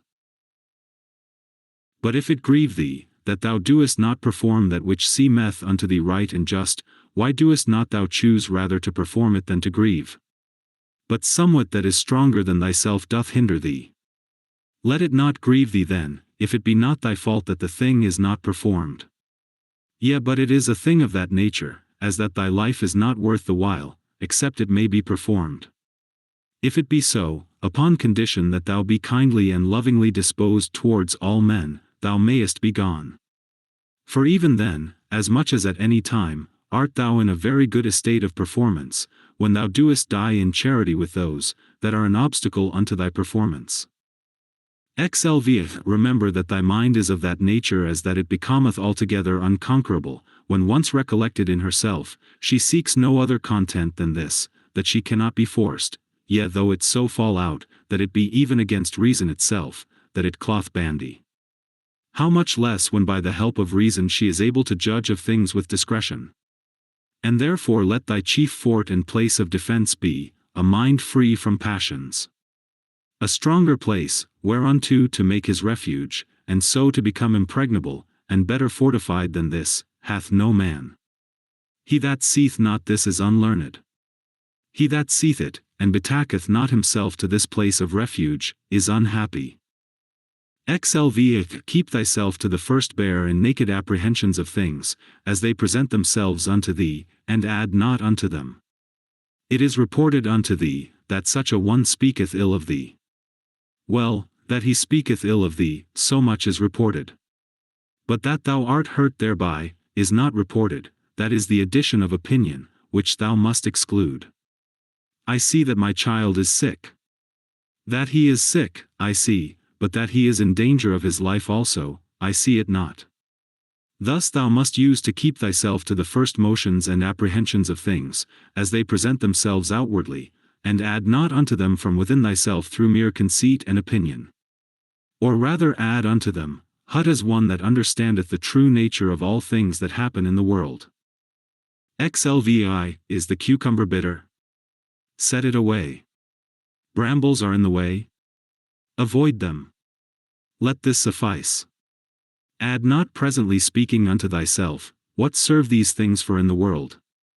For this, one that is acquainted with the mysteries of nature, will laugh at thee for it, as a carpenter would or a shoemaker, if meeting in either of their shops with some shavings, or small remnants of their work, thou shouldest blame them for it. And yet those men, it is not for want of a place where to throw them that they keep them in their shops for a while, but the nature of the universe hath no such outplace, but herein doth consist the wonder of her art and skill, that she having once circumscribed herself within some certain bounds and limits, whatsoever is within her that seems either corrupted, or old, or unprofitable, she can change it into herself, and of these very things can make new things, so that she needeth not to seek elsewhere out of herself either for a new supply of matter and substance, or for a place where to throw out whatsoever is irrecoverably putrid and corrupt. Thus she, as for place, so for matter and art, is herself sufficient unto herself. 49. Not to be slack and negligent, or loose, and wanton in thy actions, nor contentious, and troublesome in thy conversation, nor to rove and wander in thy fancies and imaginations. Not basely to contract thy soul, nor boisterously to sally out with it, or furiously to launch out as it were, nor ever to want employment. They kill me, they cut my flesh, they persecute my person with curses. What then? May not thy mind for all this continue pure, prudent, temperate, just? As a fountain of sweet and clear water, though she be cursed by some stander by, yet do her springs nevertheless still run as sweet and clear as before, yea though either dirt or dung be thrown in, yet is it no sooner thrown, than dispersed, and she cleared. She cannot be dyed or infected by it. What then must I do, that I may have within myself an overflowing fountain, and not a well? Beget thyself by continual pains and endeavors to true liberty with charity, and true simplicity and modesty. Lee. He that knoweth not what the world is, knoweth not where he himself is. And he that knoweth not what the world was made for, cannot possibly know either what are the qualities, or what is the nature of the world. Now he that in either of these is to seek, for what he himself was made is ignorant also. What then dost thou think of that man, who proposeth unto himself, as a matter of great moment, the noise and applause of men, who both where they are, and what they are themselves, are altogether ignorant? Dost thou desire to be commended of that man, who thrice in 1 hour perchance, doth himself curse himself? Dost thou desire to please him, who pleaseth not himself? Or dost thou think that he pleaseth himself, who doth use to repent himself almost of everything that he doth? Not only now henceforth to have a common breath, or to hold correspondency of breath, with that air, that compasseth us about, but to have a common mind, or to hold correspondency of mind also with that rational substance, which compasseth all things. For, that also is of itself, and of its own nature, if a man can but draw it in as he should, everywhere diffused, and passeth through all things, no less than the air doth, if a man can but suck it in. Wickedness in general doth not hurt the world. Particular wickedness doth not hurt any other, only unto him it is hurtful, whosoever he be that offends, unto whom in great favor and mercy it is granted, that whensoever he himself shall but first desire it, he may be presently delivered of it. Unto my free will my neighbour's free will, whoever he be, as his life, or his bode, is altogether indifferent. For though we are all made one for another, yet have our minds and understandings each of them their own proper and limited jurisdiction. For else another man's wickedness might be my evil which God would not have, that it might not be in another man's power to make me unhappy, which nothing now can do but mine own wickedness. Liv. The sun seemeth to be shed abroad. And indeed it is diffused but not effused. For that diffusion of it is a tau sigma iota or an extension. For therefore are the beams of it called kappa tau nu epsilon from the word kappa tau epsilon nu epsilon sigma theta alpha iota to be stretched out and extended. Now what a sunbeam is, thou mayest know if thou observe the light of the sun, when through some narrow hole it pierceth into some room that is dark. For it is always in a direct line.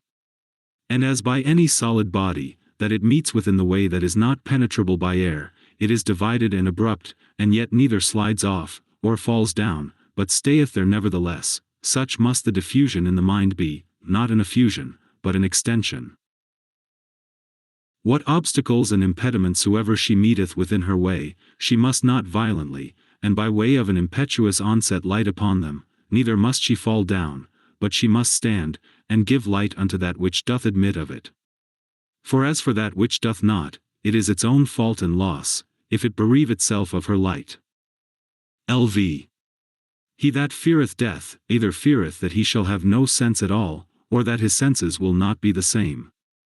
Whereas, he should rather comfort himself, that either no sense at all, and so no sense of evil, or if any sense, then another life, and so no death properly.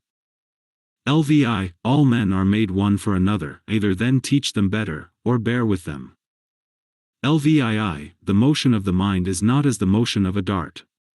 For the mind when it is wary and cautelous, and by way of diligent circumspection turneth herself many ways, may then as well be said to go straight on to the object, as when it useth no such circumspection. Lvii. To pierce and penetrate into the estate of every one's understanding that thou hast to do with, as also to make the estate of thine own open, and penetrable to any other. The ninth book. He that is unjust, is also impious. For the nature of the universe, having made all reasonable creatures one for another, to the end that they should do one another good, more or less according to the several persons and occasions but in no wise hurt one another, it is manifest that he that doth transgress against this her will, is guilty of impiety towards the most ancient and venerable of all the deities.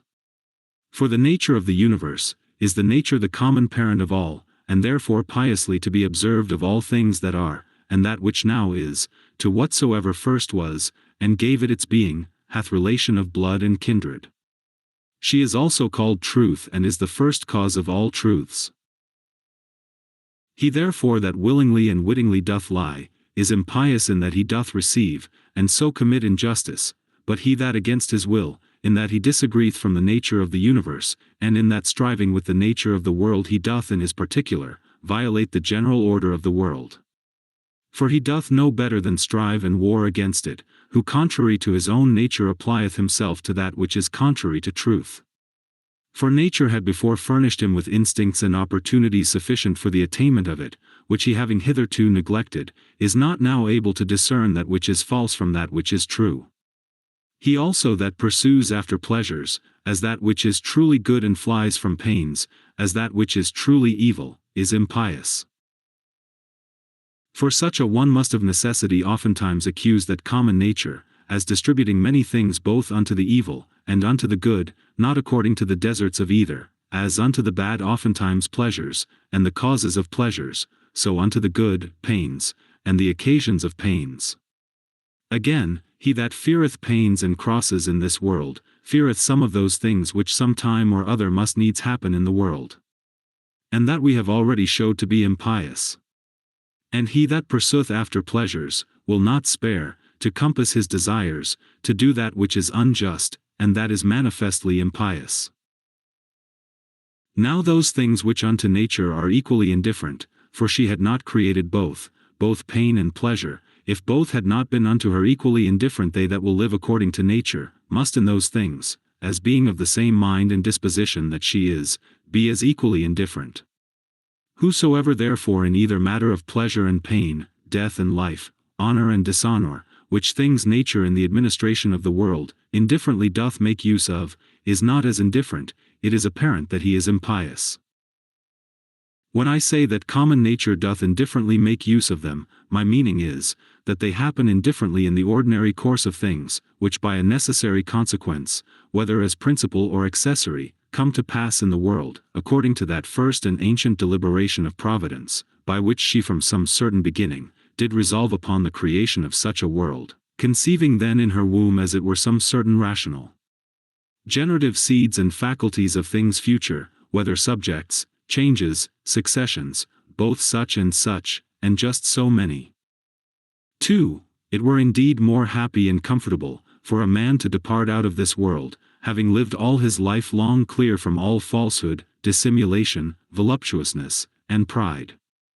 But if this cannot be, yet it is some comfort for a man joyfully to depart as weary, and out of love with those, rather than to desire to live, and to continue long in those wicked courses.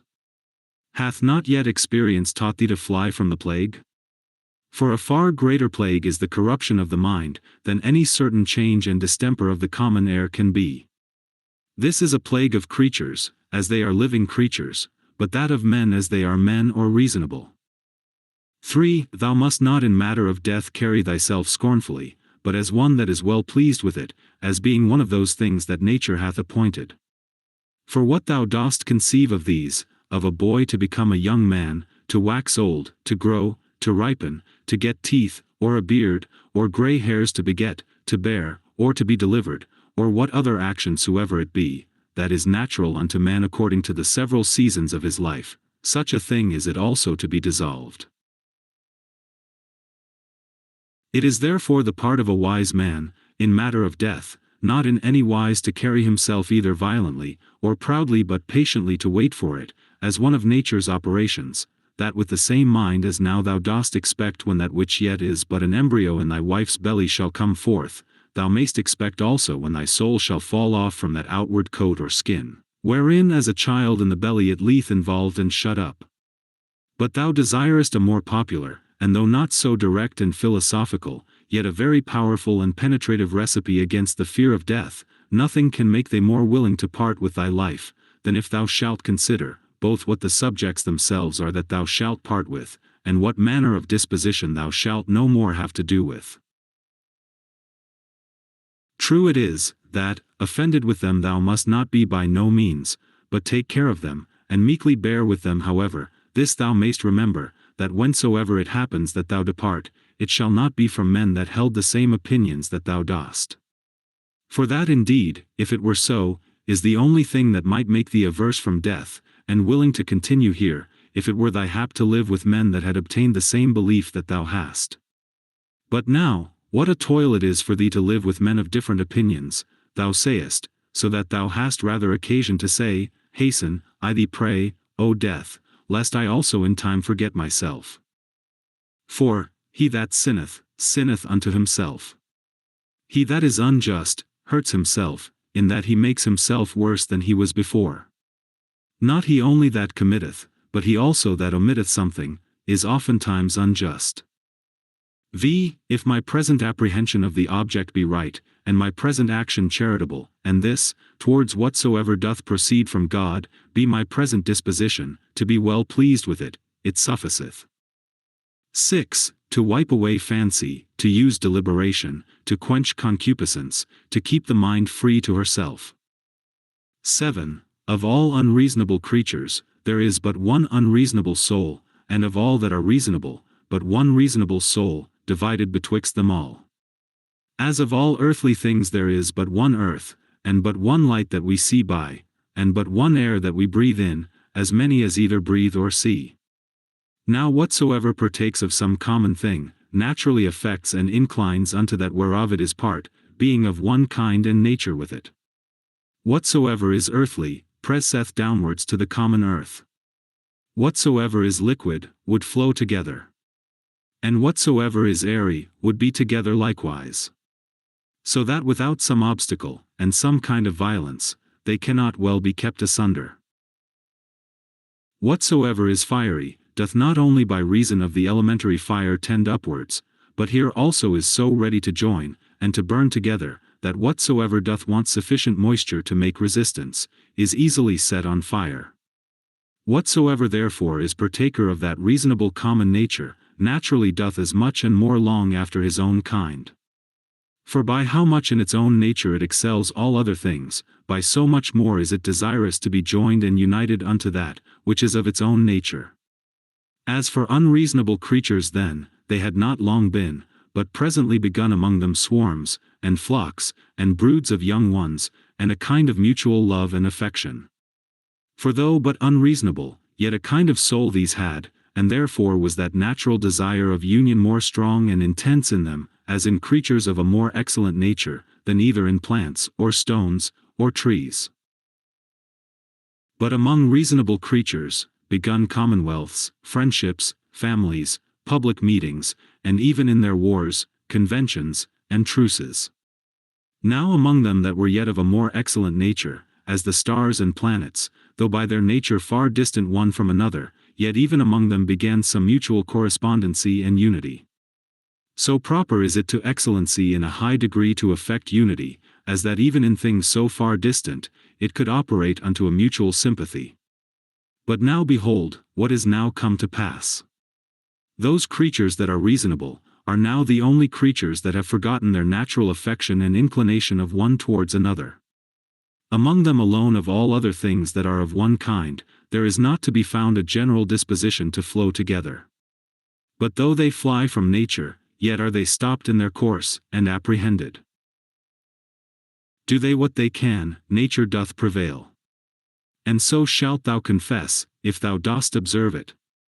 For sooner mayst thou find a thing earthly, where no earthly thing is, than find a man that naturally can live by himself alone. 8. Man, God, the world, every one in their kind, bear some fruits. All things have their proper time to bear.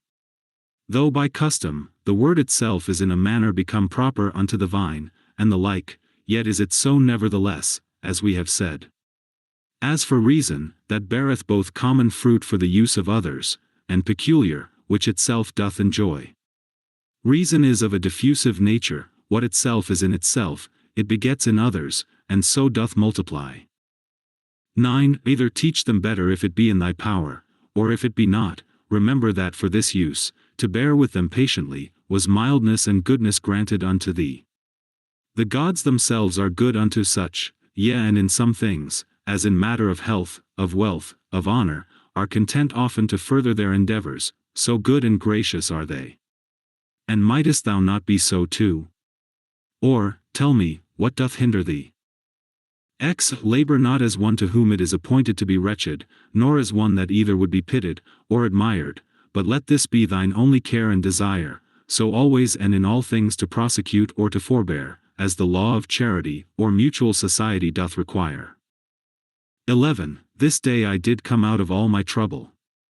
Nay, I have cast out all my trouble, it should rather be for that which troubled thee, whatsoever it was not without anywhere that thou shouldest come out of it, but within in thine own opinions, from whence it must be cast out, before thou canst truly and constantly be at ease. 12. All those things, for matter of experience, are usual and ordinary, for their continuance but for a day, and for their matter, most base and filthy. As they were in the days of those whom we have buried, so are they now also, and no otherwise. 13. The things themselves that affect us, they stand without doors, neither knowing anything themselves nor able to utter anything unto others concerning themselves. What then is it, that passeth verdict on them? The understanding. 14. As virtue and wickedness consist not in passion, but in action, so neither doth the true good or evil of a reasonable charitable man consist in passion, but in operation and action. 15. To the stone that is cast up, when it comes down it is no hurt unto it, as neither benefit, when it doth ascend. 16. Sift their minds and understandings, and behold what men they be, whom thou dost stand in fear of what they shall judge of thee, what they themselves judge of themselves. 17. All things that are in the world, are always in the estate of alteration. Thou also art in a perpetual change, yea, and under corruption too, in some part, and so is the whole world. 18. It is not thine, but another man's sin. Why should it trouble thee? Let him look to it, whose sin it is. 19. Of an operation and of a purpose there is an ending, or of an action and of a purpose we say commonly, that it is at an end. From opinion also there is an absolute cessation, which is as it were the death of it. In all this there is no hurt. Apply this now to a man's age, as first, a child, then a youth, then a young man, then an old man. Every change from one age to another is a kind of death, and all this while here no matter of grief yet. Pass now unto that life first, that which thou livedst under thy grandfather, then under thy mother, then under thy father. And thus when through the whole course of thy life hitherto thou hast found and observed many alterations, many changes, many kinds of endings and cessations, put this question to thyself: what matter of grief or sorrow dost thou find in any of these? Or what doest thou suffer through any of these? If in none of these, then neither in the ending and consummation of thy whole life, which is also but a cessation and change. XX, as occasion shall require, either to thine own understanding, or to that of the universe, or to his, whom thou hast now to do with, let thy refuge be with all speed. To thine own, that it resolve upon nothing against justice. To that of the universe, that thou mayest remember, part of whom thou art. Of his, that thou mayest consider whether in the estate of ignorance, or of knowledge. And then also must thou call to mind, that he is thy kinsman. XXI, as thou thyself, whoever thou art, were made for the perfection and consummation, being a member of it, of a common society, so must every action of thine tend to the perfection and consummation of a life that is truly sociable. What action soever of thine therefore that either immediately or afar off, hath not reference to the common good, that is an exorbitant and disorderly action, yea, it is seditious, as one among the people who from such and such a consent and unity, should factiously divide and separate himself. XXI, children's anger, mere babbles, wretched souls bearing up dead bodies, that they may not have their fall so soon, even as it is in that common dirge song. XCI, go to the quality of the cause from which the effect doth proceed. Behold it by itself bare and naked, separated from all that is material. Then consider the utmost bounds of time that cause, thus and thus qualified, can subsist and abide.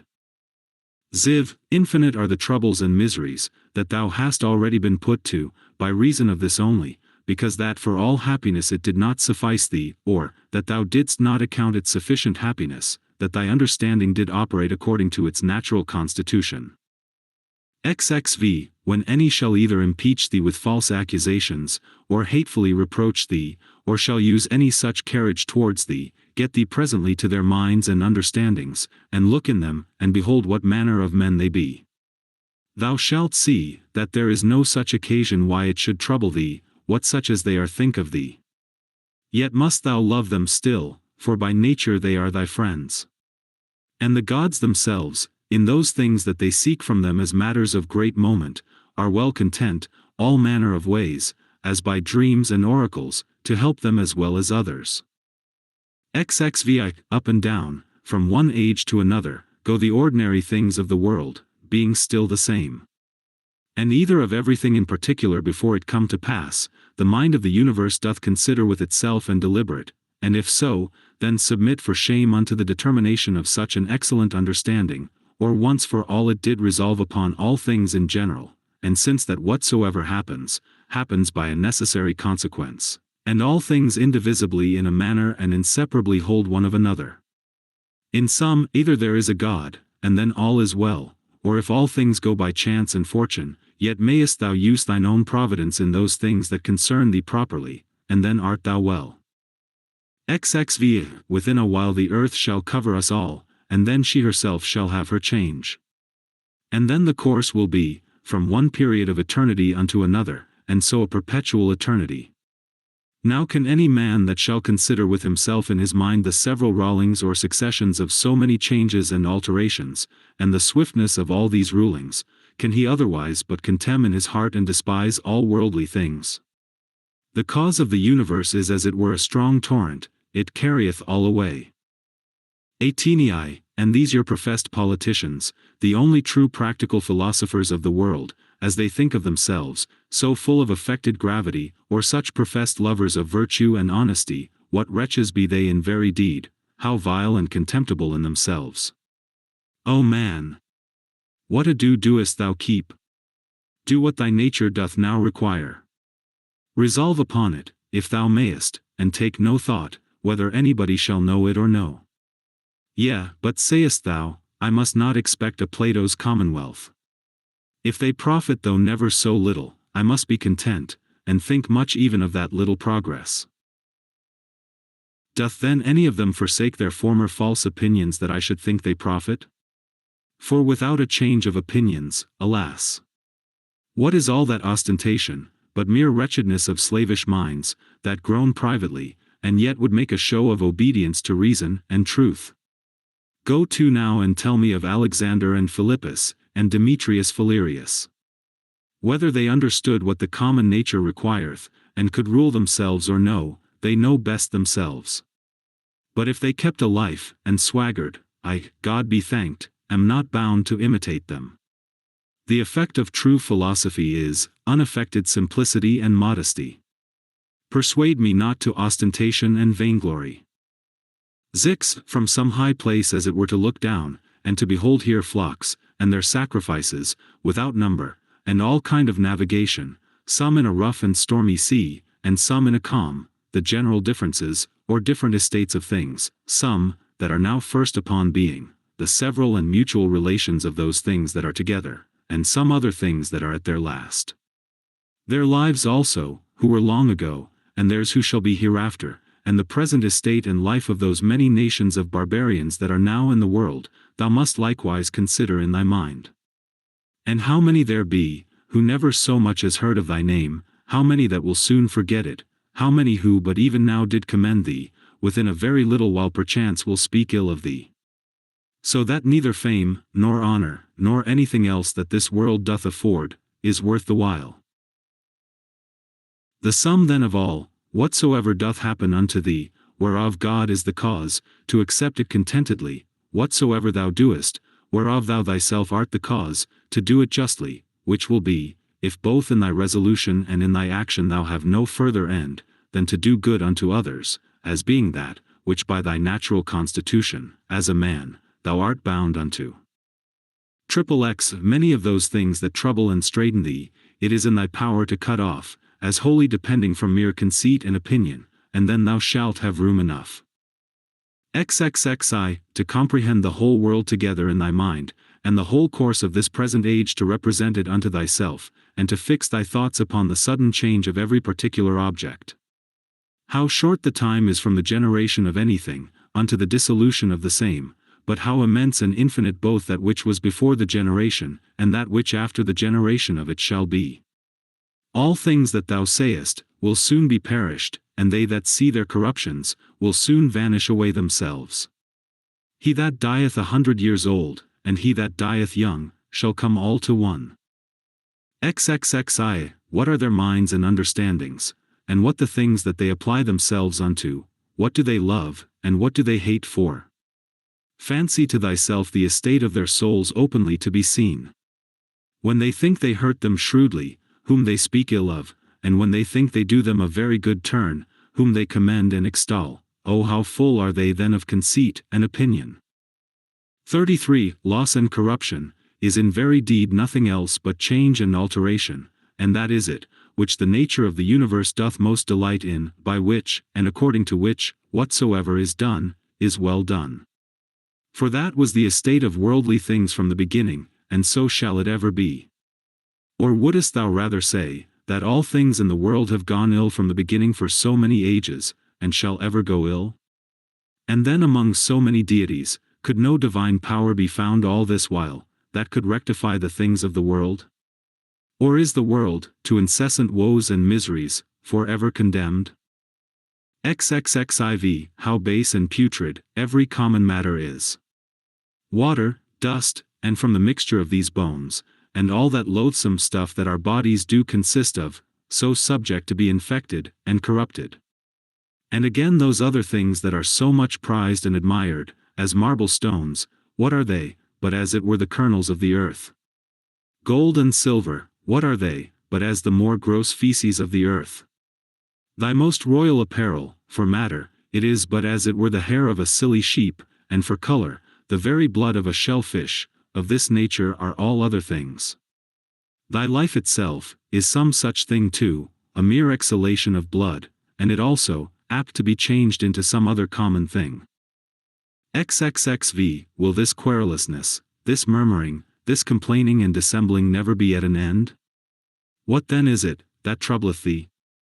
Doth any new thing happen unto thee? What doest thou so wonder at? At the cause, or the matter? Behold, either by itself, is either of that weight and moment indeed? And besides these, there is not anything. But thy duty towards the gods also, it is time thou shouldst acquit thyself of it with more goodness and simplicity. XXXVI, it is all one to see these things for 100 of years together or but for 3 years. XVI, if he have sinned, his is the harm, not mine. But perchance he hath not. XXXV, if either all things by the providence of reason happen unto every particular, as a part of one general body, and then it is against reason that a part should complain of anything that happens for the good of the whole, or if, according to Epicurus, atoms be the cause of all things and that life be nothing else but an accidentary confusion of things, and death nothing else, but a mere dispersion and so of all other things, what doest thou trouble thyself for? XXXX, sayest thou unto that rational part, thou art dead, corruption hath taken hold on thee? Doth it then also void excrements? Doth it like either oxen, or sheep, graze or feed, that it also should be mortal, as well as the body? XL, either the gods can do nothing for us at all, or they can still and allay all the distractions and distempers of thy mind. If they can do nothing, why doest thou pray? If they can, why wouldst not thou rather pray, that they will grant unto thee, that thou mayst neither fear, nor lust after any of those worldly things which cause these distractions and distempers of it? Why not rather, that thou mayst not at either their absence or presence, be grieved and discontented, than either that thou mayst obtain them, or that thou mayst avoid them? For certainly it must needs be, that if the gods can help us in anything, they may in this kind also. But thou wilt say perchance, in those things the gods have given me my liberty, and it is in mine own power to do what I will. But if thou mayst use this liberty, rather to set thy mind at true liberty, than wilfully with baseness and servility of mind to effect those things, which either to compass or to avoid is not in thy power, wert not thou better?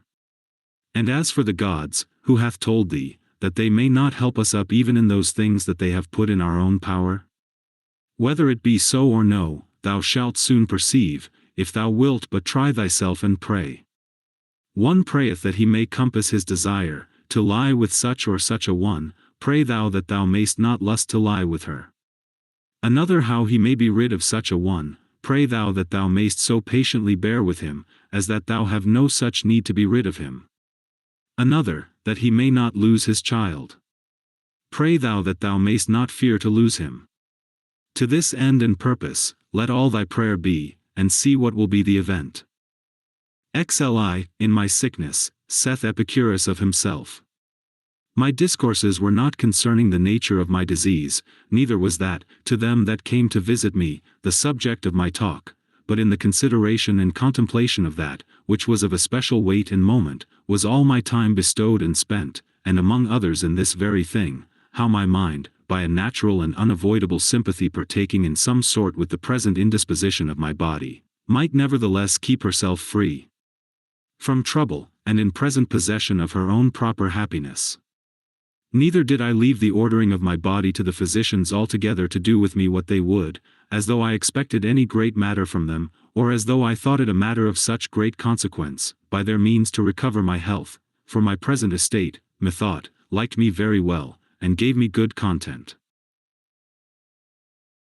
Whether therefore in sickness, if thou chance to sicken, or in what other kind of extremity soever, endeavor thou also to be in thy mind so affected, as he doth report of himself, not to depart from thy philosophy for anything that can befall thee, nor to give ear to the discourses of silly people, and mere naturalists. XLII, it is common to all trades and professions to mind and intend that only, which now they are about, and the instrument whereby they work. XLII, when at any time thou art offended with any one's impudency, put presently this question to thyself: what? Is it then possible, that there should not be any impudent men in the world? Certainly it is not possible. Desire not then that which is impossible. For this one, thou must think, whosoever he be, is one of those impudent ones, that the world cannot be without. So of the subtle and crafty, so of the perfidious, so of every one that offendeth, must thou ever be ready to reason with thyself. For whilst in general thou dost thus reason with thyself, that the kind of them must needs be in the world, thou wilt be the better able to use meekness towards every particular. This also thou shalt find of very good use, upon every such occasion, presently to consider with thyself, what proper virtue nature hath furnished man with, against such a vice, or to encounter with a disposition vicious in this kind.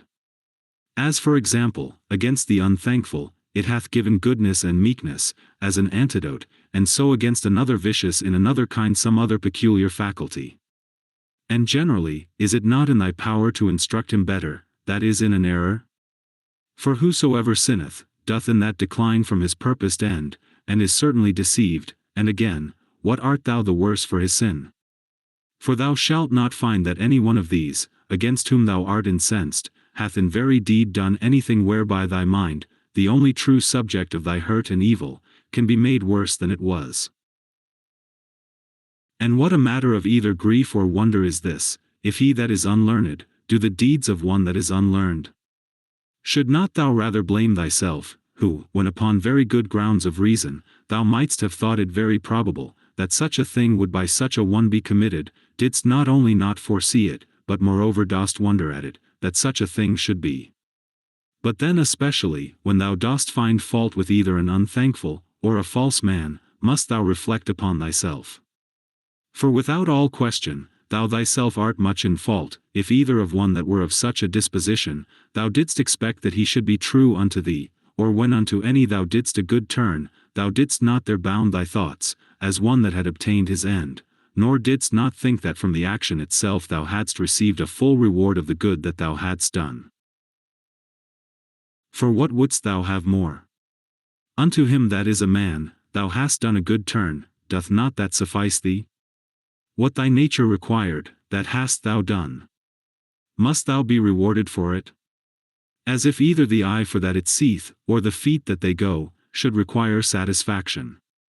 For as these being by nature appointed for such an use, can challenge no more, than that they may work according to their natural constitution, so man being born to do good unto others whensoever he doth a real good unto any by helping them out of error, or though but in middle things, as in matter of wealth, life, preferment, and the like, doth help to further their desires, he doth that for which he was made, and therefore can require no more. The 10th Book.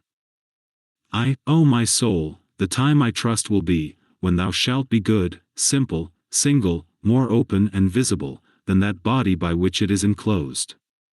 Thou wilt one day be sensible of their happiness, whose end is love, and their affections dead to all worldly things. Thou shalt one day be full, and in want of no external thing, not seeking pleasure from anything, either living or insensible, that this world can afford, neither wanting time for the continuation of thy pleasure, nor place and opportunity, nor the favor either of the weather or of men. Such one day shall be thy disposition, that thou shalt be able, both in regard of the gods, and in regard of men, so to fit and order thy conversation, as neither to complain of them at any time, for anything that they do, nor to do anything thyself, for which thou mayest justly be condemned. Such one day shall be thy disposition, that thou shalt be able, both in regard of the gods, and in regard of men, so to fit and order thy conversation, as neither to complain of them at any time, for anything that they do, nor to do anything thyself, for which thou mayest justly be condemned. 2. As one who is altogether governed by nature, let it be thy care to observe what it is that thy nature in general doth require.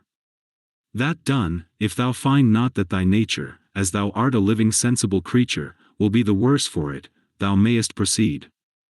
Next then thou must examine, what thy nature as thou art a living sensible creature, doth require. And that, whatsoever it be, thou mayest admit of and do it, if thy nature as thou art a reasonable living creature, will not be the worse for it. Now whatsoever is reasonable, is also sociable, keep thyself to these rules, and trouble not thyself about idle things.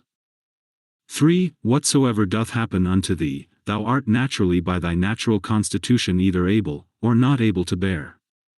If thou beest able, be not offended, but bear it according to thy natural constitution, or as nature hath enabled thee. If thou beest not able, be not offended. For it will soon make an end of thee, and itself, whatsoever it be, at the same time end with thee. But remember, that whatsoever by the strength of opinion, grounded upon a certain apprehension of both true profit and duty, thou canst conceive tolerable, that thou art able to bear that by thy natural constitution. 4. Him that offends, to teach with love and meekness, and to show him his error. But if thou canst not, then to blame thyself, or rather not thyself neither, if thy will and endeavors have not been wanting. Whatsoever it be that happens unto thee, it is that which from all time was appointed unto thee. For by the same coherence of causes, by which thy substance from all eternity was appointed to be, was also whatsoever should happen unto it, destinated and appointed. 6. Either with Epicurus, we must fondly imagine the atoms to be the cause of all things, or we must needs grant a nature. Let this then be thy first ground, that thou art part of that universe, which is governed by nature. Then secondly, that to those parts that are of the same kind and nature as thou art, thou hast relation of kindred. For of these, if I shall always be mindful, first as I am a part, I shall never be displeased with anything, that falls to my particular share of the common chances of the world. For nothing that is behoveful unto the whole, can be truly hurtful to that which is part of it. For this being the common privilege of all natures, that they contain nothing in themselves that is hurtful unto them, it cannot be that the nature of the universe, whose privilege beyond other particular natures, is, that she cannot against her will by any higher external cause be constrained, should beget anything and cherish it in her bosom that should tend to her own hurt and prejudice. As then I bear in mind that I am a part of such an universe, I shall not be displeased with anything that happens. And as I have relation of kindred to those parts that are of the same kind and nature that I am, so I shall be careful to do nothing that is prejudicial to the community, but in all my deliberations shall they that are of my kind ever be, and the common good, that, which all my intentions and resolutions shall drive unto, as that which is contrary unto it, I shall by all means endeavor to prevent and avoid. These things once so fixed and concluded, as thou wouldst think him a happy citizen, whose constant study and practice were for the good and benefit of his fellow citizens, and the carriage of the city such towards him, that he were well pleased with it, so must it needs be with thee, that thou shalt live a happy life. 7. All parts of the world, all things I mean that are contained within the whole world, must of necessity at some time or other come to corruption. Alteration I should say, to speak truly and properly, but that I may be the better understood, I am content at this time to use that more common word. Now say I, if so be that this be both hurtful unto them, and yet unavoidable, would not, thinkest thou, the whole itself be in a sweet case, all the parts of it being subject to alteration, yea, and by their making itself fitted for corruption, as consisting of things different and contrary? And did nature then either of herself thus project and purpose the affliction and misery of her parts, and therefore of purpose so made them, not only that haply they might, but of necessity that they should fall into evil, or did not she know what she did, when she made them? For either of these two to say, is equally absurd. But to let pass nature in general, and to reason of things particular according to their own particular natures, how absurd and ridiculous is it, first to say that all parts of the whole are, by their proper natural constitution, subject to alteration, and then when any such thing doth happen, as when one doth fall sick and dieth, to take on and wonder as though some strange thing had happened. Though this besides might move not so grievously to take on when any such thing doth happen, that whatsoever is dissolved, it is dissolved into those things, whereof it was compounded. For every dissolution is either a mere dispersion of the elements into those elements again whereof everything did consist, or a change of that which is more solid into earth, and of that which is pure and subtle or spiritual, into air. So that by this means nothing is lost, but all resumed again into those rational generative seeds of the universe, and this universe, either after a certain period of time to lie consumed by fire, or by continual changes to be renewed, and so forever to endure. Now that solid and spiritual that we speak of, thou must not conceive it to be that very same, which at first was, when thou wert born. For alas! All this that now thou art in either kind, either for matter of substance, or of life, hath but 2 or 3 days ago partly from meats eaten, and partly from air breathed in, received all its influx, being the same then in no other respect, than a running river, maintained by the perpetual influx and new supply of waters, is the same. That therefore which thou hast since received, not that which came from thy mother, is that which comes to change and corruption.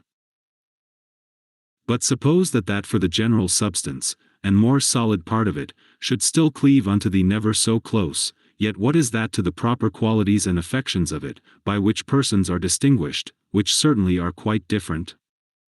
8. Now that thou hast taken these names upon thee of good, modest, true, of mu phi-rho omega nu, sigma mu phi-rho omega nu, pyro phi-rho omega nu, take heed lest at any times by doing anything that is contrary, thou be but improperly so called, and lose thy right to these appellations. Or if thou do, return unto them again with all possible speed.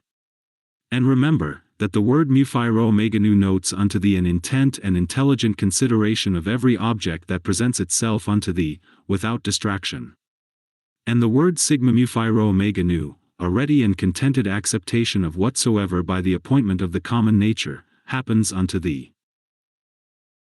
And the word pyro phi-rho omega nu, a superextension, or a transcendent, and outreaching disposition of thy mind, whereby it passeth by all bodily pains and pleasures, honor and credit, death and whatsoever is of the same nature, as matters of absolute indifferency, and in no wise to be stood upon by a wise man. These then if inviolably thou shalt observe, and shalt not be ambitious to be so called by others, both thou thyself shalt become a new man, and thou shalt begin a new life. For to continue such as hitherto thou hast been, to undergo those distractions and distempers as thou must needs for such a life as hitherto thou hast lived, is the part of one that is very foolish, and is overfond of his life. Whom a man might compare to one of those half-eaten wretches, matched in the amphitheatre with wild beasts, who as full as they are all the body over with wounds and blood, desire for a great favour, that they may be reserved till the next day, then also, and in the same estate to be exposed to the same nails and teeth as before. Away therefore, ship thyself, and from the troubles and distractions of thy former life convey thyself as it were unto these few names, and if thou canst abide in them, or be constant in the practice and possession of them, continue there as glad and joyful as one that were translated unto some such place of bliss and happiness as that which by Hesiod and Plato is called the Islands of the Blessed, by others called the Elysian Fields. And whensoever thou findest thyself, that thou art in danger of a relapse, and that thou art not able to master and overcome those difficulties and temptations that present themselves in thy present station, get thee into any private corner, where thou mayst be better able. Or if that will not serve, forsake even thy life rather. But so that it be not in passion but in a plain voluntary modest way, this being the only commendable action of thy whole life that thus thou art departed, or this having been the main work and business of thy whole life, that thou mightest thus depart.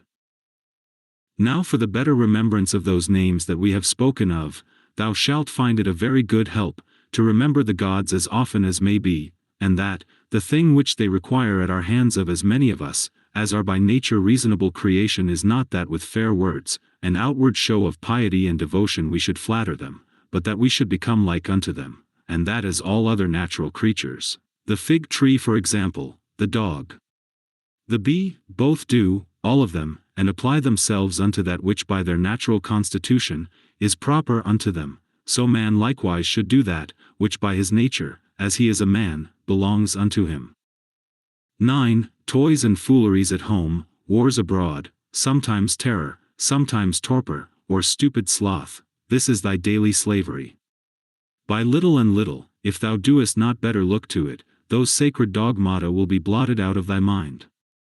How many things be there, which when as a mere naturalist, thou hast barely considered of according to their nature, thou doest let pass without any further use. Whereas thou shouldst in all things so join action and contemplation, that thou mightest both at the same time attend all present occasions, to perform everything duly and carefully, and yet so intend the contemplative part too, that no part of that delight and pleasure, which the contemplative knowledge of everything according to its true nature doth of itself afford, might be lost. Or, that the true and contemplative knowledge of everything according to its own nature, might of itself, action being subject to many lets and impediments, afford unto thee sufficient pleasure and happiness. Not apparent indeed, but not concealed. And when shalt thou attain to the happiness of true simplicity, and unaffected gravity? When shalt thou rejoice in the certain knowledge of every particular object according to its true nature, as what the matter and substance of it is, what use it is for in the world, how long it can subsist, what things it doth consist of, who they be that are capable of it, and who they that can give it, and take it away. As the spider, when it hath caught the fly that it hunted after, is not little proud, nor meanly conceited of herself, as he likewise that hath caught an hare, or hath taken a fish with his net, as another for the taking of a boar, and another of a bear, so may they be proud, and applaud themselves for their valiant acts against the Sarmatai, or northern nations lately defeated. For these also, these famous soldiers and warlike men, if thou dost look into their minds and opinions, what do they for the most part but hunt after prey? 11. To find out, and set to thyself some certain way and method of contemplation, whereby thou mayest clearly discern and represent unto thyself, the mutual change of all things, the one into the other. Bear it in thy mind evermore, and see that thou be truly well exercised in this particular. For there is not anything more effectual to beget true magnanimity. 12. He hath got loose from the bonds of his body, and perceiving that within a very little while he must of necessity bid the world farewell, and leave all these things behind him, he wholly applied himself, as to righteousness in all his actions, so to the common nature in all things that should happen unto him. And contenting himself with these two things, to do all things justly, and whatsoever God doth send to like well of it, what others shall either say or think of him, or shall do against him, he doth not so much as trouble his thoughts with it. To go on straight, whither right and reason directed him, and by so doing to follow God, was the only thing that he did mind, that, his only business and occupation. 13. What use is there of suspicion at all? Or, why should thoughts of mistrust, and suspicion concerning that which is future, trouble thy mind at all? What now is to be done, if thou mayest search and inquiry into that, what needs thou care for more? And if thou art well able to perceive it alone, let no man divert thee from it. But if alone thou doest not so well perceive it, suspend thine action, and take advice from the best. And if there be anything else that doth hinder thee, go on with prudence and discretion, according to the present occasion and opportunity, still proposing that unto thyself, which thou doest conceive most right and just. For to hit that aright, and to speed in the prosecution of it, must needs be happiness, since it is that only which we can truly and properly be said to miss of, or miscarry in. 14. What is that is slow, and yet quick? Merry, and yet grave?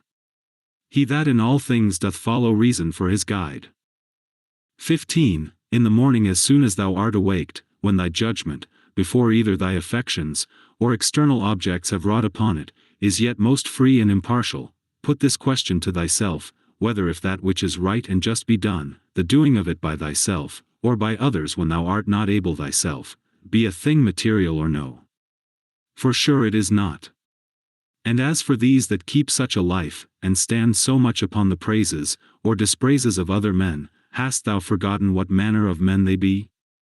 That such and such upon their beds, and such at their board, what their ordinary actions are, what they pursue after, and what they fly from, what thefts and rapines they commit, if not with their hands and feet, yet with that more precious part of theirs, their minds, which, would it but admit of them, might enjoy faith, modesty, truth, justice, a good spirit.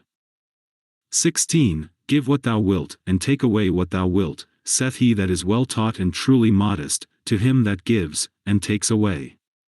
And it is not out of a stout and peremptory resolution, that he saith it, but in mere love, and humble submission. 17. So live as indifferent to the world and all worldly objects, as one who liveth by himself alone upon some desert hill. For whether here, or there, if the whole world be but as one town, it matters not much for the place. Let them behold and see a man, that is a man indeed, living according to the true nature of man.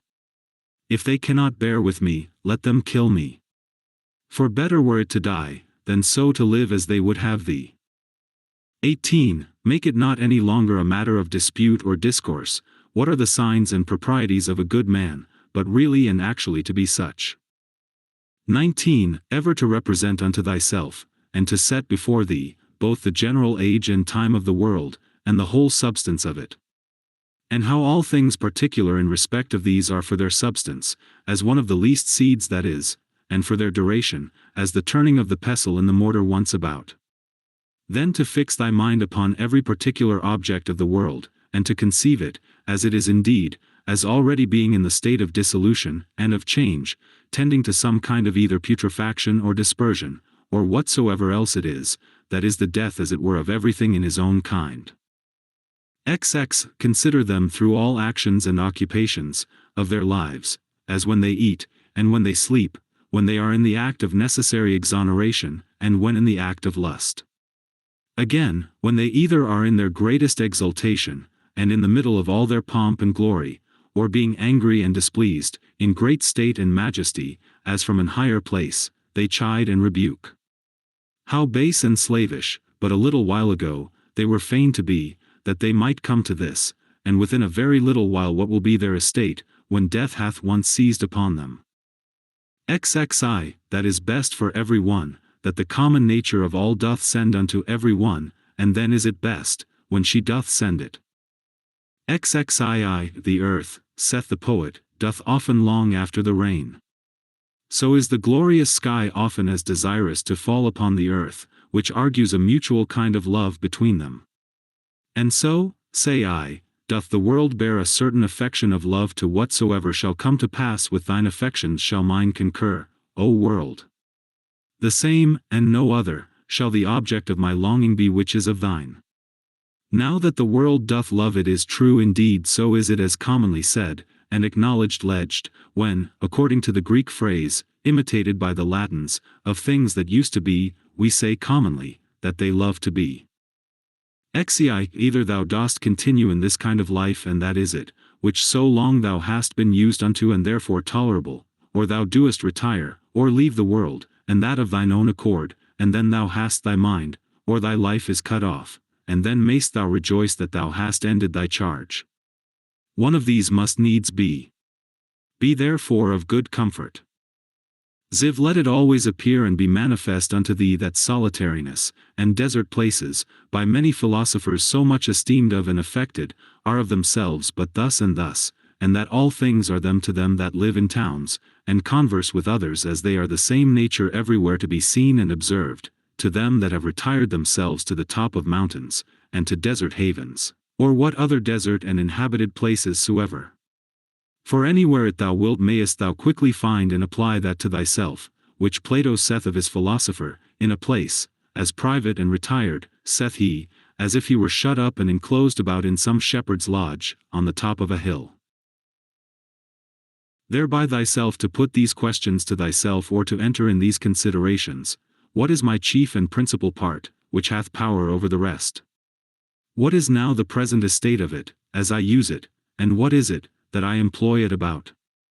Is it now void of reason or no?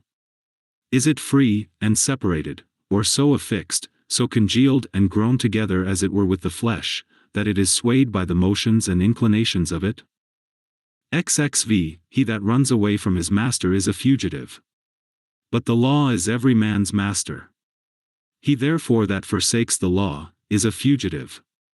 So is he, whosoever he be, that is either sorry, angry, or afraid, or for anything that either hath been, is, or shall be by his appointment, who is the Lord and Governor of the universe.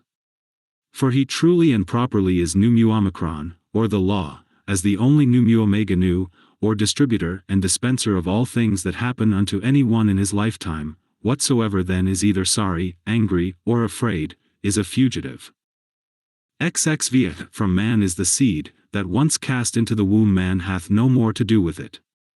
Another cause succeedeth, and undertakes the work, and in time brings a child, that wonderful effect from such a beginning, to perfection. Again, man lets food down through his throat, and that once down, he hath no more to do with it.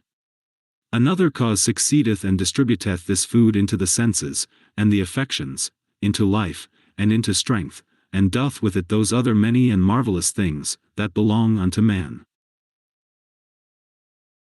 These things therefore that are so secretly and invisibly wrought and brought to pass, thou must use to behold and contemplate, and not the things themselves only, but the power also by which they are effected, that thou mayst behold it, though not with the eyes of the body, yet as plainly and visibly as thou canst see and discern the outward efficient cause of the depression and elevation of anything. XXV ever to mind and consider with thyself, how all things that now are, have been heretofore much after the same sort, and after the same fashion that now they are, and so to think of those things which shall be hereafter also. Moreover, whole dramata, and uniform scenes, or scenes that comprehend the lives and actions of men of one calling and profession, as many as either in thine own experience thou hast known, or by reading of ancient histories, as the whole court of Adrianus, the whole court of Antoninus Pius, the whole court of Philippus, that of Alexander, that of Croesus, to set them all before thine eyes.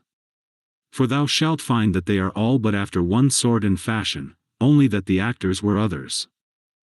Atenei, as a pig that cries and flings when his throat is cut, fancy to thyself every one to be, that grieves for any worldly thing and takes on. Such a one is he also, who upon his bed alone, doth bewail the miseries of this our mortal life. And remember this, that unto reasonable creatures only it is granted that they may willingly and freely submit unto providence, but absolutely to submit, is a necessity imposed upon all creatures equally. Zix, whatsoever it is that thou goest about, consider of it by thyself, and ask thyself, what? Because I shall do this no more when I am dead, should therefore death seem grievous unto me? XXX, when thou art offended with any man's transgression, presently reflect upon thyself, and consider what thou thyself art guilty of in the same kind. As that thou also perchance dost think it a happiness either to be rich, or to live in pleasure, or to be praised and commended, and so of the rest in particular. For this if thou shalt call to mind, thou shalt soon forget thine anger, especially when at the same time this also shall concur in thy thoughts, that he was constrained by his error and ignorance so to do, for how can he choose as long as he is of that opinion? Do thou therefore if thou canst, take away that from him, that forceth him to do as he doth. XXXI, when thou sayest Satyro, think of Socraticus and Eutychus, or Hymen, and when Euphrates, think of Eutychio, and Sylvanus, when Alciphron, of Tropiophorus, when Xenophon, of Crito, or Severus. And when thou doest look upon thyself, fancy unto thyself some one or other of the Caesars, and so for every one, some one or other that hath been for estate and profession answerable unto him. Then let this come to thy mind at the same time, and where now are they all? Nowhere or anywhere. For so shalt thou at all time be able to perceive how all worldly things are but as the smoke, that vanisheth away, or, indeed, mere nothing. Especially when thou shalt call to mind this also, that whatsoever is once changed, shall never be again as long as the world endureth. And thou then, how long shalt thou endure? And why doth it not suffice thee, if virtuously, and as becometh thee, thou mayest pass that portion of time, how little soever it be, that is allotted unto thee? XXXI, what a subject, and what a course of life is it, that thou doest so much desire to be rid of? For all these things, what are they, but fit objects for an understanding, that beholdeth everything according to its true nature, to exercise itself upon? Be patient, therefore, until that, as a strong stomach that turns all things into his own nature, and as a great fire that turneth in flame and light, whatsoever thou doest cast into it, thou have made these things also familiar, and as it were natural unto thee. 33. Let it not be in any man's power, to say truly of thee, that thou art not truly simple, or sincere and open, or not good. Let him be deceived whosoever he be that shall have any such opinion of thee. For all this doth depend of thee. For who is it that should hinder thee from being either truly simple or good? Do thou only resolve rather not to live, than not to be such. For indeed neither doth it stand with reason that he should live that is not such. What then is it that may upon this present occasion according to best reason and discretion, either be said or done? For whatsoever it be, it is in thy power either to do it, or to say it, and therefore seek not any pretenses, as though thou wert hindered. Thou wilt never cease groaning and complaining, until such time as that, what pleasure is unto the voluptuous, be unto thee, to do in everything that presents itself, whatsoever may be done conformably and agreeably to the proper constitution of man, or, to man as he is a man. For thou must account that pleasure, whatsoever it be, that thou mayest do according to thine own nature. And to do this, every place will fit thee. Unto the cylindrus, or roller, it is not granted to move everywhere according to its own proper motion, as neither unto the water, nor unto the fire, nor unto any other thing, that either is merely natural, or natural and sensitive, but not rational, for many things there be that can hinder their operations. But of the mind and understanding this is the proper privilege, that according to its own nature, and as it will itself, it can pass through every obstacle that it finds, and keep straight on forwards. Setting therefore before thine eyes this happiness and felicity of thy mind, whereby it is able to pass through all things, and is capable of all motions, whether as the fire, upwards, or as the stone downwards, or as the cylindrus. Through that which is sloping, content thyself with it, and seek not after any other thing. For all other kind of hindrances that are not hindrances of thy mind, either they are proper to the body, or merely proceed from the opinion, reason not making that resistance that it should, but basely, and cowardly suffering itself to be foiled, and of themselves can neither wound, nor do any hurt at all. Else must he of necessity, whosoever he be that meets with any of them, become worse than he was before. For so is it in all other subjects, that is thought hurtful unto them, whereby they are made worse. But here contrariwise, man, if he make that good use of them that he should, is rather the better and the more praiseworthy for any of those kind of hindrances, than otherwise. But generally remember that nothing can hurt a natural citizen, that is not hurtful unto the city itself, nor anything hurt the city, that is not hurtful unto the law itself.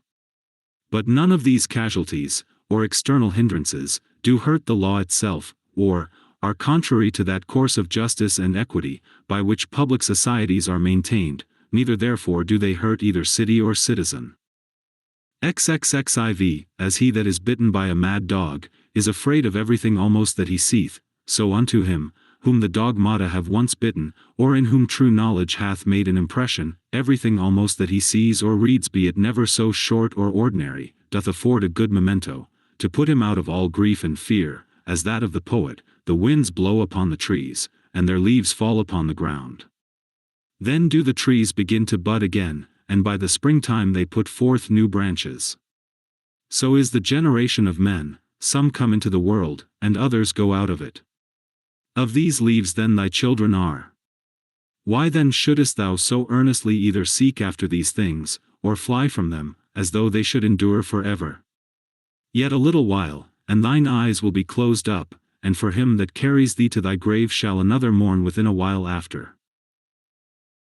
Why then shouldest thou so earnestly either seek after these things, or fly from them, as though they should endure forever? Yet a little while, and thine eyes will be closed up, and for him that carries thee to thy grave shall another mourn within a while after. XXXV, a good eye must be good to see whatsoever is to be seen, and not green things only. For that is proper to sore eyes. So must a good ear, and a good smell be ready for whatsoever is either to be heard, or smelt, and a good stomach as indifferent to all kinds of food, as a millstone is, to whatsoever she was made for to grind. As ready therefore must a sound understanding be for whatsoever shall happen. But he that saith, "Oh that my children might live," And, oh, that all men might commend me for whatsoever I do. Is an eye that seeks after green things, or as teeth, after that which is tender? XXXVI, there is not any man that is so happy in his death, but that some of those that are by him when he dies, will be ready to rejoice at his supposed calamity. Is it one that was virtuous and wise indeed? Will there not some one or other be found, who thus will say to himself, well, now at last shall I be at rest from this pedagogue? He did not indeed otherwise trouble us much, but I know well enough that in his heart, he did much condemn us. Thus will they speak of the virtuous. But as for us, alas, how many things be there, for which there be many that glad would be to be rid of us. This therefore if thou shalt think of whensoever thou deest, thou shalt die the more willingly, when thou shalt think with thyself, I am now to depart from that world, wherein those that have been my nearest friends and acquaintances, they whom I have so much suffered for, so often prayed for, and for whom I have taken such care, even they would have me die, hoping that after my death they shall live happier than they did before. What then should any man desire to continue here any longer? Nevertheless, whensoever thou deest, thou must not be less kind and loving unto them for it, but as before, see them, continue to be their friend, to wish them well, and meekly, and gently to carry thyself towards them, but yet so that on the other side, it make thee not the more unwilling to die. But as it fareth with them that die an easy quick death, whose soul is soon separated from their bodies, so must thy separation from them be.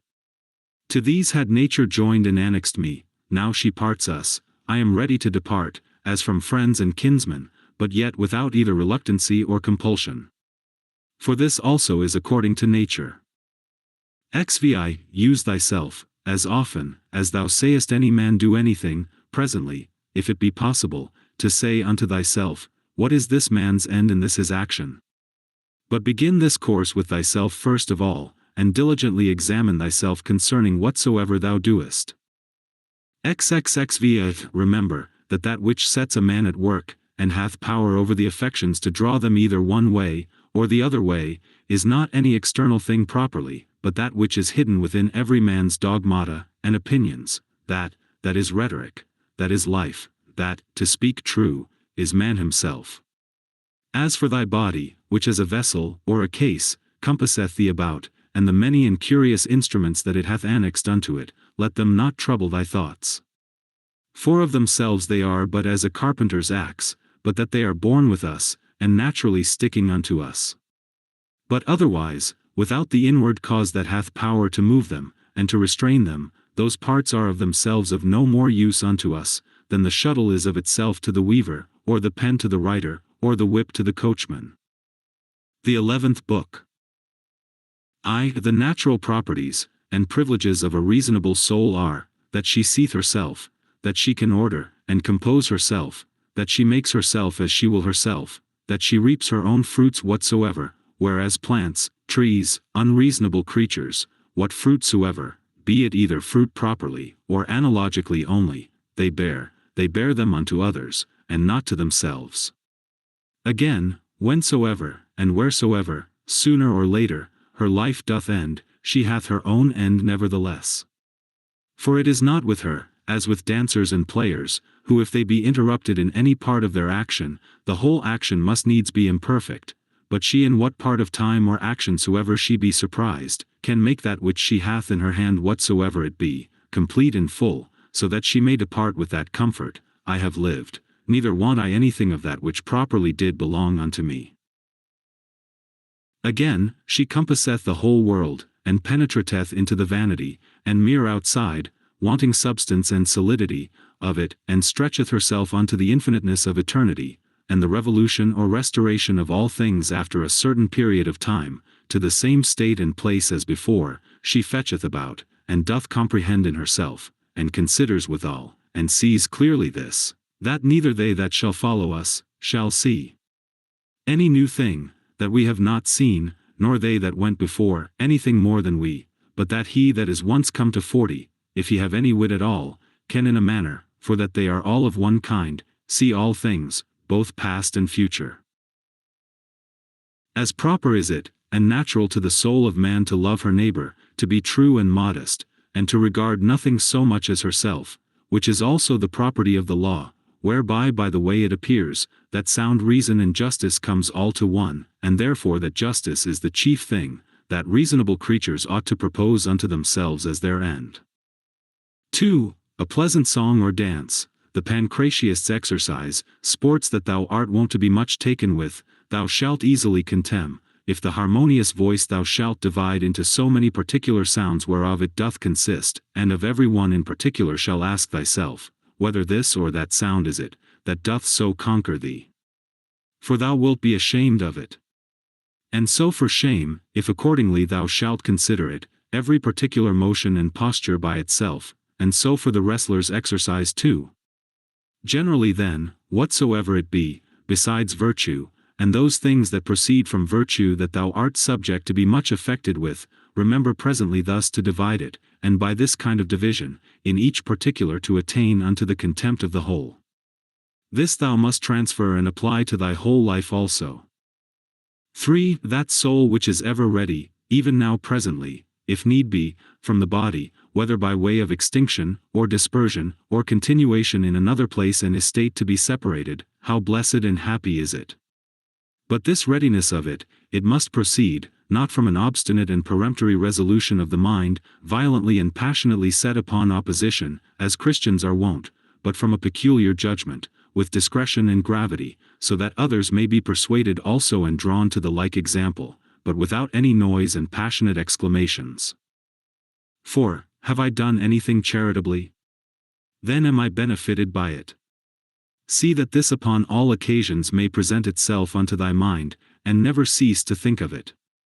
What is thy profession? To be good. And how should this be well brought to pass, but by certain theorems and doctrines, some concerning the nature of the universe, and some concerning the proper and particular constitution of man. Tragedies were at first brought in and instituted, to put men in mind of worldly chances and casualties, that these things in the ordinary course of nature did so happen, that men that were much pleased and delighted by such accidents upon this stage, would not by the same things in a greater stage be grieved and afflicted, for here you see what is the end of all such things, and that even they that cry out so mournfully to Cytheron, must bear them for all their cries and exclamations, as well as others. And in very truth many good things are spoken by these poets, as that, for example, is an excellent passage, but if so be that I and my 2 children be neglected by the gods, they have some reason even for that, and see. And again, it will but little avail thee to storm and rage against the things themselves, and see. Again, to reap one's life, as a ripe ear of corn, and whatsoever else is to be found in them, that is of the same kind. After the tragedy, the ancient comedy was brought in, which had the liberty to inveigh against personal vices, being therefore through this her freedom and liberty of speech of very good use and effect, to restrain men from pride and arrogancy. To which end it was, that Diogenes took also the same liberty. After these, what were either the middle, or new comedy admitted for, but merely, or for the most part at least, for the delight and pleasure of curious and excellent imitation? It will steal away, look to it, and see. Why, no man denies, but that these also have some good things whereof that may be one, but the whole drift and foundation of that kind of dramatical poetry, what is it else, but as we have said?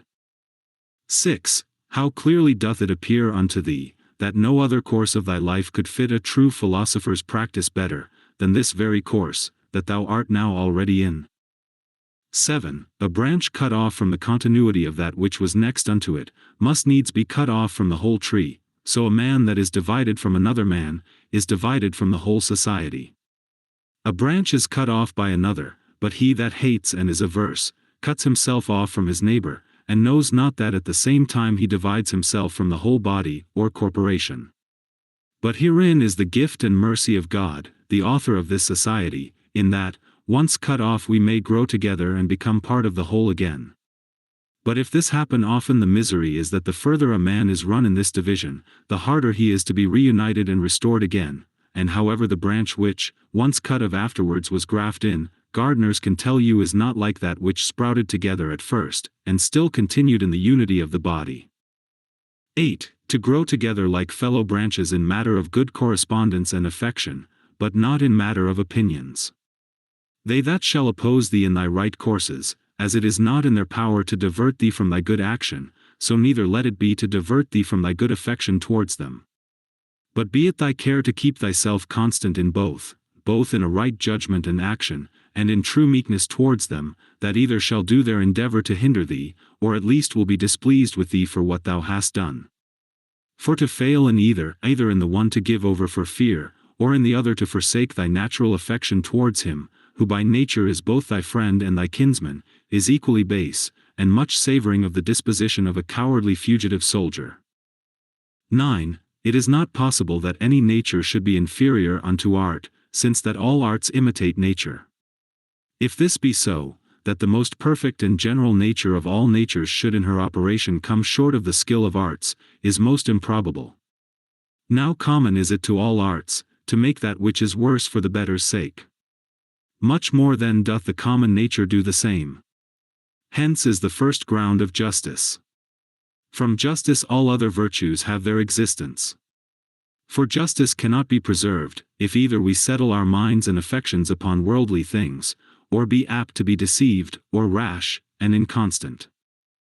The things themselves, which either to get or to avoid thou art put to so much trouble, come not unto thee themselves, but thou in a manner goest unto them.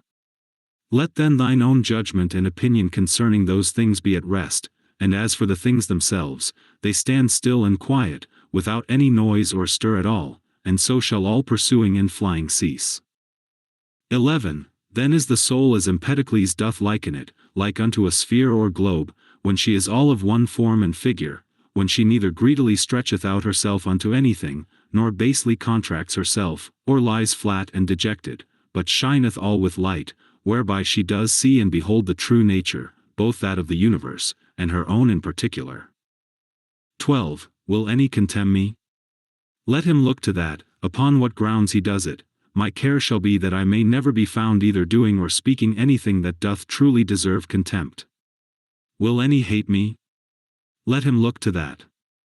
I for my part will be kind and loving unto all, and even unto him that hates me, whomsoever he be, will I be ready to show his error, not by way of exprobation or ostentation of my patience, but ingenuously and meekly, such as was that famous Phocion, if so be that he did not dissemble. For it is inwardly that these things must be, that the gods who look inwardly, and not upon the outward appearance, may behold a man truly free from all indignation and grief. For what hurt can it be unto thee whatsoever any man else doth, as long as thou mayest do that which is proper and suitable to thine own nature? Wilt not thou, a man wholly appointed to be both what, and as the common good shall require, accept of that which is now seasonable to the nature of the universe? 13. They contemn one another, and yet they seek to please one another, and whilst they seek to surpass one another in worldly pomp and greatness, they most debase and prostitute themselves in their better part one to another. 14. How rotten and insincere is he, that saith, I am resolved to carry myself hereafter towards you with all ingenuity and simplicity. O man, what doest thou mean? What needs this profession of thine? The thing itself will show it. It ought to be written upon thy forehead.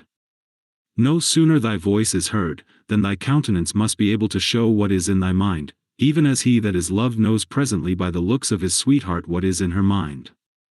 Such must he be for all the world, that is truly simple and good, as he whose armholes are offensive, that whosoever stands by, as soon as ever he comes near him, may as it were smell him whether he will or no. But the affectation of simplicity is nowise laudable. There is nothing more shameful than perfidious friendship. Above all things, that must be avoided.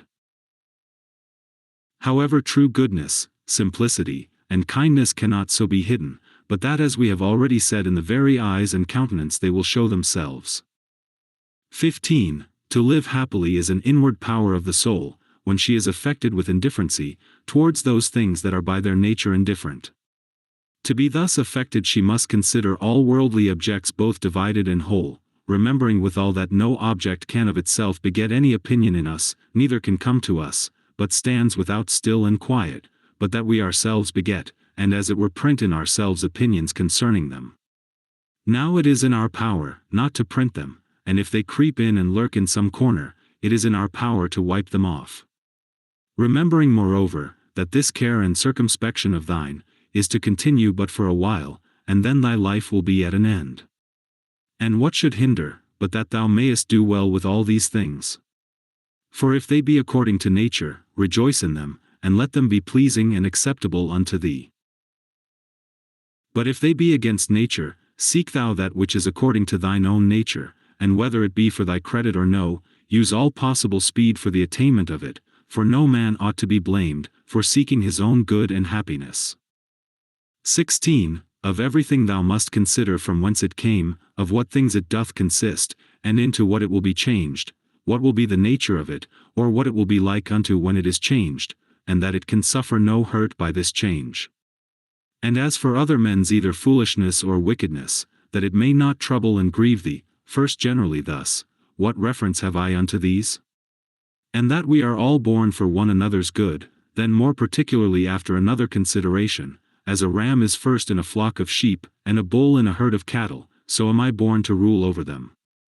Begin yet higher, even from this, if atoms be not the beginning of all things, than which to believe nothing can be more absurd, then must we needs grant that there is a nature, that doth govern the universe. If such a nature, then are all worse things made for the better sake, and all better for one another's sake. Secondly, what manner of men they be, at board, and upon their beds, and so forth. But above all things, how they are forced by their opinions that they hold, to do what they do, and even those things that they do, with what pride and self-conceit they do them. Thirdly, that if they do these things rightly, thou hast no reason to be grieved. But if not rightly, it must needs be that they do them against their wills, and through mere ignorance. For as, according to Plato's opinion, no soul doth willingly err, so by consequent neither doth it anything otherwise than it ought, but against her will. Therefore are they grieved, whensoever they hear themselves charged, either of injustice, or unconscionableness, or covetousness, or in general, of any injurious kind of dealing towards their neighbors.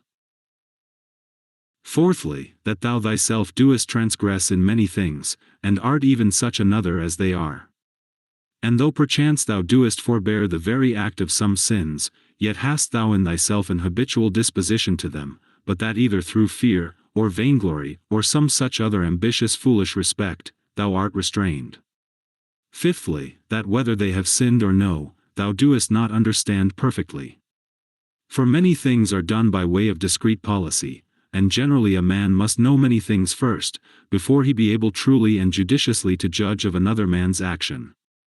Sixthly, that whensoever thou doest take on grievously, or makest great woe, little doest thou remember then that a man's life is but for a moment of time, and that within a while we shall all be in our graves.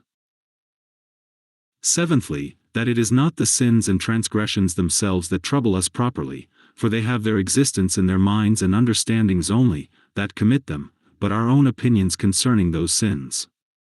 Remove then, and be content to part with that conceit of thine, that it is a grievous thing, and thou hast removed thine anger. But how should I remove it? How?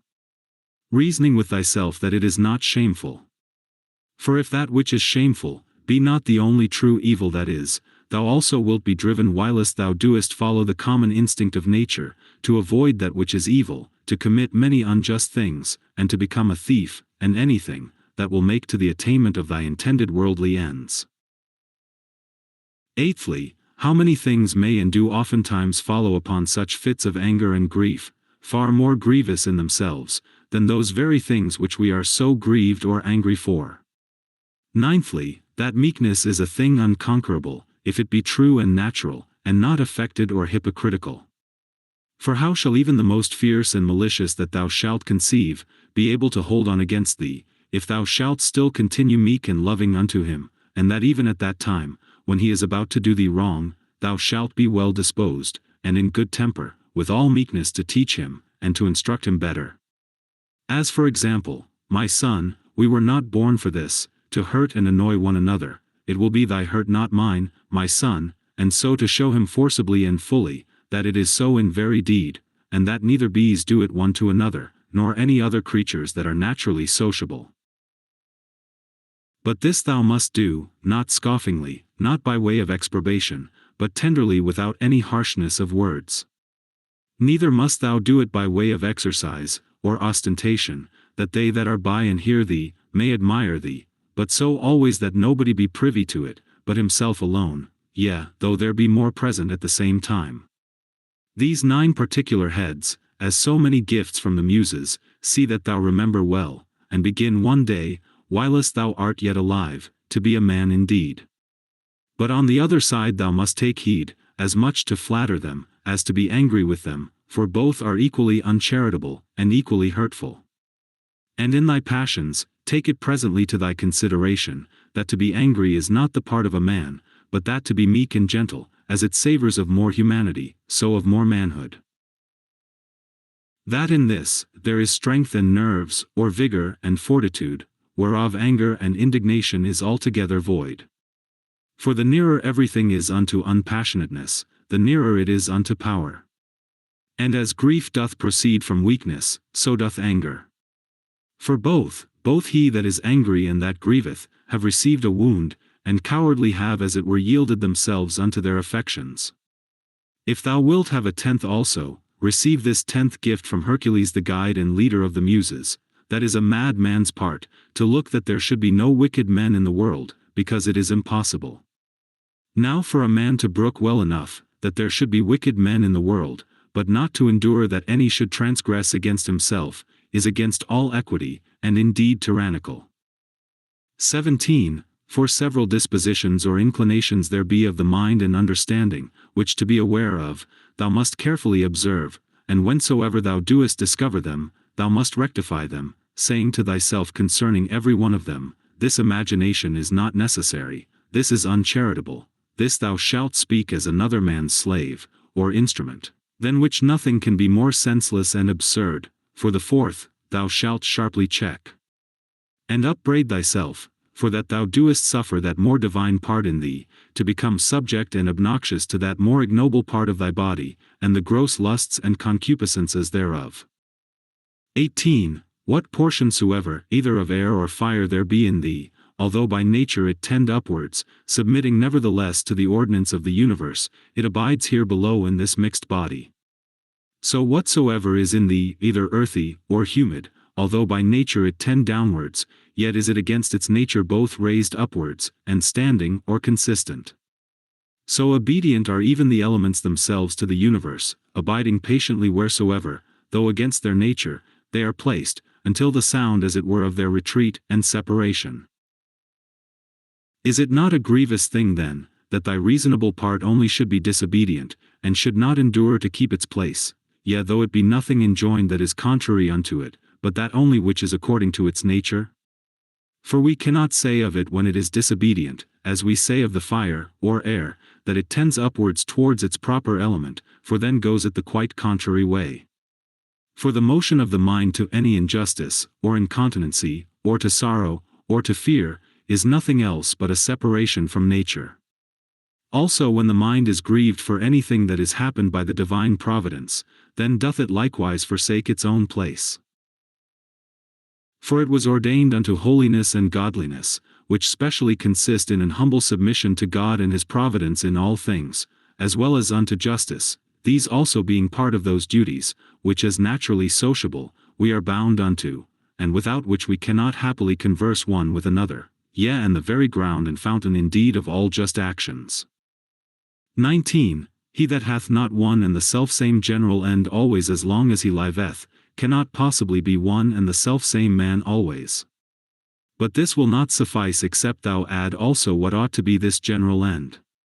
For as the general conceit and apprehension of all those things which upon no certain ground are by the greater part of men deemed good, cannot be uniform and agreeable, but that only which is limited and restrained by some certain proprieties and conditions, as of community, that nothing be conceived good, which is not commonly and publicly good, so must the end also that we propose unto ourselves, be common and sociable. For he that doth direct all his own private motions and purposes to that end, all his actions will be agreeable and uniform, and by that means will be still the same man. Remember the fable of the country mouse and the city mouse, and the great fright and terror that this was put into. Socrates was wont to call the common conceits and opinions of men, the common bugbears of the world, the proper terror of silly children. The Lacedaemonians at their public spectacles were wont to appoint seats and forms for their strangers in the shadow, they themselves were content to sit anywhere. What Socrates answered unto Perdiccas, why he did not come unto him, lest of all deaths I should die the worst kind of death, said he, that is, not able to requite the good that hath been done unto me.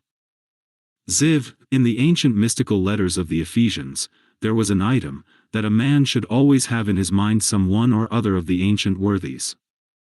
The Pythagoreans were wont betimes in the morning the first thing they did, to look up unto the heavens, to put themselves in mind of them who constantly and invariably did perform their task, as also to put themselves in mind of orderliness, or good order, and of purity, and of naked simplicity.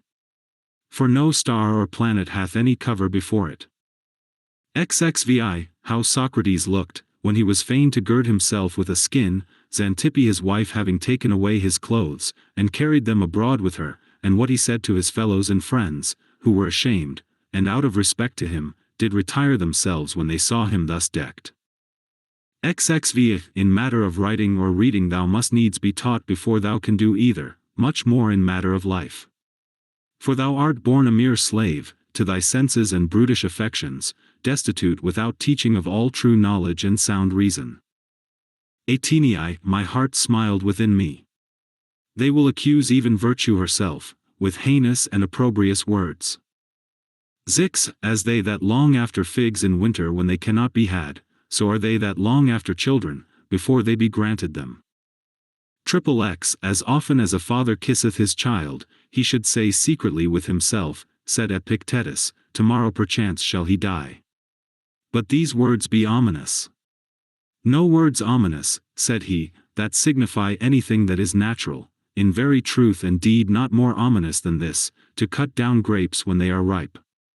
Green grapes, ripe grapes, dried grapes, or raisins, so many changes and mutations of one thing, not into that which was not absolutely, but rather so many several changes and mutations, not into that which hath no being at all, but into that which is not yet in being.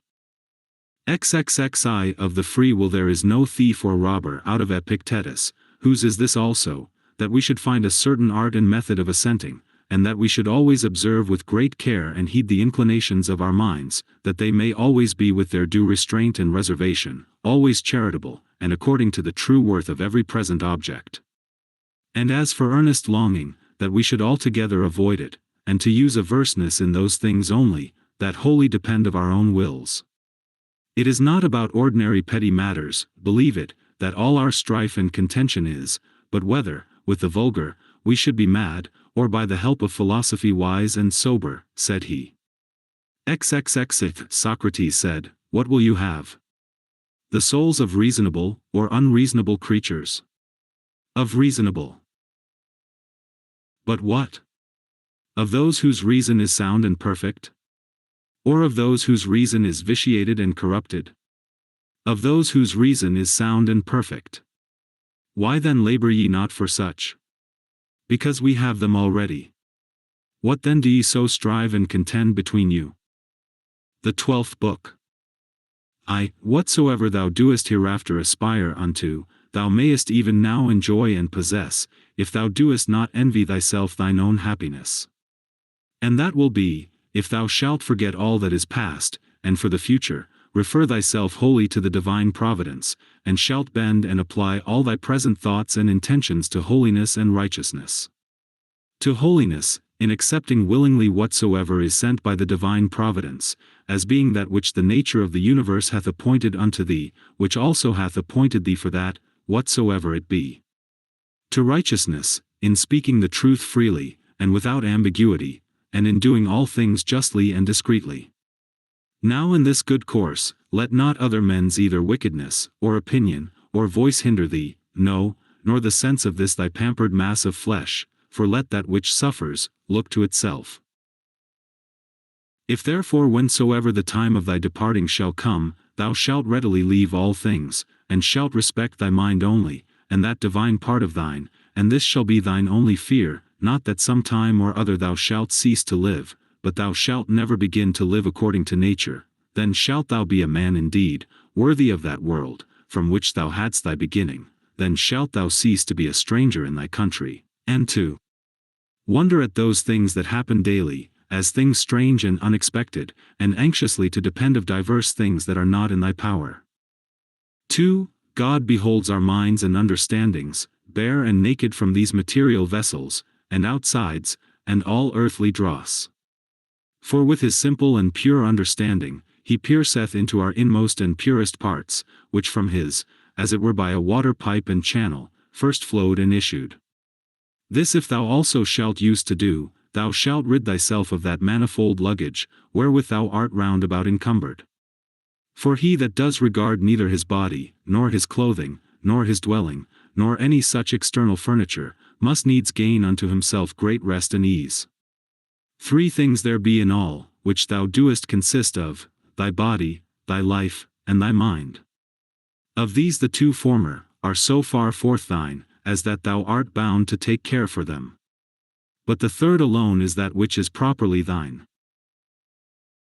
If then thou shalt separate from thyself, that is from thy mind, whatsoever other men either do or say, or whatsoever thou thyself hast heretofore either done or said, and all troublesome thoughts concerning the future, and whatsoever, as either belonging to thy body or life is without the jurisdiction of thine own will, and whatsoever in the ordinary course of human chances and accidents doth happen unto thee, so that thy mind, keeping herself loose and free from all outward coincidental entanglements, always in a readiness to depart shall live by herself, and to herself, doing that which is just, accepting whatsoever doth happen, and speaking the truth always. If, I say, thou shalt separate from thy mind, whatsoever by sympathy might adhere unto it, and all time both past and future, and shalt make thyself in all points and respects, like unto Empedocles his allegorical sphere, all round and circular, and see, and shalt think of no longer life than that which is now present, then shalt thou be truly able to pass the remainder of thy days without troubles and distractions, nobly and generously disposed, and in good favor and correspondency with that spirit which is within thee. 3. I have often wondered how it should come to pass, that every man loving himself best, should more regard other men's opinions concerning himself than his own. For if any god or grave master standing by, should command any of us to think nothing by himself but what he should presently speak out, no man were able to endure it, though but for one day. Thus do we fear more what our neighbors will think of us, than what we ourselves. For, how come it to pass that the gods having ordered all other things so well and so lovingly, should be overseen in this one only thing, that whereas then hath been some very good men that have made many covenants as it were with God and by many holy actions and outward services contracted a kind of familiarity with him, that these men when once they are dead, should never be restored to life, but be extinct for ever. But this thou mayest be sure of, that this, if it be so indeed, would never have been so ordered by the gods, had it been fit otherwise.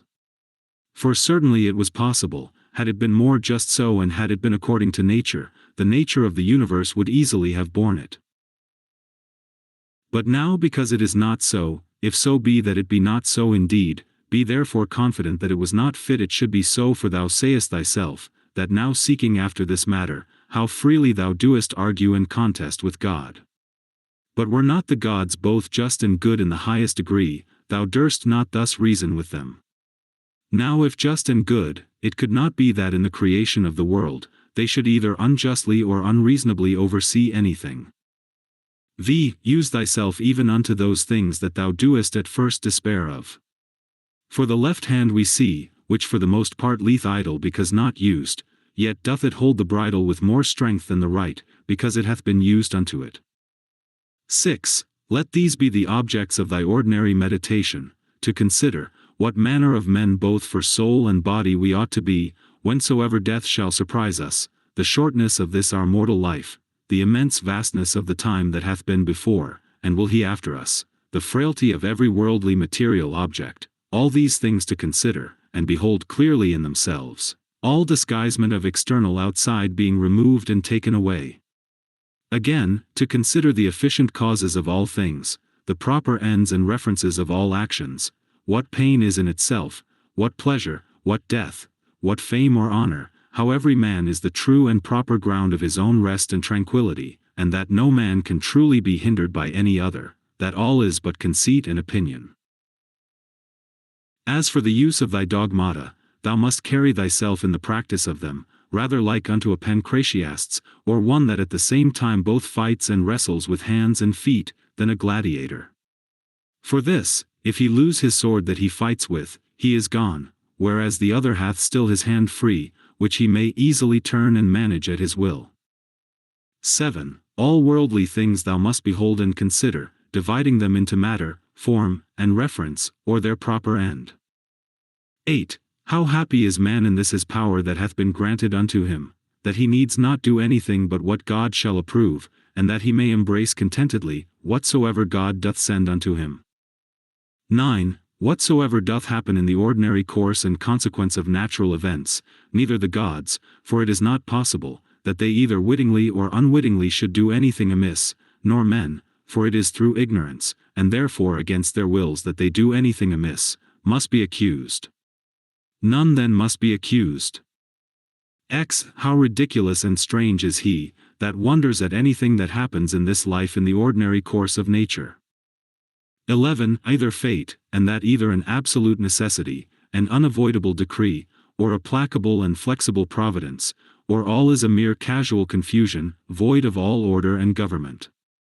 If an absolute and unavoidable necessity, why doest thou resist? If a placable and exorable providence, make thyself worthy of the divine help and assistance. If all be a mere confusion without any moderator, or governor, then hast thou reason to congratulate thyself, that in such a general flood of confusion thou thyself hast obtained a reasonable faculty, whereby thou mayest govern thine own life and actions. But if thou beest carried away with the flood, it must be thy body perchance, or thy life, or some other thing that belongs unto them that is carried away, thy mind and understanding cannot. Or should it be so, that the light of a candle indeed is still bright and lightsome until it be put out, and should truth, and righteousness, and temperance cease to shine in thee whilst thou thyself hast any being? 12. At the conceit and apprehension that such and such a one hath sinned, thus reason with thyself, what do I know whether this be a sin indeed, as it seems to be? But if it be, what do I know but that he himself hath already condemned himself for it? And that is all one as if a man should scratch and tear his own face, an object of compassion rather than of anger. Again, that he that would not have a vicious man to sin, is like unto him that would not have moisture in the fig, nor children to whelp nor a horse to neigh, nor anything else that in the course of nature is necessary. For what shall he do that hath such an habit? If thou therefore beest powerful and eloquent, remedy it if thou canst. 13. If it be not fitting, do it not. If it be not true, speak it not. Ever maintain thine own purpose and resolution free from all compulsion and necessity. 14. Of everything that presents itself unto thee, to consider what the true nature of it is, and to unfold it, as it were, by dividing it into that which is formal, that which is material, the true use or end of it, and the just time that it is appointed to last. 15. It is high time for thee, to understand that there is somewhat in thee, better and more divine than either thy passions, or thy sensual appetites and affections. What is now the object of my mind? Is it fear, or suspicion, or lust, or any such thing? To do nothing rashly without some certain end, let that be thy first care. The next, to have no other end than the common good. For, alas! Yet a little while, and thou art no more will any, either of those things that now thou sayest, or of those men that now are living, be any more. For all things are by nature appointed soon to be changed, turned, and corrupted, that other things might succeed in their room. 16. Remember that all is but opinion, and all opinion depends of the mind. Take thine opinion away, and then as a ship that hath stricken in within the arms and mouth of the harbor, a present calm, all things safe and steady, a bay, not capable of any storms and tempests, as the poet hath it. 17. No operation whatsoever it he, ceasing for a while, can be truly said to suffer any evil, because it is at an end. Neither can he that is the author of that operation, for this very respect, because his operation is at an end, be said to suffer any evil. Likewise then, neither can the whole body of all our actions, which is our life, if in time it cease, be said to suffer any evil for this very reason, because it is at an end, nor he truly be said to have been ill affected, that did put a period to this series of actions. Now this time or certain period, depends of the determination of nature, sometimes of particular nature, as when a man dieth old, but of nature in general, however, the parts whereof thus changing one after another, the whole world still continues fresh and new. Now that is ever best and most seasonable, which is for the good of the whole. Thus it appears that death of itself can neither be hurtful to any in particular, because it is not a shameful thing, for neither is it a thing that depends of our own will, nor of itself contrary to the common good, and generally, as it is both expedient and seasonable to the whole, that in that respect it must needs be good.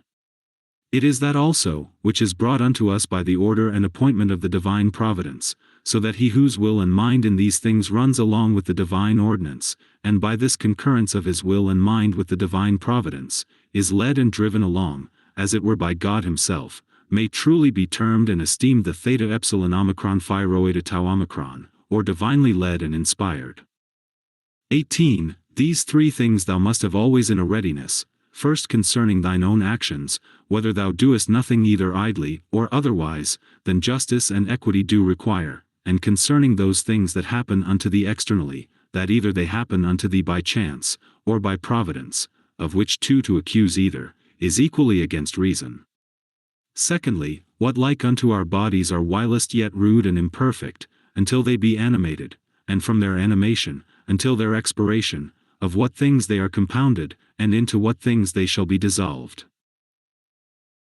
Thirdly, how vain all things will appear unto thee when, from on high as it were, looking down thou shalt contemplate all things upon earth, and the wonderful mutability, that they are subject unto, considering withal, the infinite both greatness and variety of things aerial and things celestial that are round about it. And that as often as thou shalt behold them, thou shalt still see the same, as the same things, so the same shortness of continuance of all those things. And, behold, these be the things that we are so proud and puffed up for. 19. Cast away from the opinion, and thou art safe. And what is it that hinders thee from casting of it away? When thou art grieved at anything, hast thou forgotten that all things happen according to the nature of the universe, and that him only it concerns, who is in fault, and moreover, that what is now done, is that which from ever hath been done in the world, and will ever be done, and is now done everywhere, how nearly all men are allied one to another by a kindred not of blood, nor of seed, but of the same mind. Thou hast also forgotten that every man's mind partakes of the deity, and issueth from thence, and that no man can properly call anything his own, no not his son, nor his body, nor his life, for that they all proceed from that one who is the giver of all things, that all things are but opinion, that no man lives properly, but that very instant of time which is now present. And therefore that no man whensoever he dieth can properly be said to lose any more, than an instant of time.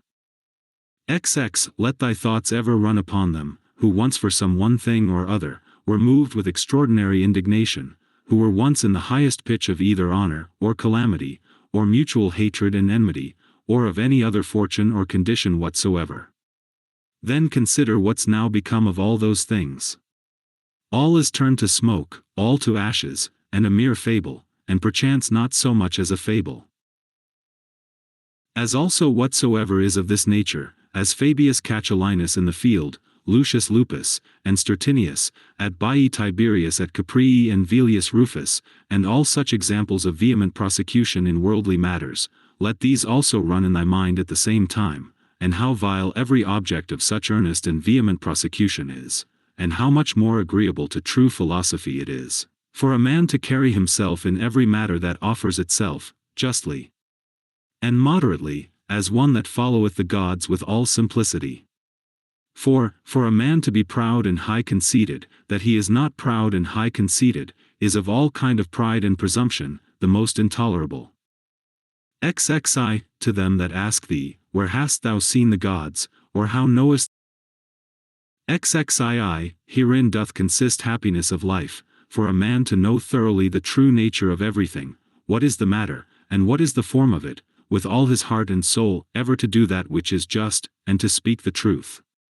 What then remaineth but to enjoy thy life in a course and coherence of good actions, one upon another immediately succeeding, and never interrupted, though for never so little a while?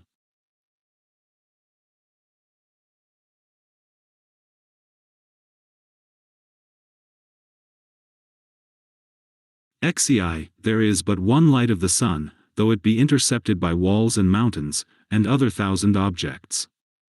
There is but one common substance of the whole world, though it be concluded and restrained into several different bodies, in number infinite. There is but one common soul, though divided into innumerable particular essences and natures. So is there but one common intellectual soul, though it seem to be divided. And as for all other parts of those generals which we have mentioned, as either sensitive souls or subjects, these of themselves, as naturally irrational, have no common mutual reference one unto another, though many of them contain a mind, or reasonable faculty in them, whereby they are ruled and governed. But of every reasonable mind, this the particular nature, that it hath reference to whatsoever is of her own kind, and desireth to be united, neither can this common affection, or mutual unity and correspondency, be here intercepted or divided, or confined to particulars as those other common things are. Ziv, what doest thou desire? To live long. What? To enjoy the operations of a sensitive soul, or of the appetitive faculty? Or wouldst thou grow, and then decrease again? Wouldst thou long be able to talk, to think and reason with thyself? Which of all these seems unto thee a worthy object of thy desire? Now if of all these thou doest find that they be but little worth in themselves, proceed on unto the last, which is, in all things to follow God and reason. But for a man to grieve that by death he shall be deprived of any of these things, is both against God and reason. XXV, what a small portion of vast and infinite eternity it is, that is allowed unto every one of us, and how soon it vanisheth into the general age of the world, of the common substance, and of the common soul also what a small portion is allotted unto us, and in what a little clod of the whole earth, as it were, it is that thou doest crawl. After thou shalt rightly have considered these things with thyself, fancy not anything else in the world any more to be of any weight and moment but this, to do that only which thine own nature doth require, and to conform thyself to that which the common nature doth afford. XXV, what is the present estate of my understanding? For herein lieth all indeed. As for all other things, they are without the compass of mine own will, and if without the compass of my will, then are they as dead things unto me, and as it were mere smoke.